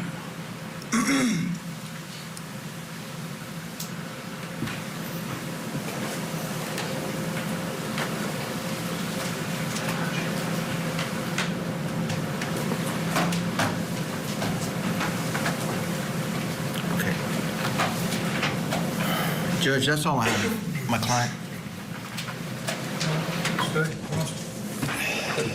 Thank you, Your Honor. If I could just have a moment. Yes, sir. This testimony, Michael, I can't turn away from. Now, we have to hit the pause button, but we're going to bring all of that to our viewers. Yeah, no doubt about it. I mean, he's interesting. I don't know if I believe him or not, but I just want to know what's in the mind of this defense attorney. What is he trying to do with this testimony? What is the strategy? Yeah. That's a really great point. All right, before we go to break, I want to mention Washington versus Ali, the 2 parents, Ihsan and Zahraa. That case, you can see the clock is paused. It's only because the jury has said they want a little break to take a walk. When they come back, of course, we'll resume that clock. Now, we also want to turn to Colorado, where we're also on a verdict watch. In the poisoned shake murder trial, former dentist James Craig is accused of poisoning his wife, Angela Craig, with protein shakes back in 2023. Now, due to court restrictions, we're not able to air testimony from that trial, but our Court TV cameras were in the courtroom today for closing arguments. Now, during the state's closing, the prosecution brought up some of Craig's incriminating internet searches for poisons and such. Meanwhile, the defense focused more on the fact that he was just a bad husband, not a murderer. Let's listen to some of both sides. Dozens more searches. How to make murder look like a heart attack. Not how to make suicide look like a heart attack. Not how do I talk my wife out of suicide. How to make murder look like a heart attack. Because he knew what he was going to do. He's trying not to get caught. He's trying not to do this stuff on his cell phone and his work laptop. He's doing it on a computer he doesn't think anybody is ever going to look at. He proved beyond a reasonable doubt that this guy was a pretty crappy husband. He cheated on his wife constantly. They proved beyond a reasonable doubt that he was not faithful. That they proved. But this idea that somehow this was some sort of motive was nothing new. Now, of course, we're going to let you know as soon as the jury has a question or a verdict in that case as well. Let's take that break now. When we return, we will head back to Texas for more testimony in the shot 5 times assault trial. The defendant will be on cross-examination by the state, and the prosecutor accuses him of ambushing his ex-wife. But first, here's some testimony from the victim's cousin about the call that she received from Erica Torres saying that she had been shot. Keep it here on your front row seat to justice. I hear her scream. She was in pain, screaming in pain, and she just says, ah. And as she screams, the call drops. I immediately call her back and I say, are you okay? She says, no, call 911. Billy shot me. He shot me. He shot me. Matriarch of the Adelson family gets arrested. Donna Adelson is facing charges of murder, the death of her former son-in-law, Dan Markell. Prosecutors say a bitter child custody battle was the motive for the murder-for-hire plot. Now that Donna has turned into a defendant, what's next for the Adelson clan? Now that the ship is really sinking fast, blood doesn't matter that much. The Matriarch Mastermind murder trial. Live coverage begins this August on Court TV.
My body was in so much pain.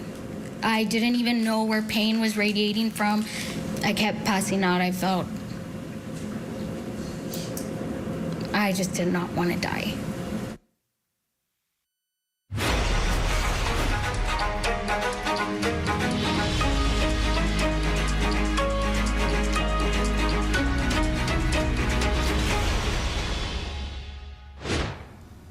Welcome back to Court TV Live. I'm Ashley Wilcott here with Michael Ayala. Thank you so much for being with us. I just want to mention on the case out of Washington State in which the jury has been deliberating, they went for a walk. We understand now as they consider the fate of Ihsan and Zahraa Ali, they are back at deliberating, so the clock is running again at a little past 5 hours. Yeah, back working away on that case. Away. Could be a while. All right, let's head back to court now for more testimony in the shot 5 times assault trial of Billy Delgado.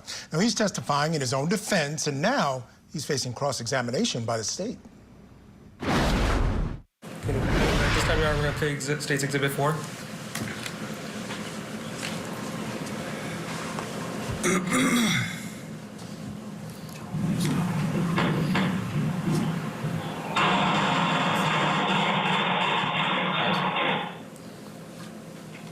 Mr. Delgado, you ambushed Erica that day, right?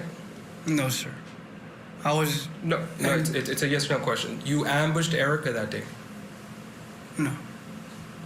Did you let her know that you were going to shoot her when she arrived? Yes or no? I didn't even know I was going to shoot her when she arrived. Okay. Yet, you didn't warn her, right? So you surprised her by shooting her 10 times that day? No, sir. It's on video, Mr. Delgado. I did shoot her 10 times that day, but I didn't shoot her planning that I was going to shoot her. Mr. Delgado, you're waiting for her. You called her to come over.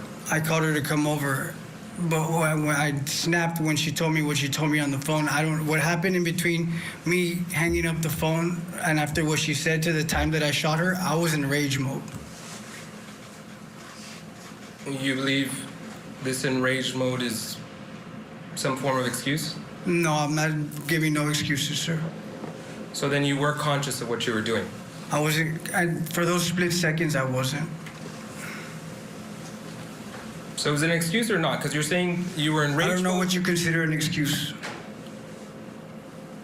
You intentionally called Erica over. But yes. Correct? But that's not what you said. You said, if I considered it an excuse, I don't know what you consider an excuse, sir. Mr. Delgado, let me break it down for you. You called Erica Torres over the date of June 1st, 2024 to your apartment, correct? Yes. You told her, get here now, correct? No. You told her, come over to the apartment? No. What did you tell her? I told her that I needed to speak to her. I needed to come to the house because I needed to speak with her, and that's when she made those remarks as in, this is why I never give you the baby. Okay. So yes, I guess you would say I did tell her to come to the house. Thank you. Now, but not intending to shoot her. Objection, Your Honor, non-responsive. Now, when she's coming over, you met Erica with bullets, correct? Shooting at her? You would agree with that? I don't understand that. I don't understand what you mean When by Erica arrived with bullets. When Erica arrived, you immediately started shooting at her, correct? As according to the video, yes. Okay.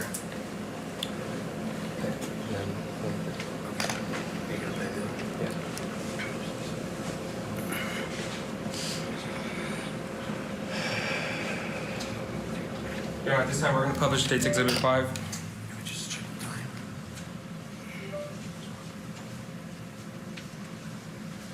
We're going to get you back inside the courtroom in just a moment. But first, let's welcome criminal defense attorney, former head prosecutor Bob Bianchi. Of course, thank you for being on with us both. Tell us what you think. I don't think Michael or I were buying his testimony on direct. Now we're on cross. Share your thoughts. Oh, my gosh, Judge, you know, I don't even know where to begin, honestly. Me and you are on a panel sometimes where we break down cases. We may need to include this. I'm not even laughing. The lawyering is unbelievable. I'll talk about that if you want to go there. The prosecutor's dropping the ball. The defendant listen, you got to look when you cross-examine the witness at what the law is here.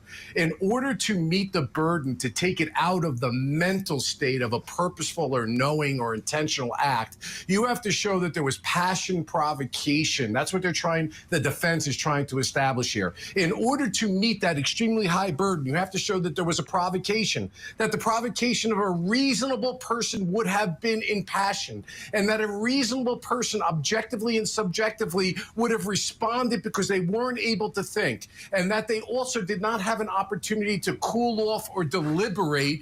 And this whole thing that he's talking about in his direct testimonies, you could see the lawyer was struggling. I felt bad for the guy. He was literally trying to lead him down the primrose path, and when the prosecutor was letting him lead, it was because the lawyer was saying, well, you did it because you were upset and you were enraged or whatever, and he kept talking about the previous instances, and the law is clear. If this was something from before where you had a chance to be able to calm down and deliberate, that's not passion provocation. So my first point, I can go on and on, but my first point is that the direct examination was horrible for the defendant, horrible. The prosecution could have gotten up and said, you know what, Judge, I have no questions. Ladies and gentlemen, when you listen to the law at the end of the case, this did not meet the definition of passion provocation. Instead, the prosecutor's taking it, instead of repeating his statements, he's trying to spar with him. The only thing I have to say, though, as a witness, this guy's an angry guy. So while I don't think the prosecutor is doing a good job in scoring points in terms of passion provocation, it is demonstrating to the jury he's got a short fuse. And the argument goes, if he's like that here in front of you, what do you think he's like when he's got a gun in his hand and he's angry because he's afraid, and he gave the motive,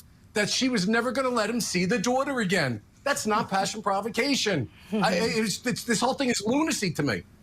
The only thing I'm seeing, Bob, and I agree with you 100%, just the sense I'm getting from this guy on the stand is that maybe there was preparation done, maybe that was the problem, not enough prep, but I get the sense there was preparation done, but this guy's just not following the script. He's just not, there's just not enough there for him to follow where this attorney wanted him to go. And I think the prosecutor's like, let him talk. All he's doing is helping us. Yeah, Michael, I agree with you. The lawyer did a yeoman's job. You get him on that stand and there's nothing he could do. The prosecutor allowed the lawyer to lead, but okay, maybe this is great. This is why I love Court TV, right? I love you guys, because there's nuance and there's tactics involved in this. So maybe I don't object as a prosecutor because it's looking so scripted. He's not giving the answers the lawyer wants, and it looks like literally the lawyer's testifying, not him. I can bring that up in summation. But when the prosecutor gets up and starts sparring with him in the manner in which he is, rather than going over the very good testimony that came out on direct examination, he's not scoring points here. So to me, I don't think it's so much tactics as he may have fallen into, the prosecutor, into a good scenario because, like you say, the defendant is just not a good witness. Yeah, and I agree 100% because the two tactics don't align. The way he's questioning him doesn't align with allowing him to speak on direct. Correct. So they don't sort of line up there, so maybe that's not what happened. Maybe they just didn't know any better. All right, Bob, stand by. We do need to step aside here. On the other side of the break, the defendant continues his testimony on cross-examination. But right now, here's some of the emotional sound earlier today from the victim's mother when she learned that her daughter had been shot. As I'm pulling up to LMC, I see the ambulance through the emergency room entrance. And I don't know what condition my daughter is in, and I don't know if she's alive.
consciousness, how did you feel at that point in time?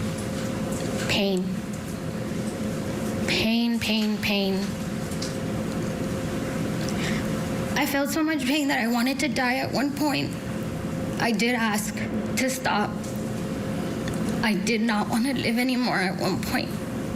The pain was absolutely horrible. It was excruciating, and as much meds as they would give me, nothing would work.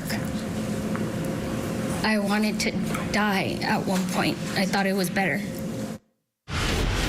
Welcome back to Court TV Live. I'm Ashley Wilcott. And I'm Michael Ayala. That was the victim, Erica Torres, testifying today in the aggravated assault trial of her ex-husband, Billy Delgado. Torres testified about being in so much pain that she wished she would die. Surveillance video captured Delgado firing several shots into Torres's car back in June of last year, striking her 5 times. She suffered severe wounds to her midsection, and the doctor who treated her in the ER told the jury today that Torres had less than a 50% chance of surviving. And because of her extensive wounds, she will never fully recover. The defendant, Delgado, faces up to 99 years in prison if he is convicted. The state rested its case in chief after Torres's testimony today. Now, the defense is up, and we are hearing from the defendant himself right now, cross-examination by the state. And as we go back into court, the state is playing the shooting video.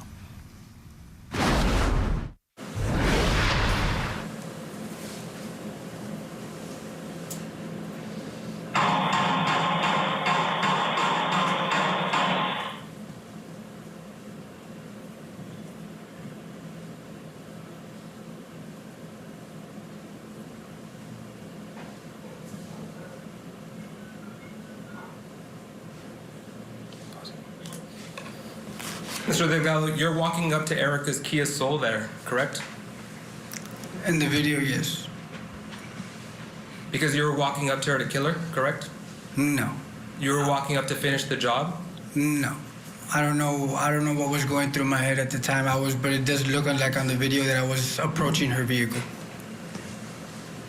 Well, it wasn't to check on her, right? I don't recall. You don't recall? No, like I said, I was blacked out at the time from so much rage.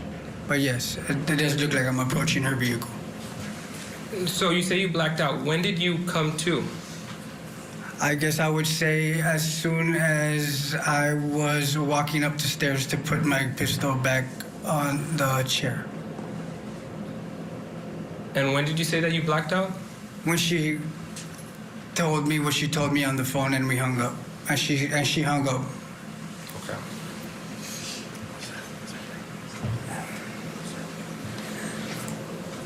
And was this before you were, because you heard Mrs. Estrada testify, so you blacked out after you were at peace making pancakes that morning? Happily making pancakes? No, my daughter was inside playing with Miss Estrada in her room, the sorry game, and that's when I told her I was gonna go outside, and I went outside and made a phone call. She doesn't even know about the phone call. I was outside when that phone call was made. Okay, but you testified earlier that the night before your daughter told you about this, right? Yes. And you testified that you went through a list, right? That you started with your family? Yes. And then you went to Erica's family? Yes. You realized that you, well, how many people did you rattle off? How many names did you rattle off to your daughter, asking her? I don't recall. I just went through everybody. Everybody? On my side, everybody. On her side, about 3 or 4 people.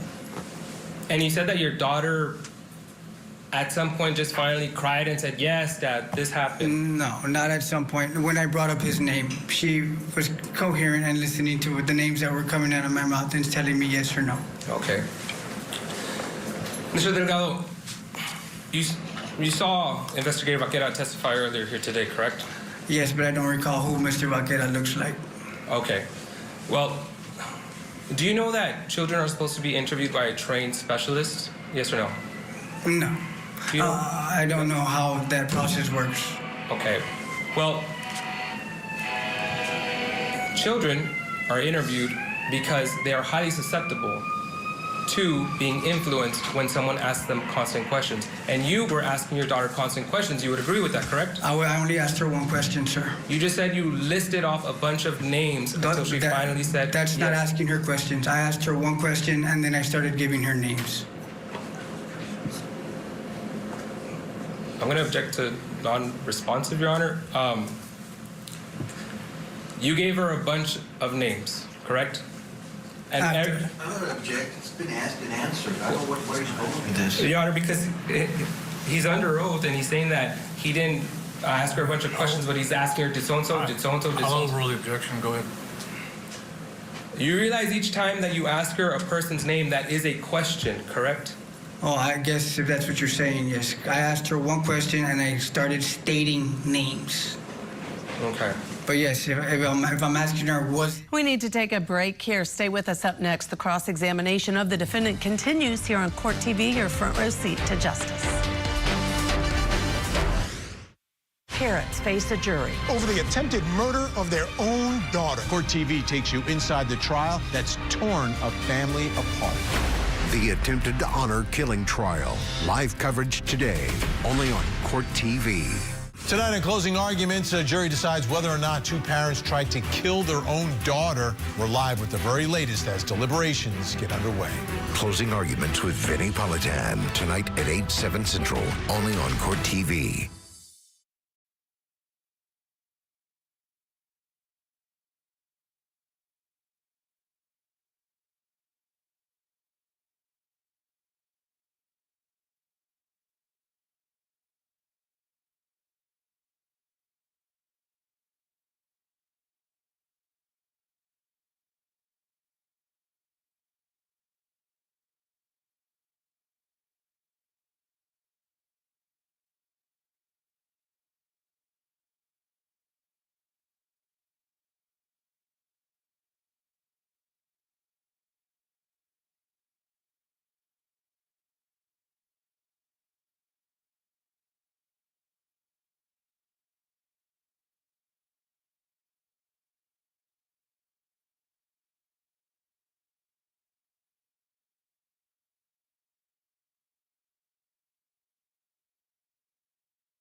Before we get you back to court, here are a few other cases Court TV is tracking. In New York, 4 people were killed and another was wounded in a shooting at a Manhattan office building on Monday night. The gunman has now been identified as Shane Tamura. Police say Tamura drove from Las Vegas to Midtown Manhattan, where he opened fire inside of an office building before turning the gun on himself. Now, Mayor Eric Adams said that Tamura was targeting offices for the NFL, but he entered the wrong elevator. In Arkansas, a manhunt is underway for a suspect who killed a married couple while they were hiking in Devil's Den State Park. Police have released this composite sketch of the suspect. The couple's 2 children were left unharmed, and authorities have not provided a possible motive or elaborated on how the couple was killed. And in New York, lawyers for Sean Diddy Combs have asked the judge to release him on a $50 million bond. Now, his lawyers want him out while he awaits sentencing for a federal conviction earlier this month on charges of transportation to engage in prostitution. The lead attorney for Combs is speaking out, talking to Court TV about why his client should be free. Have your expectations with the federal government changed at all with Maureen Comey being let go from her position? No, I thought Maureen Comey was an outstanding lawyer and is an outstanding lawyer, and I think will go on to have a terrific career regardless of where she is. I think it's a loss to the U.S. Attorney's Office, and it's unfortunate, in my view, what happened to her personally. I got to know her and all the members of the government trial team pretty well during the trial, and I have a great deal of respect for all of them, including Ms. Comey.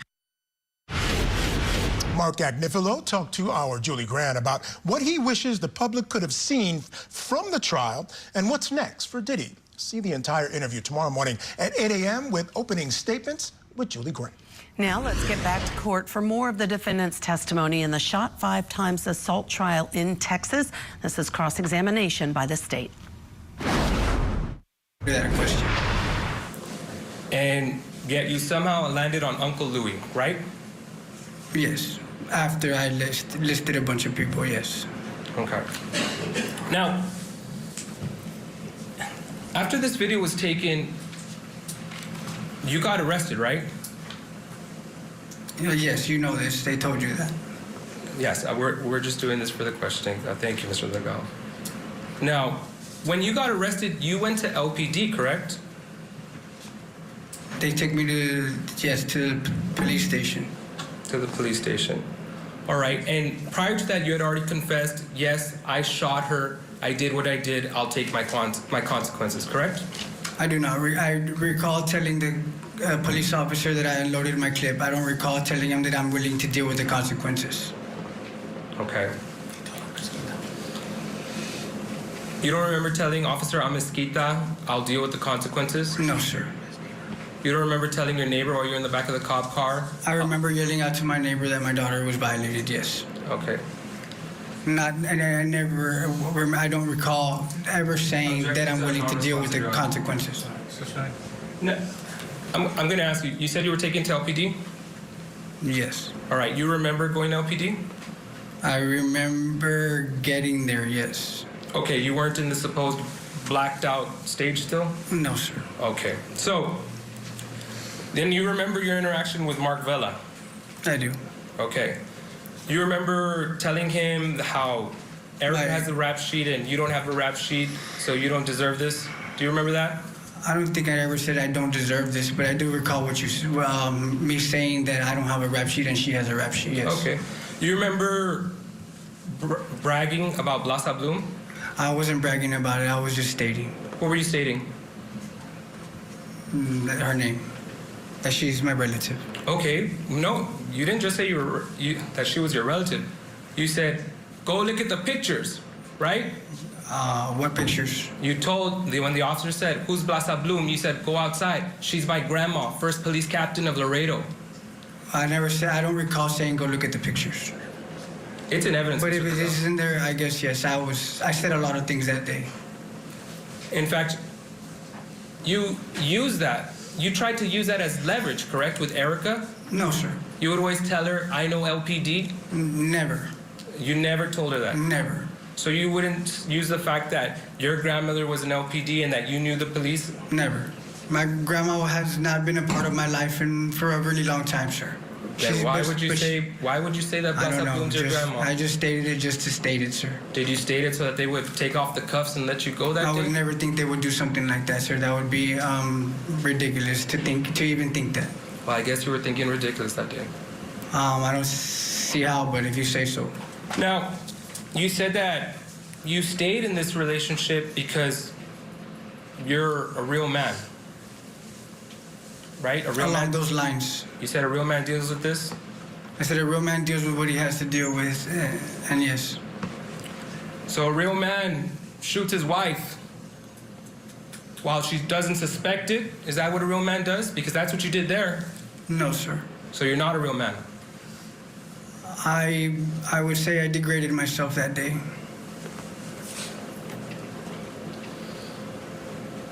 You said you weren't raised to hit women, right? Never. Were you raised to shoot women? Neither. You said you love your daughter? I adore her with everything. I'll do anything for her to protect her. Did you think that when you went upstairs that day that Emmy was going to be proud of you for killing her mommy? I don't know what you mean by that. I'm asking you. Did you? All right, let's bring back in our guest, criminal defense attorney, former head prosecutor Bob Bianchi.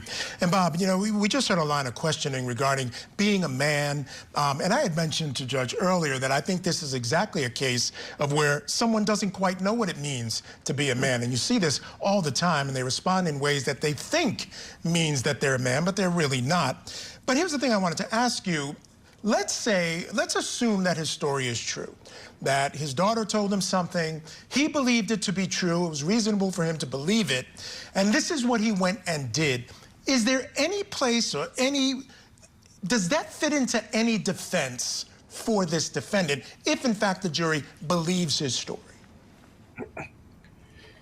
If the jury, see, this is where the prosecutor's making the mistake. Are you a man? I don't even know what this means. The thing is whether or not you were so provoked that a reasonable person would have not been able to form an intent and just reacted to a startling event happening in front of them. The prosecutor should be focusing on, you found out this horrible news the night before, and you went to sleep. And you woke up, and you took a shower, and you made breakfast and pancakes and got a gun. And this is what you want to show, that there was time to have what they call a non-cooling off period. So if you're going to ask me the question hypothetically, is finding out that your daughter was sexually abused and the abuser is within close proximity a great passion provocation defense? Absolutely. But that's not the facts here. He's actually establishing, the prosecutor, at one point, I can't believe it, like, a real man wouldn't do that. And no, it was an error in judgment. He's actually establishing the core values of the guy and having the defendant say he violated even his core values, which goes to the point that he was so impassioned that he lost control of his values. Look, it's just, I'm apoplectic over here. I don't think it's going to, at the end of the day, but prosecutors, anybody that's watching this show, your true crime aficionados, have a focused, prepared cross-examination and know where you're going and know what the law is and walk them through questions where yes or no answers can be given as you're retelling the story to the jury about all the facts positive to you. Defense dropped the ball on the direct examination of this witness. Probably no fault to the defense lawyer because the witness is just not a good witness, and the prosecutor is rehabilitating him. So I have to mention the video, too, because to your point, found out the night before, made breakfast, did things that morning, told her to come over. He doesn't have a conversation where he gets incensed or provoked. Instead, he walks out, she's driving by, he starts shooting. To me, that all adds up to the premeditation. I mean, it's not as if he gets provoked there. So I think the video is one of the strongest pieces of evidence for the prosecution. We have, I don't know, 30 seconds or a minute, Bob. No, Judge, I agree with you completely. And the argument that you're making is an extension to the common sense argument that I'm making. And that's exactly the argument that the prosecutor should be saying in question and answer to him. Last night, that was the provocation. Got up, made breakfast, got a gun, told her to come over, walked out and just started firing rounds. That's the prosecution's cross. That's the case. Passion provocation is not here. It would have been the night before, but not on that day. Bob Bianchi, we always appreciate you. I must ask you this, Michael. Are you surprised this defendant took the stand? No, I think I thought maybe it was a Hail Mary for maybe some consideration at sentencing, but it's not even working out that way for him. I think he's hurting himself there as well. All right. Thank you, Bob, for joining us. Always appreciate you. All right, folks, coming up in our next hour, we're going to get you back inside the courtroom for more testimony in the shot 5 times assault trial of Billy Delgado. Nobody deserves to be shot. Nobody deserves to be shot. Right. Trust me, I regret it every day. I wish it would never happen. But it happened. Go ahead. But it happened, sir. And I mean, I felt like I was left with no choice. Was that your way in protecting your daughter? Yes. That was him trying to defend himself in his aggravated assault trial. More testimony is straight ahead from his mother and his aunt. So keep it here on Court TV, your front row seat to justice.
Welcome back to Court TV Live. I'm Michael Ayala. Our Court TV cameras are covering the biggest cases across the nation. Now, at this hour, we are in Texas for day 2 of the shot 5 times assault trial of Billy Delgado. Now, he's charged with aggravated assault with family violence enhancer after allegedly shooting his ex-wife, Erica Torres, 5 times last year in June. Now, Erica drove up in her vehicle to pick up their daughter, and after a short interaction, Delgado started shooting, firing more than a dozen times, striking Torres 5 times in the abdomen.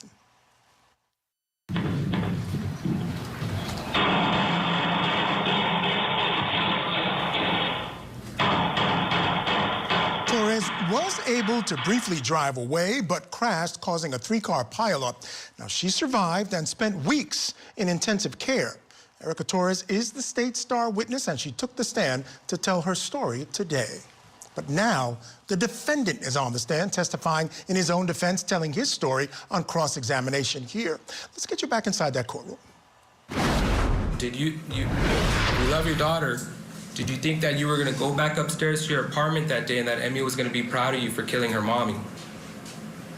I didn't think I was going to go upstairs and explain to my daughter anything. Did you believe that Emmy was going to be happy that you shot her mom? No.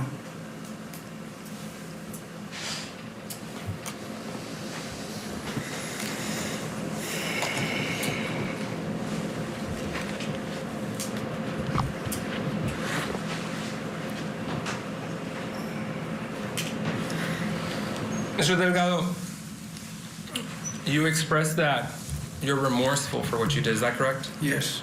You expressed that you regret what you did that day. Is that correct? Yes, I asked God for forgiveness, and hopefully one day Miss Erica can forgive me. Did you regret this the moment you did it? Yes, right after that. Right after that? I would say it was thought. It was in my head that I should have done that. So you regretted it from the moment you shot her? Even though you were smirking there at OPD, laughing about it, acting like if you just threw out the trash? No, that was how I felt towards the cop, because he was getting smart with me, so I got smart with him. Okay. Mr. Delgado, you've been in Webb County multiple times, correct? Webb County Jail? Not multiple. This is my first time. 2 times, correct? For this incident, yes. Okay, you were arrested initially after this incident? The day of, yes. Yes, and then you turned yourself in, correct? The second time? Yeah, the second time I turned, I bombed it out with no restrictions, and then. Object to this line of questioning. I'm going to establish the foundation right now, Your Honor. Yeah, good. All right.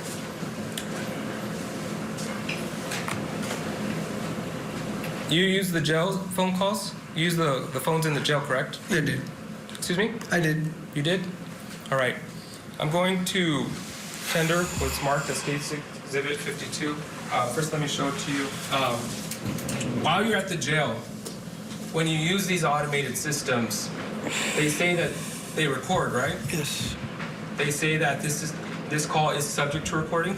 Yes. It is an automated machine? Yes, sir. And by pressing and taking part in the conversation, you consent to that, correct? Yes, sir. Okay. And you use the jail phones, correct? Yes, sir. Involuntarily? Yes, sir. Okay. All right, so we're going to pause it for a quick second and push forward just a little bit, but love to know what you think about Mr. Delgado's testimony. Seems as though he has some things he wants to get off his chest, but certainly they don't seem to be helping him.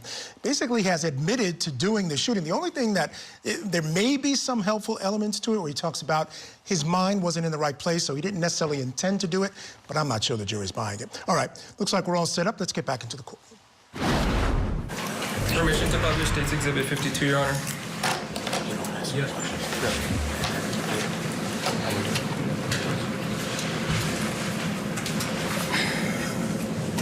Thank you. Please remain on the line. Hold for acceptance.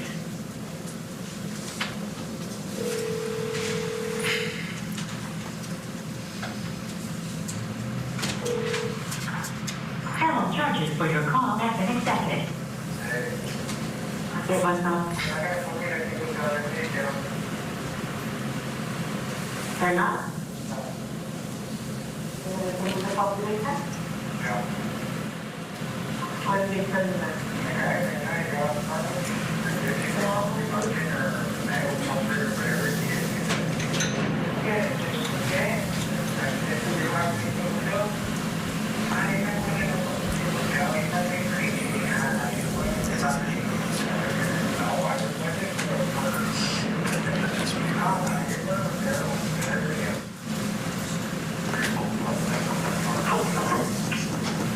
Your Honor, I would object. You can't hear.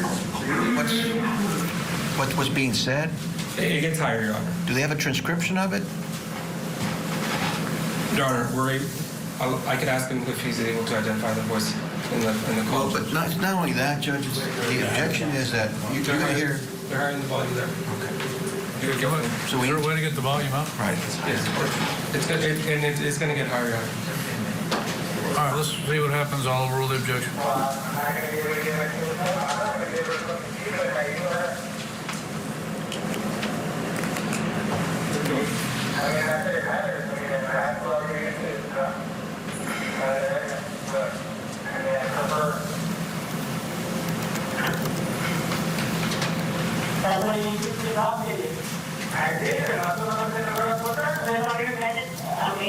Okay. So you take medication? I take medication? No. Okay. Okay, take medication.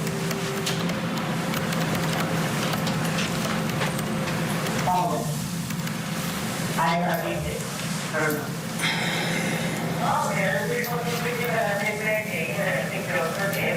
Necesitas que ayudarte a ti mismo vivir. ¿Entiendes? No, mi hijo, necesitas ayudarte a ti mismo. No te justifiques, ética y ciencia necesita ayuda. Justificate, decir que tú tienes que ayudarte. Si no te quieres ayudar,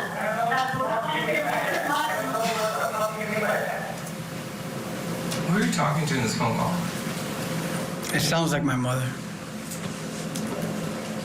All right, we'll get back to that court in just a moment. But now, I want to turn to Colorado. Closing arguments in the poison shake murder trial of James Craig. The dentist is accused of killing his wife, Angela, by gradually poisoning her protein shakes with cyanide in 2023. The couple shared 6 children together. He's also accused of trying to manipulate evidence to make it look like a suicide and asking a fellow jail inmate to kill the lead detective investigating Angela's death. Now, we're only allowed to air the opening statements and closing arguments for this trial. Court TV legal correspondent Kelly Craft joins us now live with a debrief.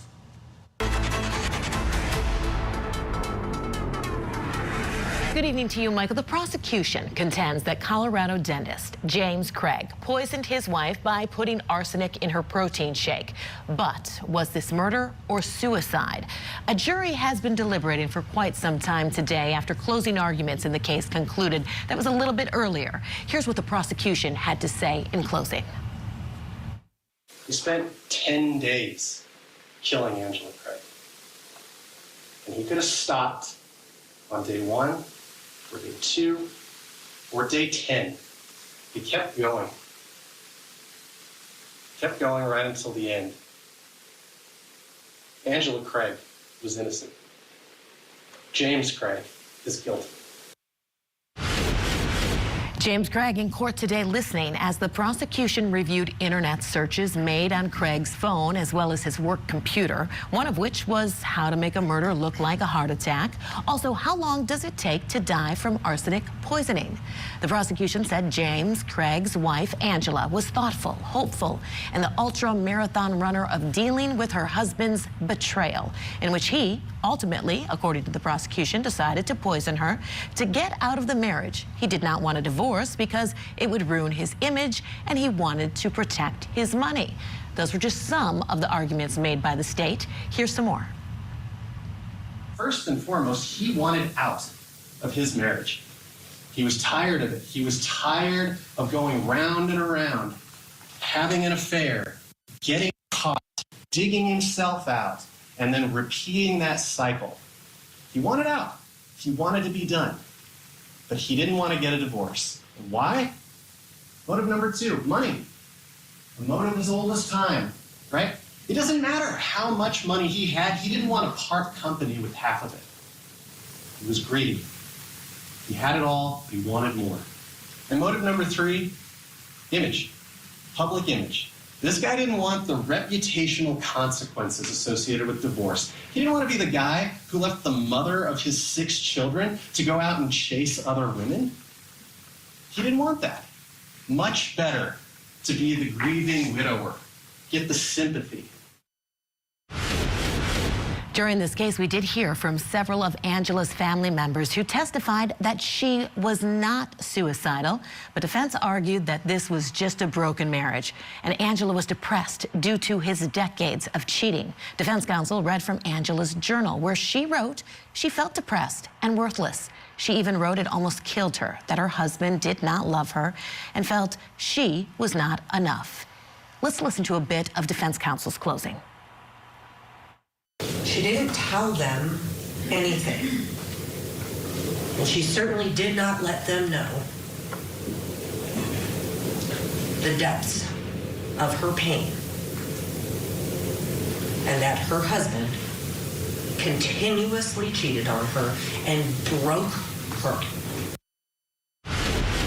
Defense counsel argued the only thing the prosecution proved in this case was that James Craig was a bad husband. Michael? All right, Kelly, thank you so much for that. I want to turn now, folks, to Washington, where we are in verdict watch in the attempted honor killing trial.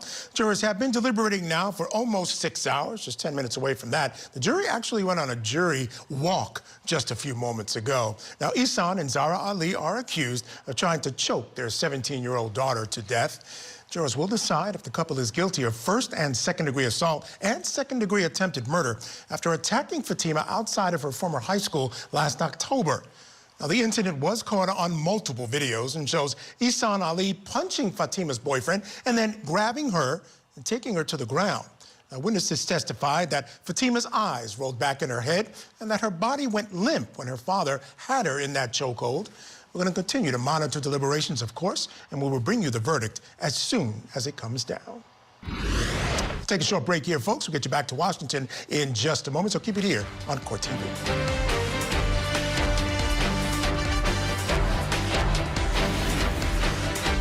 Tonight in closing arguments, a jury decides whether or not 2 parents tried to kill their own daughter. We're live with the very latest as deliberations get underway. Closing arguments with Vinnie Politan tonight at 8/7 Central, only on Court TV. Join Court TV's Vinnie Politan with the latest and breaking true crime stories. Now, let's look at the other side of all of that. Vinnie Politan Investigates tonight, 9/8 Central, only on Court TV.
All right, folks, let's go back inside that Texas courtroom for more of the defendant's testimony on cross in the shot 5 times assault trial of Billy Delgado.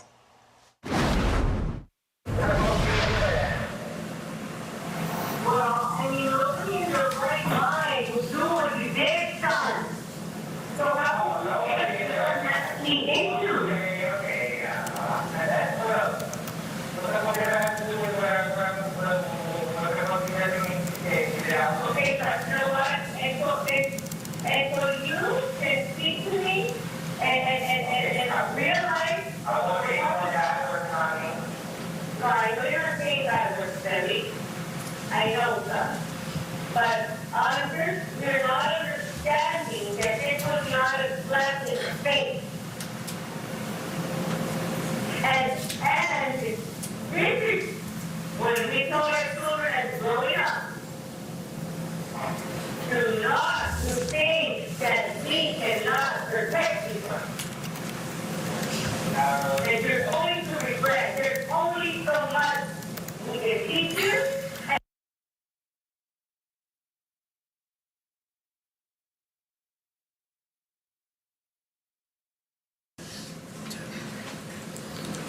Mr. Delgado, you said you regret what you did that day immediately? I said that today. No, I asked you earlier. I said, did you regret it immediately after you did it? And you said, yes, I did. Correct? Yes, I thought I did, yes. Okay, this phone call is dated from June 6th, after the date took place on June 1st. And play it again, please. I heard it. That day I did say I did not regret it. I was upset. And we cannot protect you from. And there's only to regret. There's only so much we can teach you.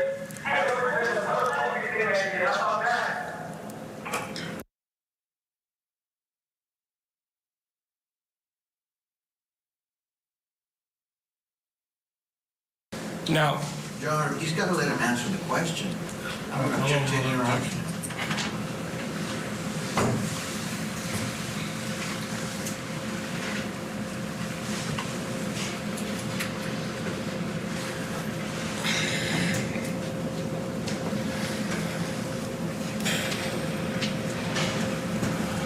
pass the witness. I have no further questions, Judge. Yes, sir. You step down, have a seat next to your attorney, please. All right, short and sweet there on the cross-examination of Billy Delgado. And I think one of the things he showed here is that he has a temper.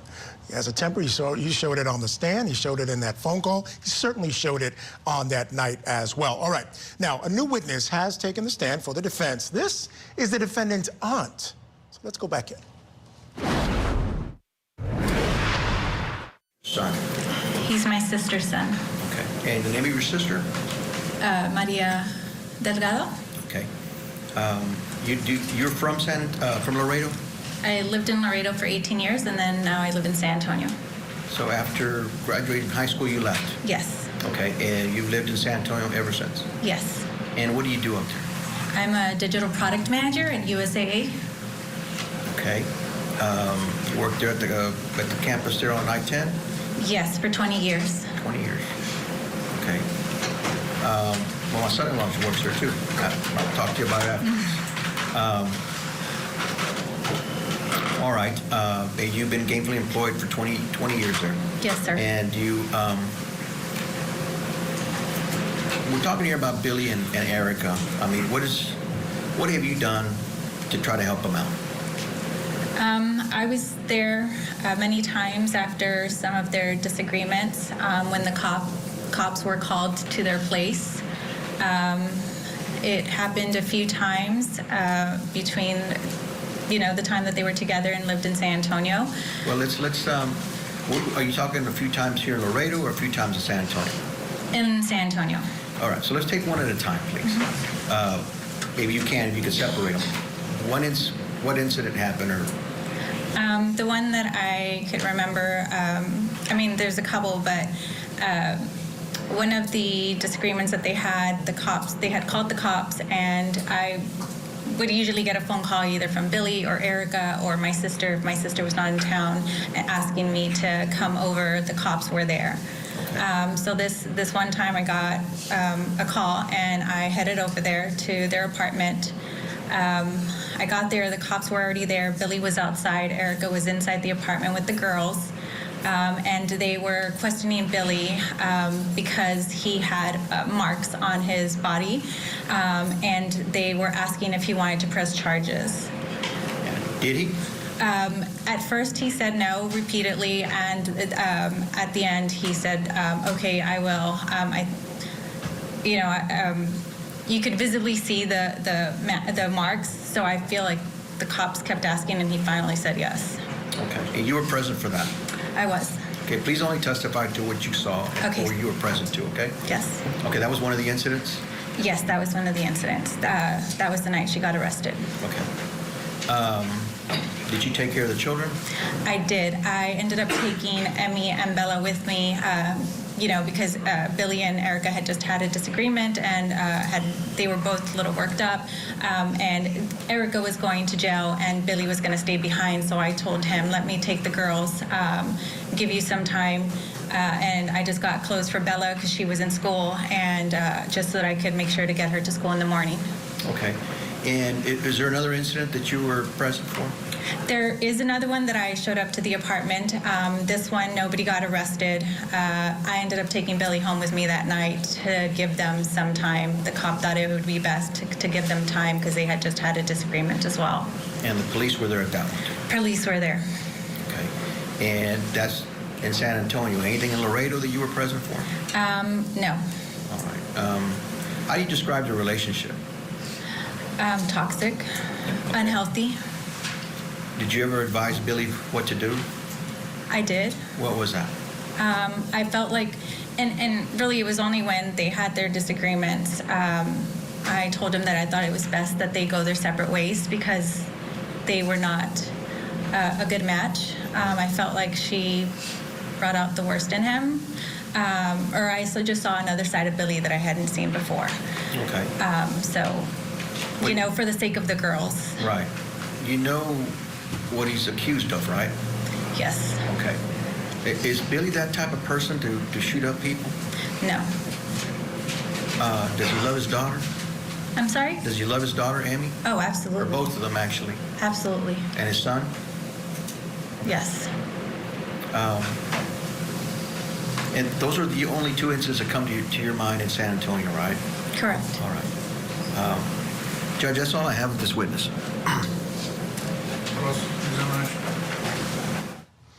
All right, let's bring in our guest. Joining us this hour is Los Angeles criminal defense attorney Jacqueline Goodman.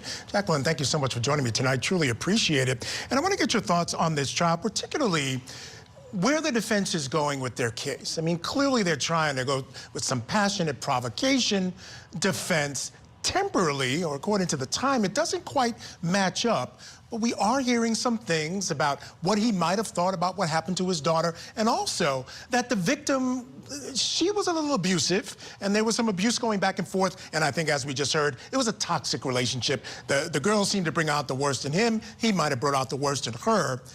Does any of that help him at all? Right now, it's a little bit early to know whether this is actually going to help him, but there's a couple of levels of testimony coming in from the defense. First, it's, the surface level. What is his defense, and is he obtaining information that's going to help his defense? Negating elements of the crime, negating elements of his intention, et cetera. He's talking about, they're talking about fear that he had for his daughter. And they want to make that fear both literal, like that it's subjectively true, and also that it's objectively reasonable. So that's ostensibly the reason why they're bringing in this information about the alleged victim's violence and her hand in the volatility of the relationship. But, that second level is really about, one might call it victim blaming, but it's really about trying to make the jury or the fact finder feel less sympathy for the victim and some sympathy for the defendant. And that's always going to be going on in the background. And you see a lot of that coming out, particularly with his aunt, when he's asked, when the witness is asked, does he love his child? And those kinds of things don't really go to the elements of the crime, but they're humanizing, or they're an attempt to humanize the defendant in that case. And so there's two things going on at the same time, and only time will tell whether that's going to be effective for the defense. Yeah, and I gotta say, I agree 100%. And that secondary level that you're talking about, humanizing the defendant, I gotta think, based on the facts of this case, the defense has to know it's a difficult case, that they're already thinking ahead towards sentencing. Because at this point, they're bringing out facts that are helping them, at least in that phase. And why not take the chance of putting him on during this phase? Because I don't think he could hurt himself any more than he already has. Well, you're absolutely right. It's an astute observation. I mean, really, when a defendant is looking as though they may get convicted, and even if they're not, it's always necessary during the course of the trial that the defense lawyer is thinking about a lot of different things, including appellate issues and certainly sentencing issues. And you want to have as much mitigation during that trial as you possibly can. Mitigation being, why is he a potentially good guy? Why is he just like you and me? Why could he be everybody's brother or son?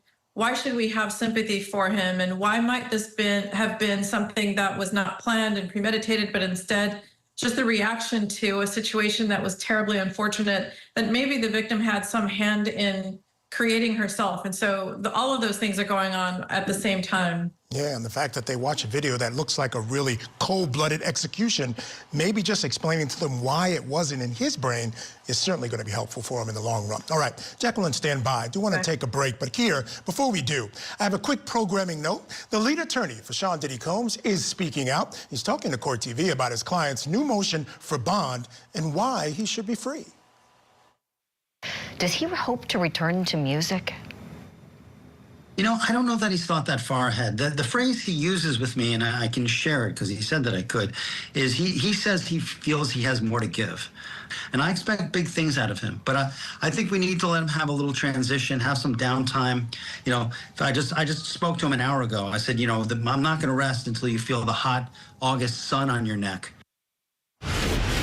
Mark Agnifilo talked to our Julie Grant about what he wishes the public could have seen from the trial and what's next for Diddy. See the entire interview tomorrow morning, 8 a.m. on Opening Statements with Julie Grant.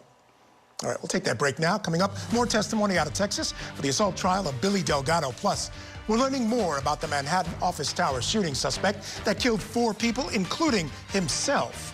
New developments coming out of New York, and that's up next. So keep it here on Court TV.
And when you regained consciousness, how did you feel at that point in time? Pain.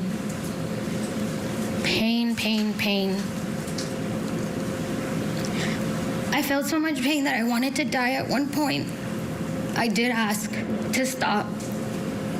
I did not want to live anymore at one point. The pain was absolutely horrible. It was excruciating, and as much meds as they would give me, nothing would work. I wanted to die at one point. I thought it was better. Welcome back to Court TV Live. I'm Michael Ayala, back now to Texas for the shot 5 times assault trial.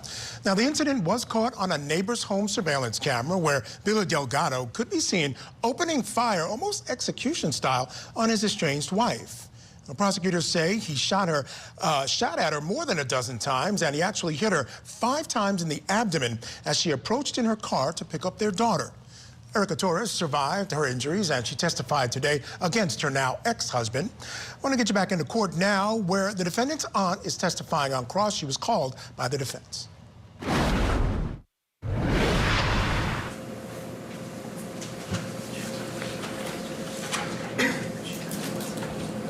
Good afternoon, Ms. Flores. Good afternoon. Ms. Flores, you weren't there that day that Erica got shot, correct? I was not, sir. I was in San Antonio. Okay. Have you seen the video Which video? of Billy shooting Erica? No, I have not. Do you know that Billy shot her 10 times? No, I did not.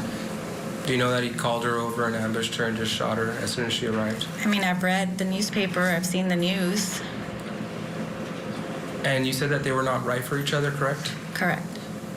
Well, that's my opinion. And that's fine. You just testified to it, right? Would you agree with me that no person, no woman deserves to be shot 10 times, regardless of any situation? No person.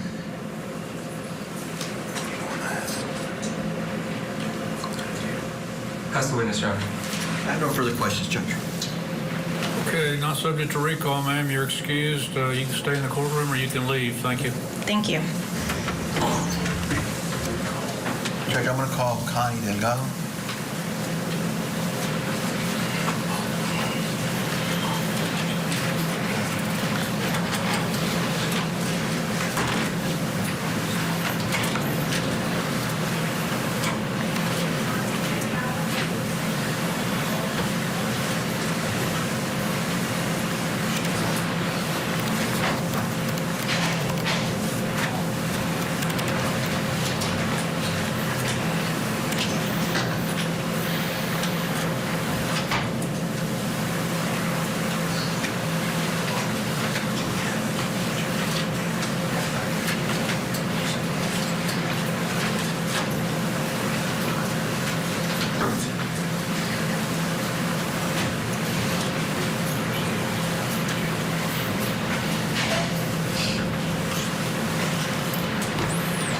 Delgado, would you come up here and raise your right hand for me?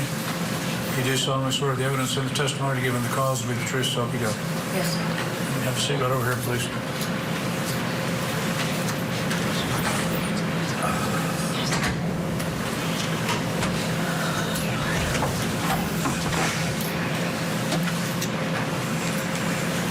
Ms. Delgado, can you please give us your full name?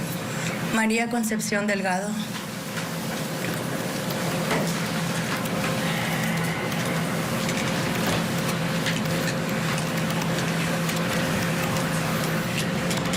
Maria, is this your son sitting next to me? Yes, sir. And how many children do you have? 3 boys. 3 boys. Have you ever had an incident like this happen in your family? No, sir. Okay, what's the age of your oldest boy? Billy, 35. Billy's the oldest? That's my oldest. Okay, and the second, who's the middle one? Luis Delgado, 28. Okay, and after that? Enrique Delgado, 21. And what does Enrique do? Enrique is a third-year college student at Texas A&M and College Station. Okay. And the middle one? That's the little one. Or the middle one, the one. The middle one is a graduate from. I'm sorry. He's a graduate from Trinity. The university, is that in San Antonio? In San Antonio. Okay. So you have potentially you have one college graduate, one's about to graduate, right? Yes, sir. And Billy's the oldest. And Billy's the oldest. Why didn't Billy go to college like the rest of them? Why didn't he go to college like the rest? I didn't go to college, and I'm a very successful woman. Okay. So Billy didn't feel like he had to go to school? He tried it. I tried it. He did. He has he's got a welding degree. Okay. But you don't have these types of incidents happening in your family, right? Your boys have not been in prison or anything? None of my boys have been to prison, sir. Ma'am, they played a jail phone call where Billy's arguing with you and things like that. Is that common that Billy does something?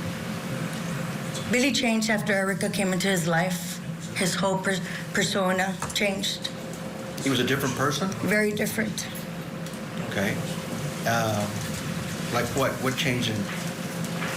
We noticed the distance in him. She would tell him not to listen to us. Your parents rule your life. Your parents do everything. Stop listening to them. Put things in his head like that. Okay. Will you ever go ahead? I believe she carries herself like that with her family, and that's what we noticed that was coming out of our son. All right. There were several incidents that happened that I think you were present or came in after they occurred, the assaults, right? I'm sorry? Were you ever present after an assault had taken place between Billy and Erica? Always. How many times? Oh, almost every other week. Okay. And what would happen? They would argue. My son would end up getting physically assaulted, and we would have to remove her from the house. My sister would take her home. You talking about incidents in Laredo or San Antonio? All right, so it seems like a bit of a dynamic you'll see in some relationships where the mother and the girlfriend or wife just don't get along. All right, before we go to break, there's new details, and they're coming in on the gunman who opened fire inside a Midtown Manhattan office building, killing 4 people and injuring a 5th before turning the gun on himself. Police say Shane Tamura was targeting the NFL headquarters and had a note claiming that he suffered from CTE. Investigators say that Tamura lived in Las Vegas and drove all the way to New York City moments before opening fire last night. Scripps News' Kerea Tubman reports.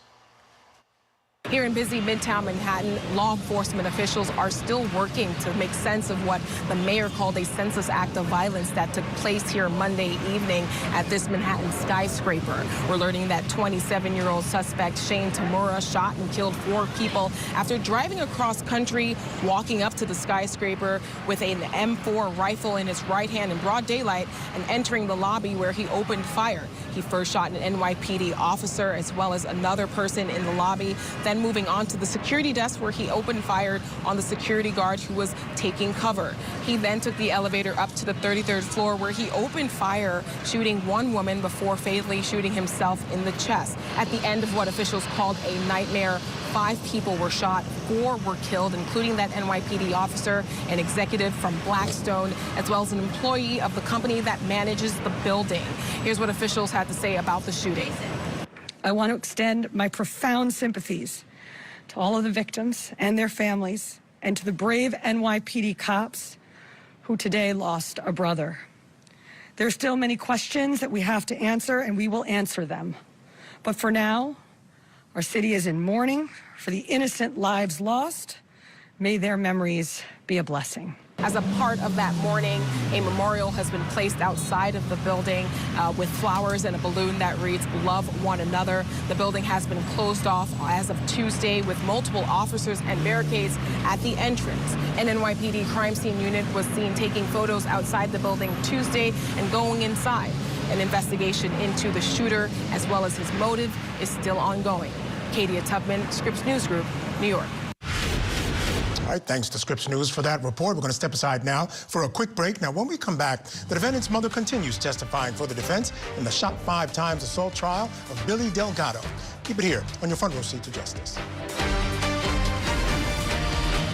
Tonight in closing arguments, a jury decides whether or not two parents tried to kill their own daughter. We're live with the very latest as deliberations get underway. Closing arguments with Vinny Politan tonight at 8/7 Central, only on Court TV. Saturday nights on Ion is our night. Let's go! Double headers every Saturday at 7 and 10 p.m. Eastern. The new Saturday Night Out is on Ion all season long.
How do you remember seeing Billy? If you could stand up and show the jury. Just straight out with his hand, like as if nothing, like just shooting completely. No care in the world, no facial expression. It was like, I'm gonna shoot her. And then I tried to drive away. You can take a seat. Thank you. Now,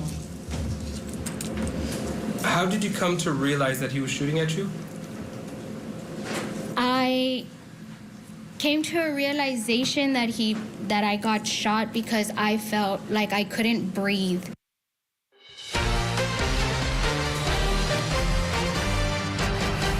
That was the victim in the shot 5 times assault trial of Billy Delgado. Her name is Erica Torres. She testified a little earlier in this trial. I want to get you back to Texas now, where the 34-year-old father is on trial for allegedly shooting his ex-wife 5 times while she was picking up their daughter.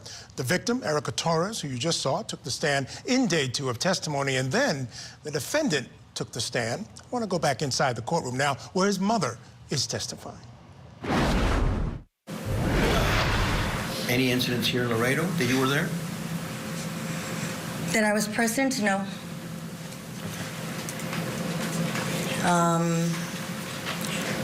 That I came to live with my son because of an incident that they had on the highway while he was taking her to one of the domestic violence abuses court cases she has in San Antonio, because she had revoked it with a DWI. So he was taking her there one early morning after she was very hungover from the night before.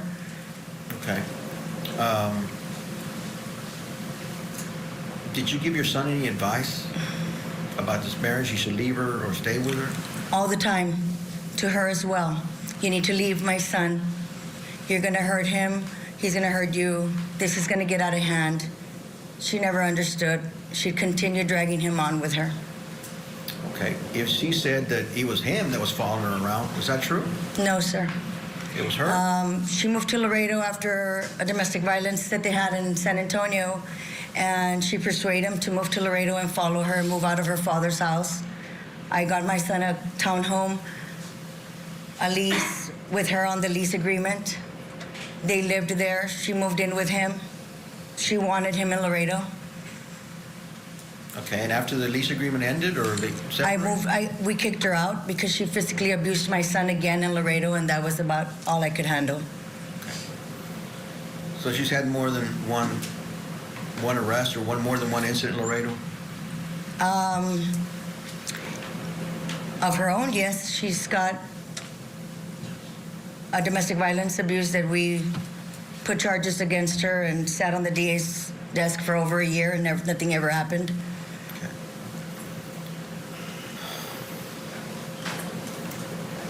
Okay, you do know what happened. That Billy, according to the evidence, the video that he shot at, not that Erica was shot 10 times, but he shot at Erica 10 times. Is that something that you ever thought your son would do? No. That's not within his character? No. Does he go out assaulting people, physically abusing people? No. Erica made him very aggressive. Changed his whole persona, like I said, changed his whole character. And she was a very aggressive, or I don't know if she still is, woman. Judge, that's all I have of this witness. Thank you, Your Honor. Good afternoon, Mr. Delgado. Good afternoon, sir. All right, let's pause it there. Let's bring in our guest with us, Los Angeles criminal defense attorney Jacqueline Goodman. Jacqueline, I gotta say, she's talking about Erica complaining about, Billy being a bit of a mama's boy. That's kind of what comes across in the testimony, I gotta say. But let me ask you this question. Okay, so we heard from Billy. He was blaming Erica. We heard from the aunt. She was blaming Erica. We're hearing from mom. She's blaming Erica. Is there a point where you're going too far and you're risking this idea that you want to blame the victim for what happened in this particular case, especially in light of what we see on that video?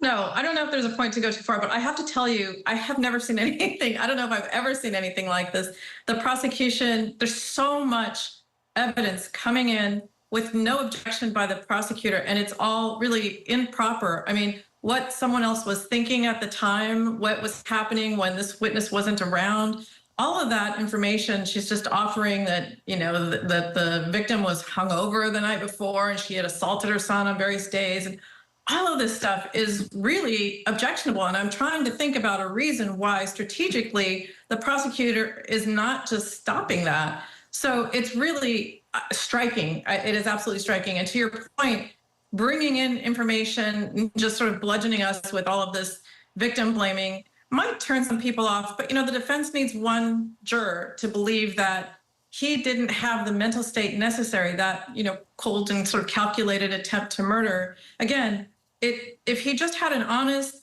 albeit unreasonable belief in a fear for his daughter's safety, that will, although that doesn't get him off the hook completely, it mitigates so much that it takes us off of attempted murder and puts us back to potentially just an assault in Texas. And so that's really what they're trying to do, is to say, look, he had this mental state. He was essentially a battered husband.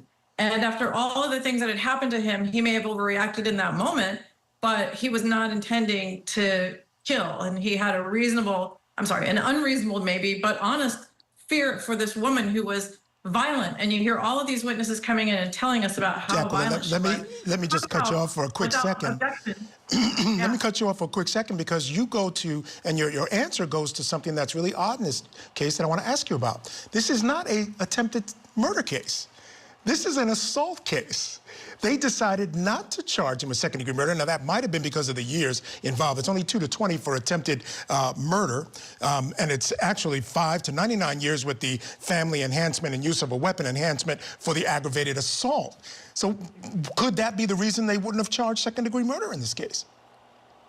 Absolutely. And, I think I misspoke. But yes, that's likely why they didn't charge that particular higher level. But there are even lower levels. And in fact, in Texas, there's no such thing as actual the mitigation, where you have, for example, in California and other jurisdictions, what we call imperfect self-defense. But they have the equivalent, where it reduces the mental state. I'm sorry, Jacqueline, I'm running out of time. I gotta go. Thank you so much for being with us tonight, Jacqueline. Truly appreciate it. Stick around. We have special coverage coming up of the closing arguments in the poison shake murder trial of James Craig. Keep it here on Court TV.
Welcome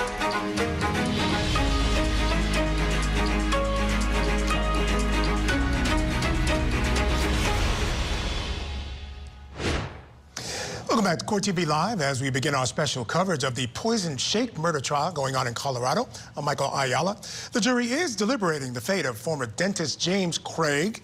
They've been at it about 4 hours now. Craig is accused of poisoning his wife's protein shakes back in 2023. Court TV's Julia Janae gets us caught up on the case. My name is Dr. Jim Craig, and I practice at Summerbrook Dental Group. James Craig was once a beloved dentist at Summerbrook Dental in Aurora, Colorado. Don't be worried about dentists. Just go to freaking Dr. Craig. He got you. Kids have felt comfortable being here, and so that's always been really important to us. He's always seemed like a really nice guy. But coworkers began to suspect James of plotting his wife Angela's murder after noticing odd behavior around the office. While Angela was dying in the hospital, James's dental partner pulled police aside and told them they suspected James of poisoning her. According to court documents, James allegedly had potassium cyanide delivered to the office and did internet searches that included, quote, how many grams of pure arsenic will kill a human, and is arsenic detectable in autopsy? It's also alleged he put poisons in Angela's shakes, causing her to become ill and eventually killing her.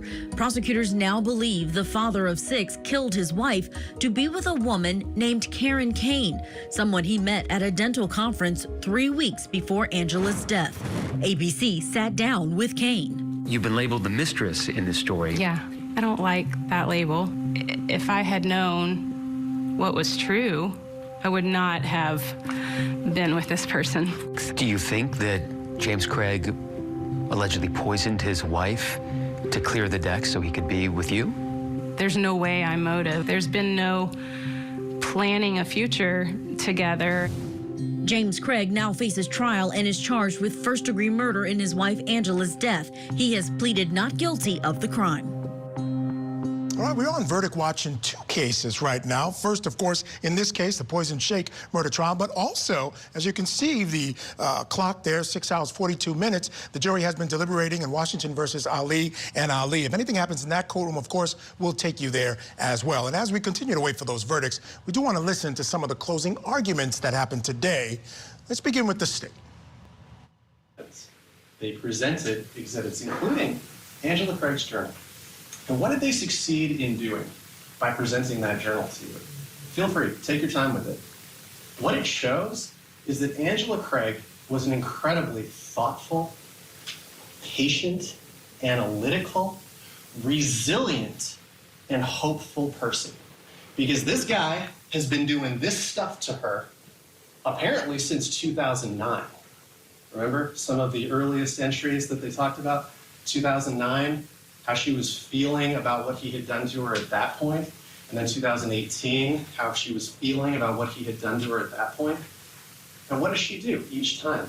She steers it back around to something positive. She looks to her faith, and she goes on, right? She went on to have multiple more children with him.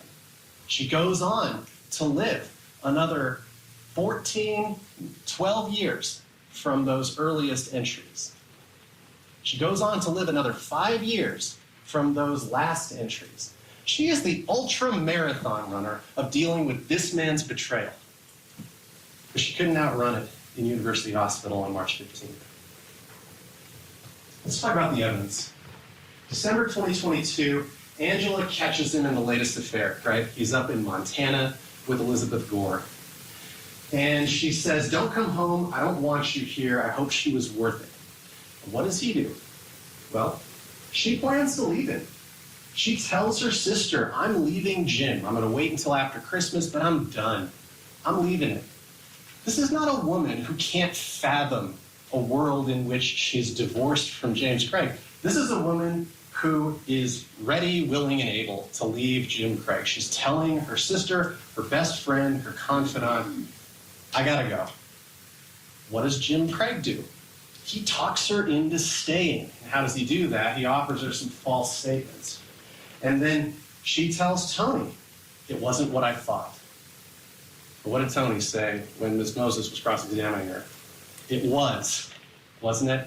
Yeah, it was. But he had Angela convinced because he's very convincing. He convinced Angela, I'm not sleeping with her. It's not sexual. You heard Elizabeth Gore. Yes, it was. Right? He offers false statements to dig himself out. This is not a man who wants to get divorced. If he wants to get divorced, she's serving it up to him on a silver platter. Thanks. Goodbye. It's not what he wants. He says the D word, right? He says divorce, but then he backtracks, right? This text from December 22nd, a couple days before Christmas. I'm sorry that I suggested we should just get a divorce. That was horrible. It was me talking out of fear and maybe desperation as well. I don't think we would be better off divorced. And I'm not just trying to buy my time until after Christmas and then convince you to leave.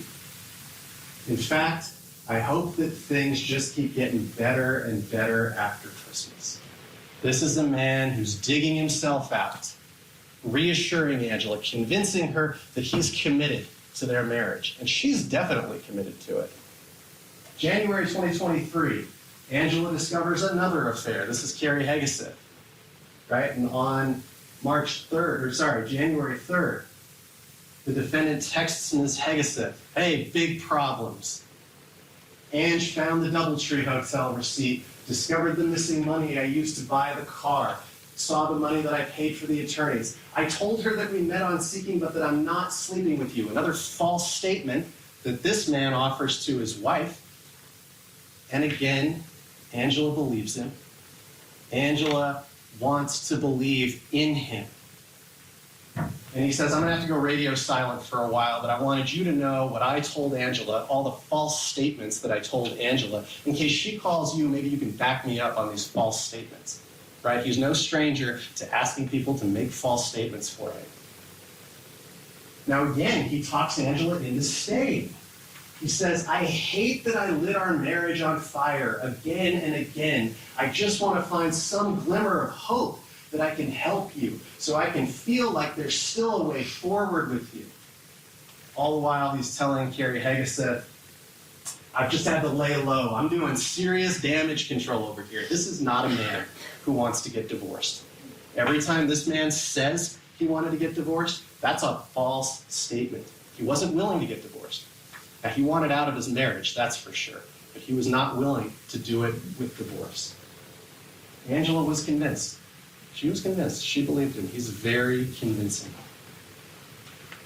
Now, on January 14th, he says to Carrie Hegeseth, I'm not happy, but can't get divorced right now. I'm not suicidal, just stuck. That's the most honest statement you get from James Craig in the evidence in this case. That's how he felt. He felt stuck. Not suicidal, but stuck. I can't get divorced right now. Why not? Why not? Because he doesn't want to suffer those financial and reputational consequences of divorce. What else does he say to Carrie Hegeseth? He says, well, that's where he says on March 14th, I'm not happy, but I can't get divorced right now. Not suicidal, just stuck. And then 2 days later, Brian Redfern is tightening the financial leash, right? Has that meeting with his partners, comes over late at night, tells James Craig, you're going to have to take a drastic pay cut, and you're going to have to work more hours. You're going to have to take less time off. More hours, less money. This is after he's telling Carrie Hegeseth, I can't get divorced. And this is how he describes his marriage to Carrie Hegeseth for a month. He calls it a situation, a problem. He says he's frustrated, stuck, trapped, hopeless, helpless. These are all his words. You have all of these text messages.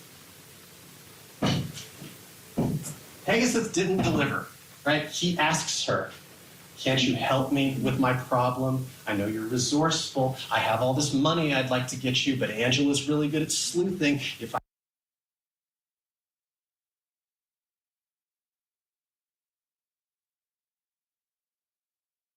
She didn't deliver, right? And she told you about what he said about the movie The Purge, who he would purge? Angela. How would he purge her? By injecting her with something untraceable. Now, he goes to this dental conference in Las Vegas, February 22nd through 25th, and he meets Karen Kane. And what does he say in the Timeline Manifesto? I went to Las Vegas and had another affair. He's not talking about anybody else. He's talking about Karen Kane. Karen Kane was different. On at least the surface, right? He didn't meet her on Seeking.com. There's no financial arrangement to their relationship. And perhaps most importantly, she's not going to sleep with him if he is still actively married to Angela, actively living at home as husband and wife. 3 major differences between Karen Kane and the Seeking.com ladies. They knew he was married. He told them different stories, right? He told one of them he was actively in a divorce, told Carrie Haggis that he can't get divorced, but they all knew, and they all didn't care. And there is that financial component.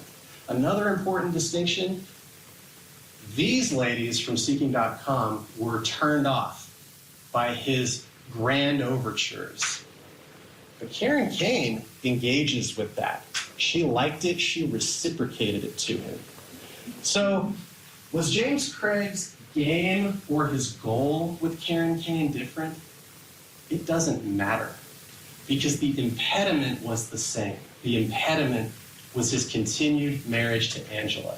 It was Angela's very existence. So whether Karen Kane was just the next sexual conquest, or whether he really was, as he said to her, in love, wanting a future with her, it doesn't matter, because the obstacle to overcome was Angela. Karen Kane was convinced that James Craig was sincere. She believed him. She believed that he was in love with her, because he's very convincing. So he returns from Vegas and he gets straight to work on a solution to his problem. Monday the 27th, dozens of internet searches. Is there such a thing as an undetectable poison? Top 5 undetectable poisons that show no signs of foul play. And he orders the arsenic, right? And you see him leaving the house, being at the office at the time that these searches are occurring. And where's Angela? She's at home in the kitchen, cleaning a muffin pan. She is clueless about what he's doing. She's not participating in a super secret suicidal pact with this guy. She has no idea what his plans are for her.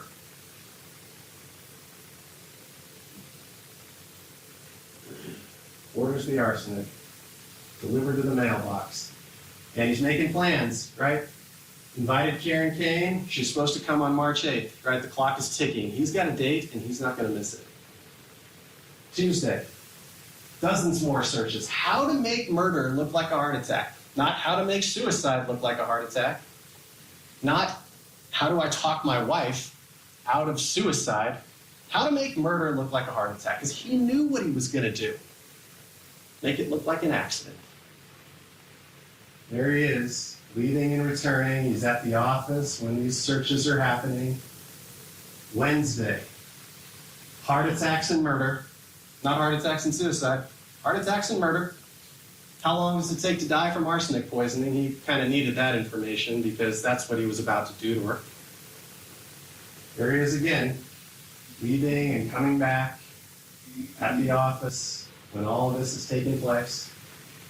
Meanwhile, telling Angela he wants to work on the marriage, right? I feel like I'm trying to be better every day, and every step forward comes with 2 steps back. I don't want you to feel like you have to be the one clawing this relationship back. Again, he's reassuring Angela that he's actually committed to the marriage. He's deceiving Angela about infidelity, right? He says, I really was in Las Vegas by myself. Nope. False statement by James Craig. He was in Las Vegas with Karen Kane. Oh, I'm not communicating with any of the girls off that site. Also a false statement by James Craig, because we know he's still talking to Elizabeth Gore. If you have the messages, go ahead and read them.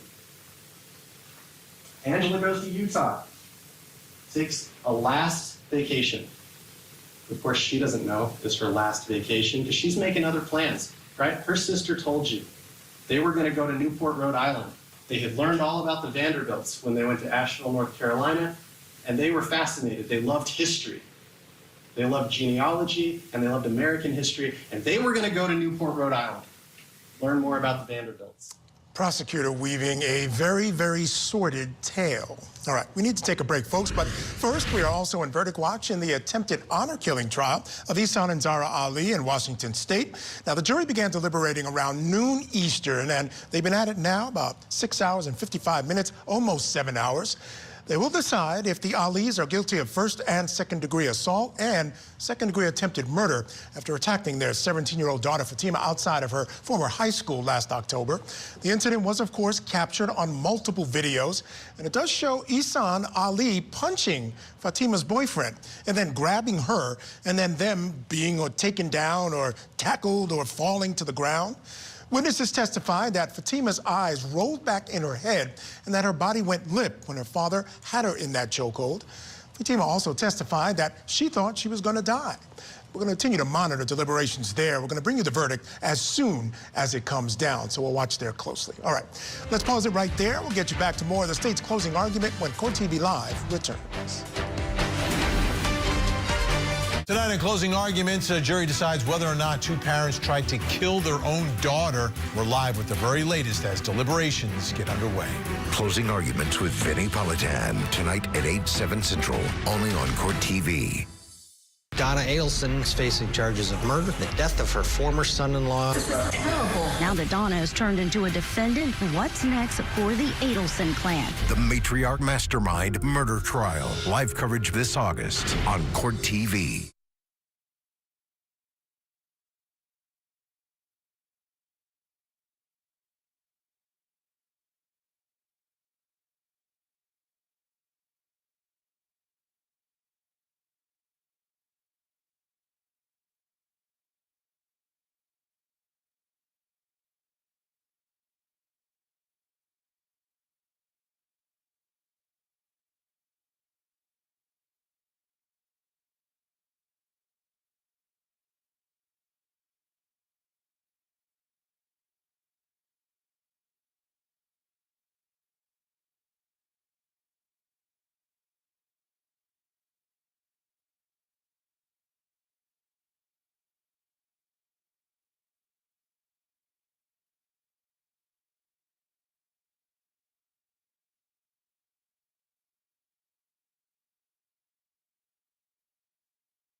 Welcome back, folks. Before we head back to court, let's bring in our guest for this hour. Joining us, National Trial Attorney Michael J. Michael, great to see you. As always, thank you so much for joining me this hour. As I mentioned going out, the prosecutor weaving a nice tale for this jury. And I can remember, I'm going to take you back to law school. I know that was a very long time ago, but I think you can remember back then. Actually, much longer for me, Mike, trust me. But one of the first things you learn is that really what attorneys are, they're storytellers. They have to tell stories to the jury. And I think, again, this particular attorney is doing an exceptional job of that, at least in the early part of his opening statement. I think you're on mute, Mike. Check it.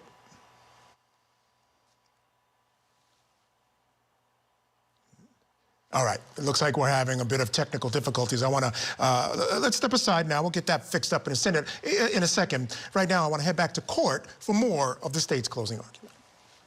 Talking about that. He knows he needs to fix the timeline, right? Because in the manifesto, he says Angela starts this ball rolling on suicide and poisons after Las Vegas. But he knows that in the messages to Carrie Hegeseth, he's talking about his problem and feeling stuck and can't get divorced in January. So he wants to adjust that, right? He wants Kaziani to say that Angela approached her in January so he can correct that. He knows he needs to explain the evidence on computer number 9, so he's wanting Kaziani to say that Caitlin Romero fabricated evidence. Caitlin Romero is maybe the one doing the searches. He knows he needs to discredit her. He doesn't like Ryan Redfern. He wants to discredit him. He calls him my jealous and opportunistic business partner, and planting of false evidence by my office manager, Caitlin Romero.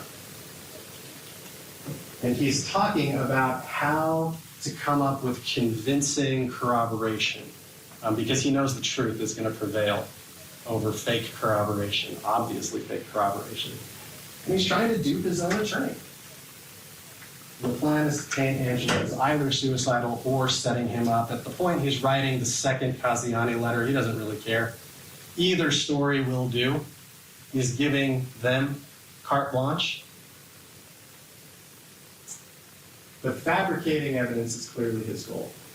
And anyone and everyone who jumps into this gets paid, of course. Additional financial compensation and favors are available. He concedes that he ordered these poisons.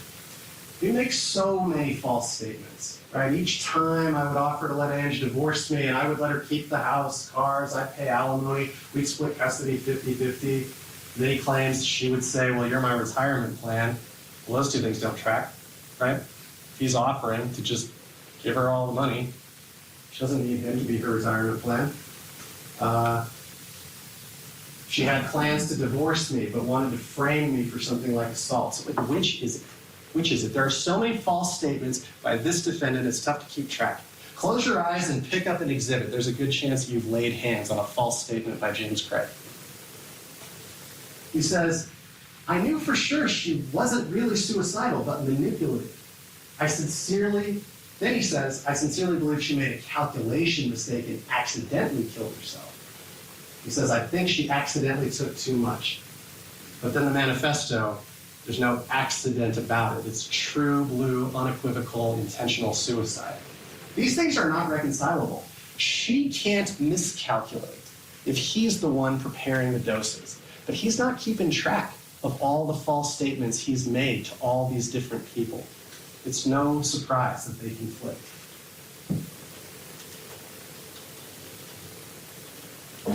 But he does let his guard down with Carrie Hegeseth. He does tell her how he really feels. Stuck, trapped, in a situation with a problem, needs a solution.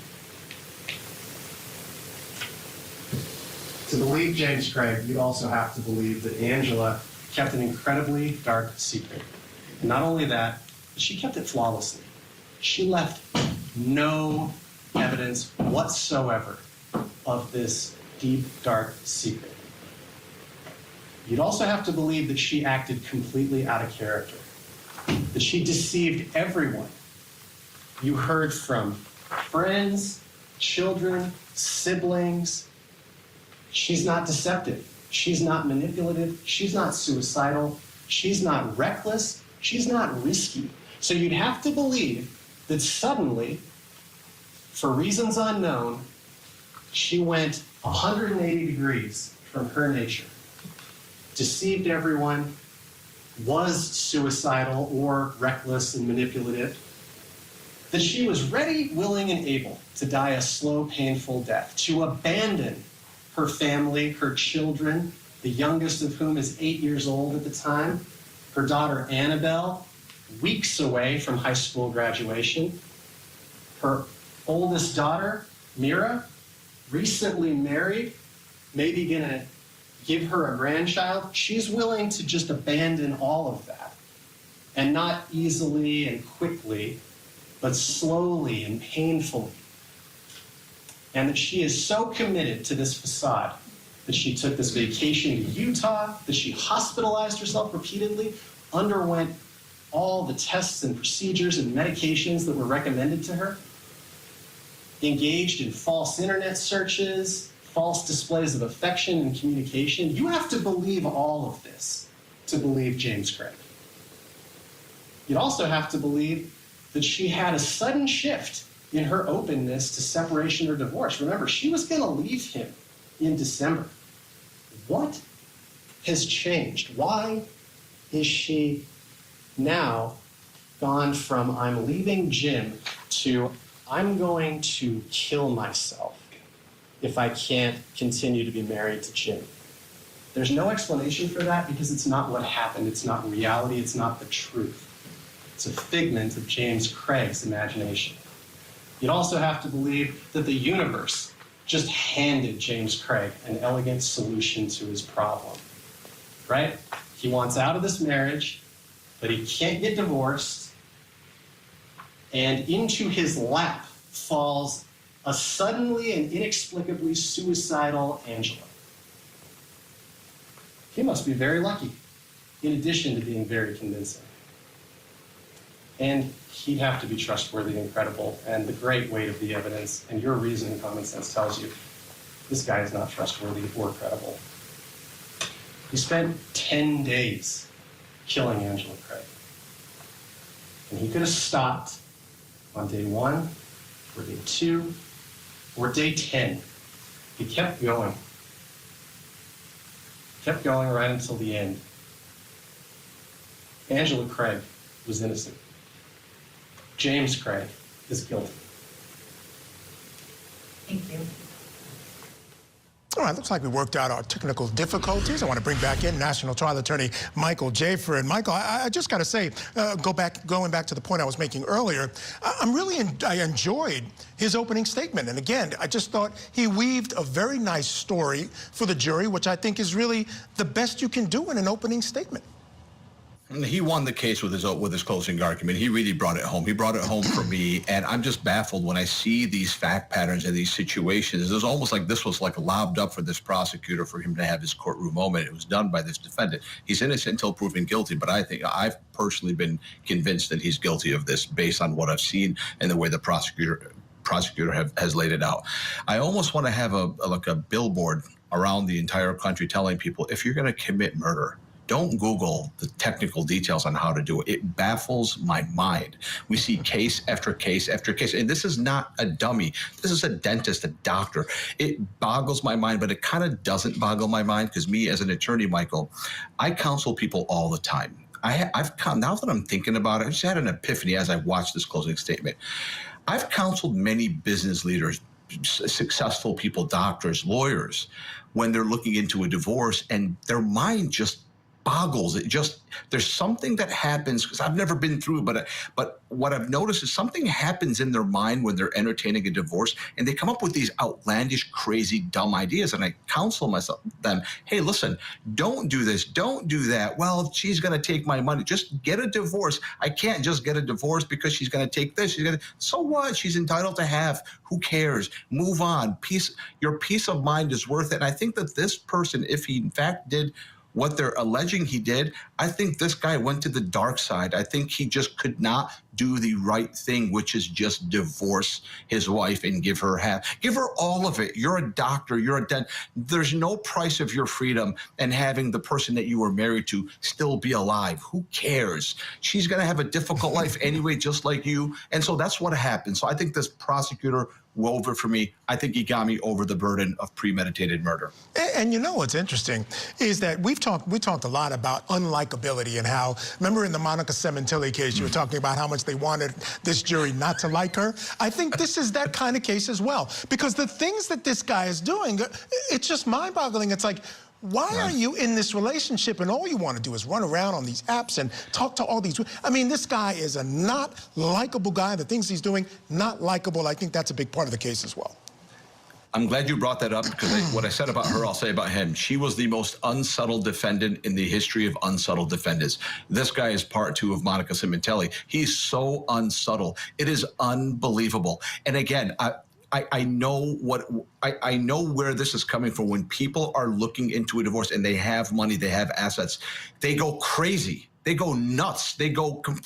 A poor person having a divorce would not have this. I don't remember a single time when a poor person is getting a divorce and they arson, they poison. You have to have the means. Like they just don't do it. Hey, they have nothing coming into the marriage, nothing going out. People who have wealth and have money, there's another gear in the human mind that just takes over and turns you into worse than a monster, just a self-destructive, Shakespearean figure. If in fact he did this, it has to do with the fact that they have assets and money and resources, and he went to a side that a human being should not go to. Yeah, and like the Bible says, it's not money that's the root of all evil. It's the love of money. That's the problem in so many of these cases. So many of these cases. All right, Mike, stand by. I do have to take a break. But first, I have an update in the attempted honor-killing trial. We've stopped the verdict clock. As you can see, the jury deliberated for 7 hours and 9 minutes before calling it a night. Yes, they will resume deliberations tomorrow. And again, of course, we'll keep you updated on anything that happens there beginning tomorrow morning. We'll be right back. So keep it here on Court TV.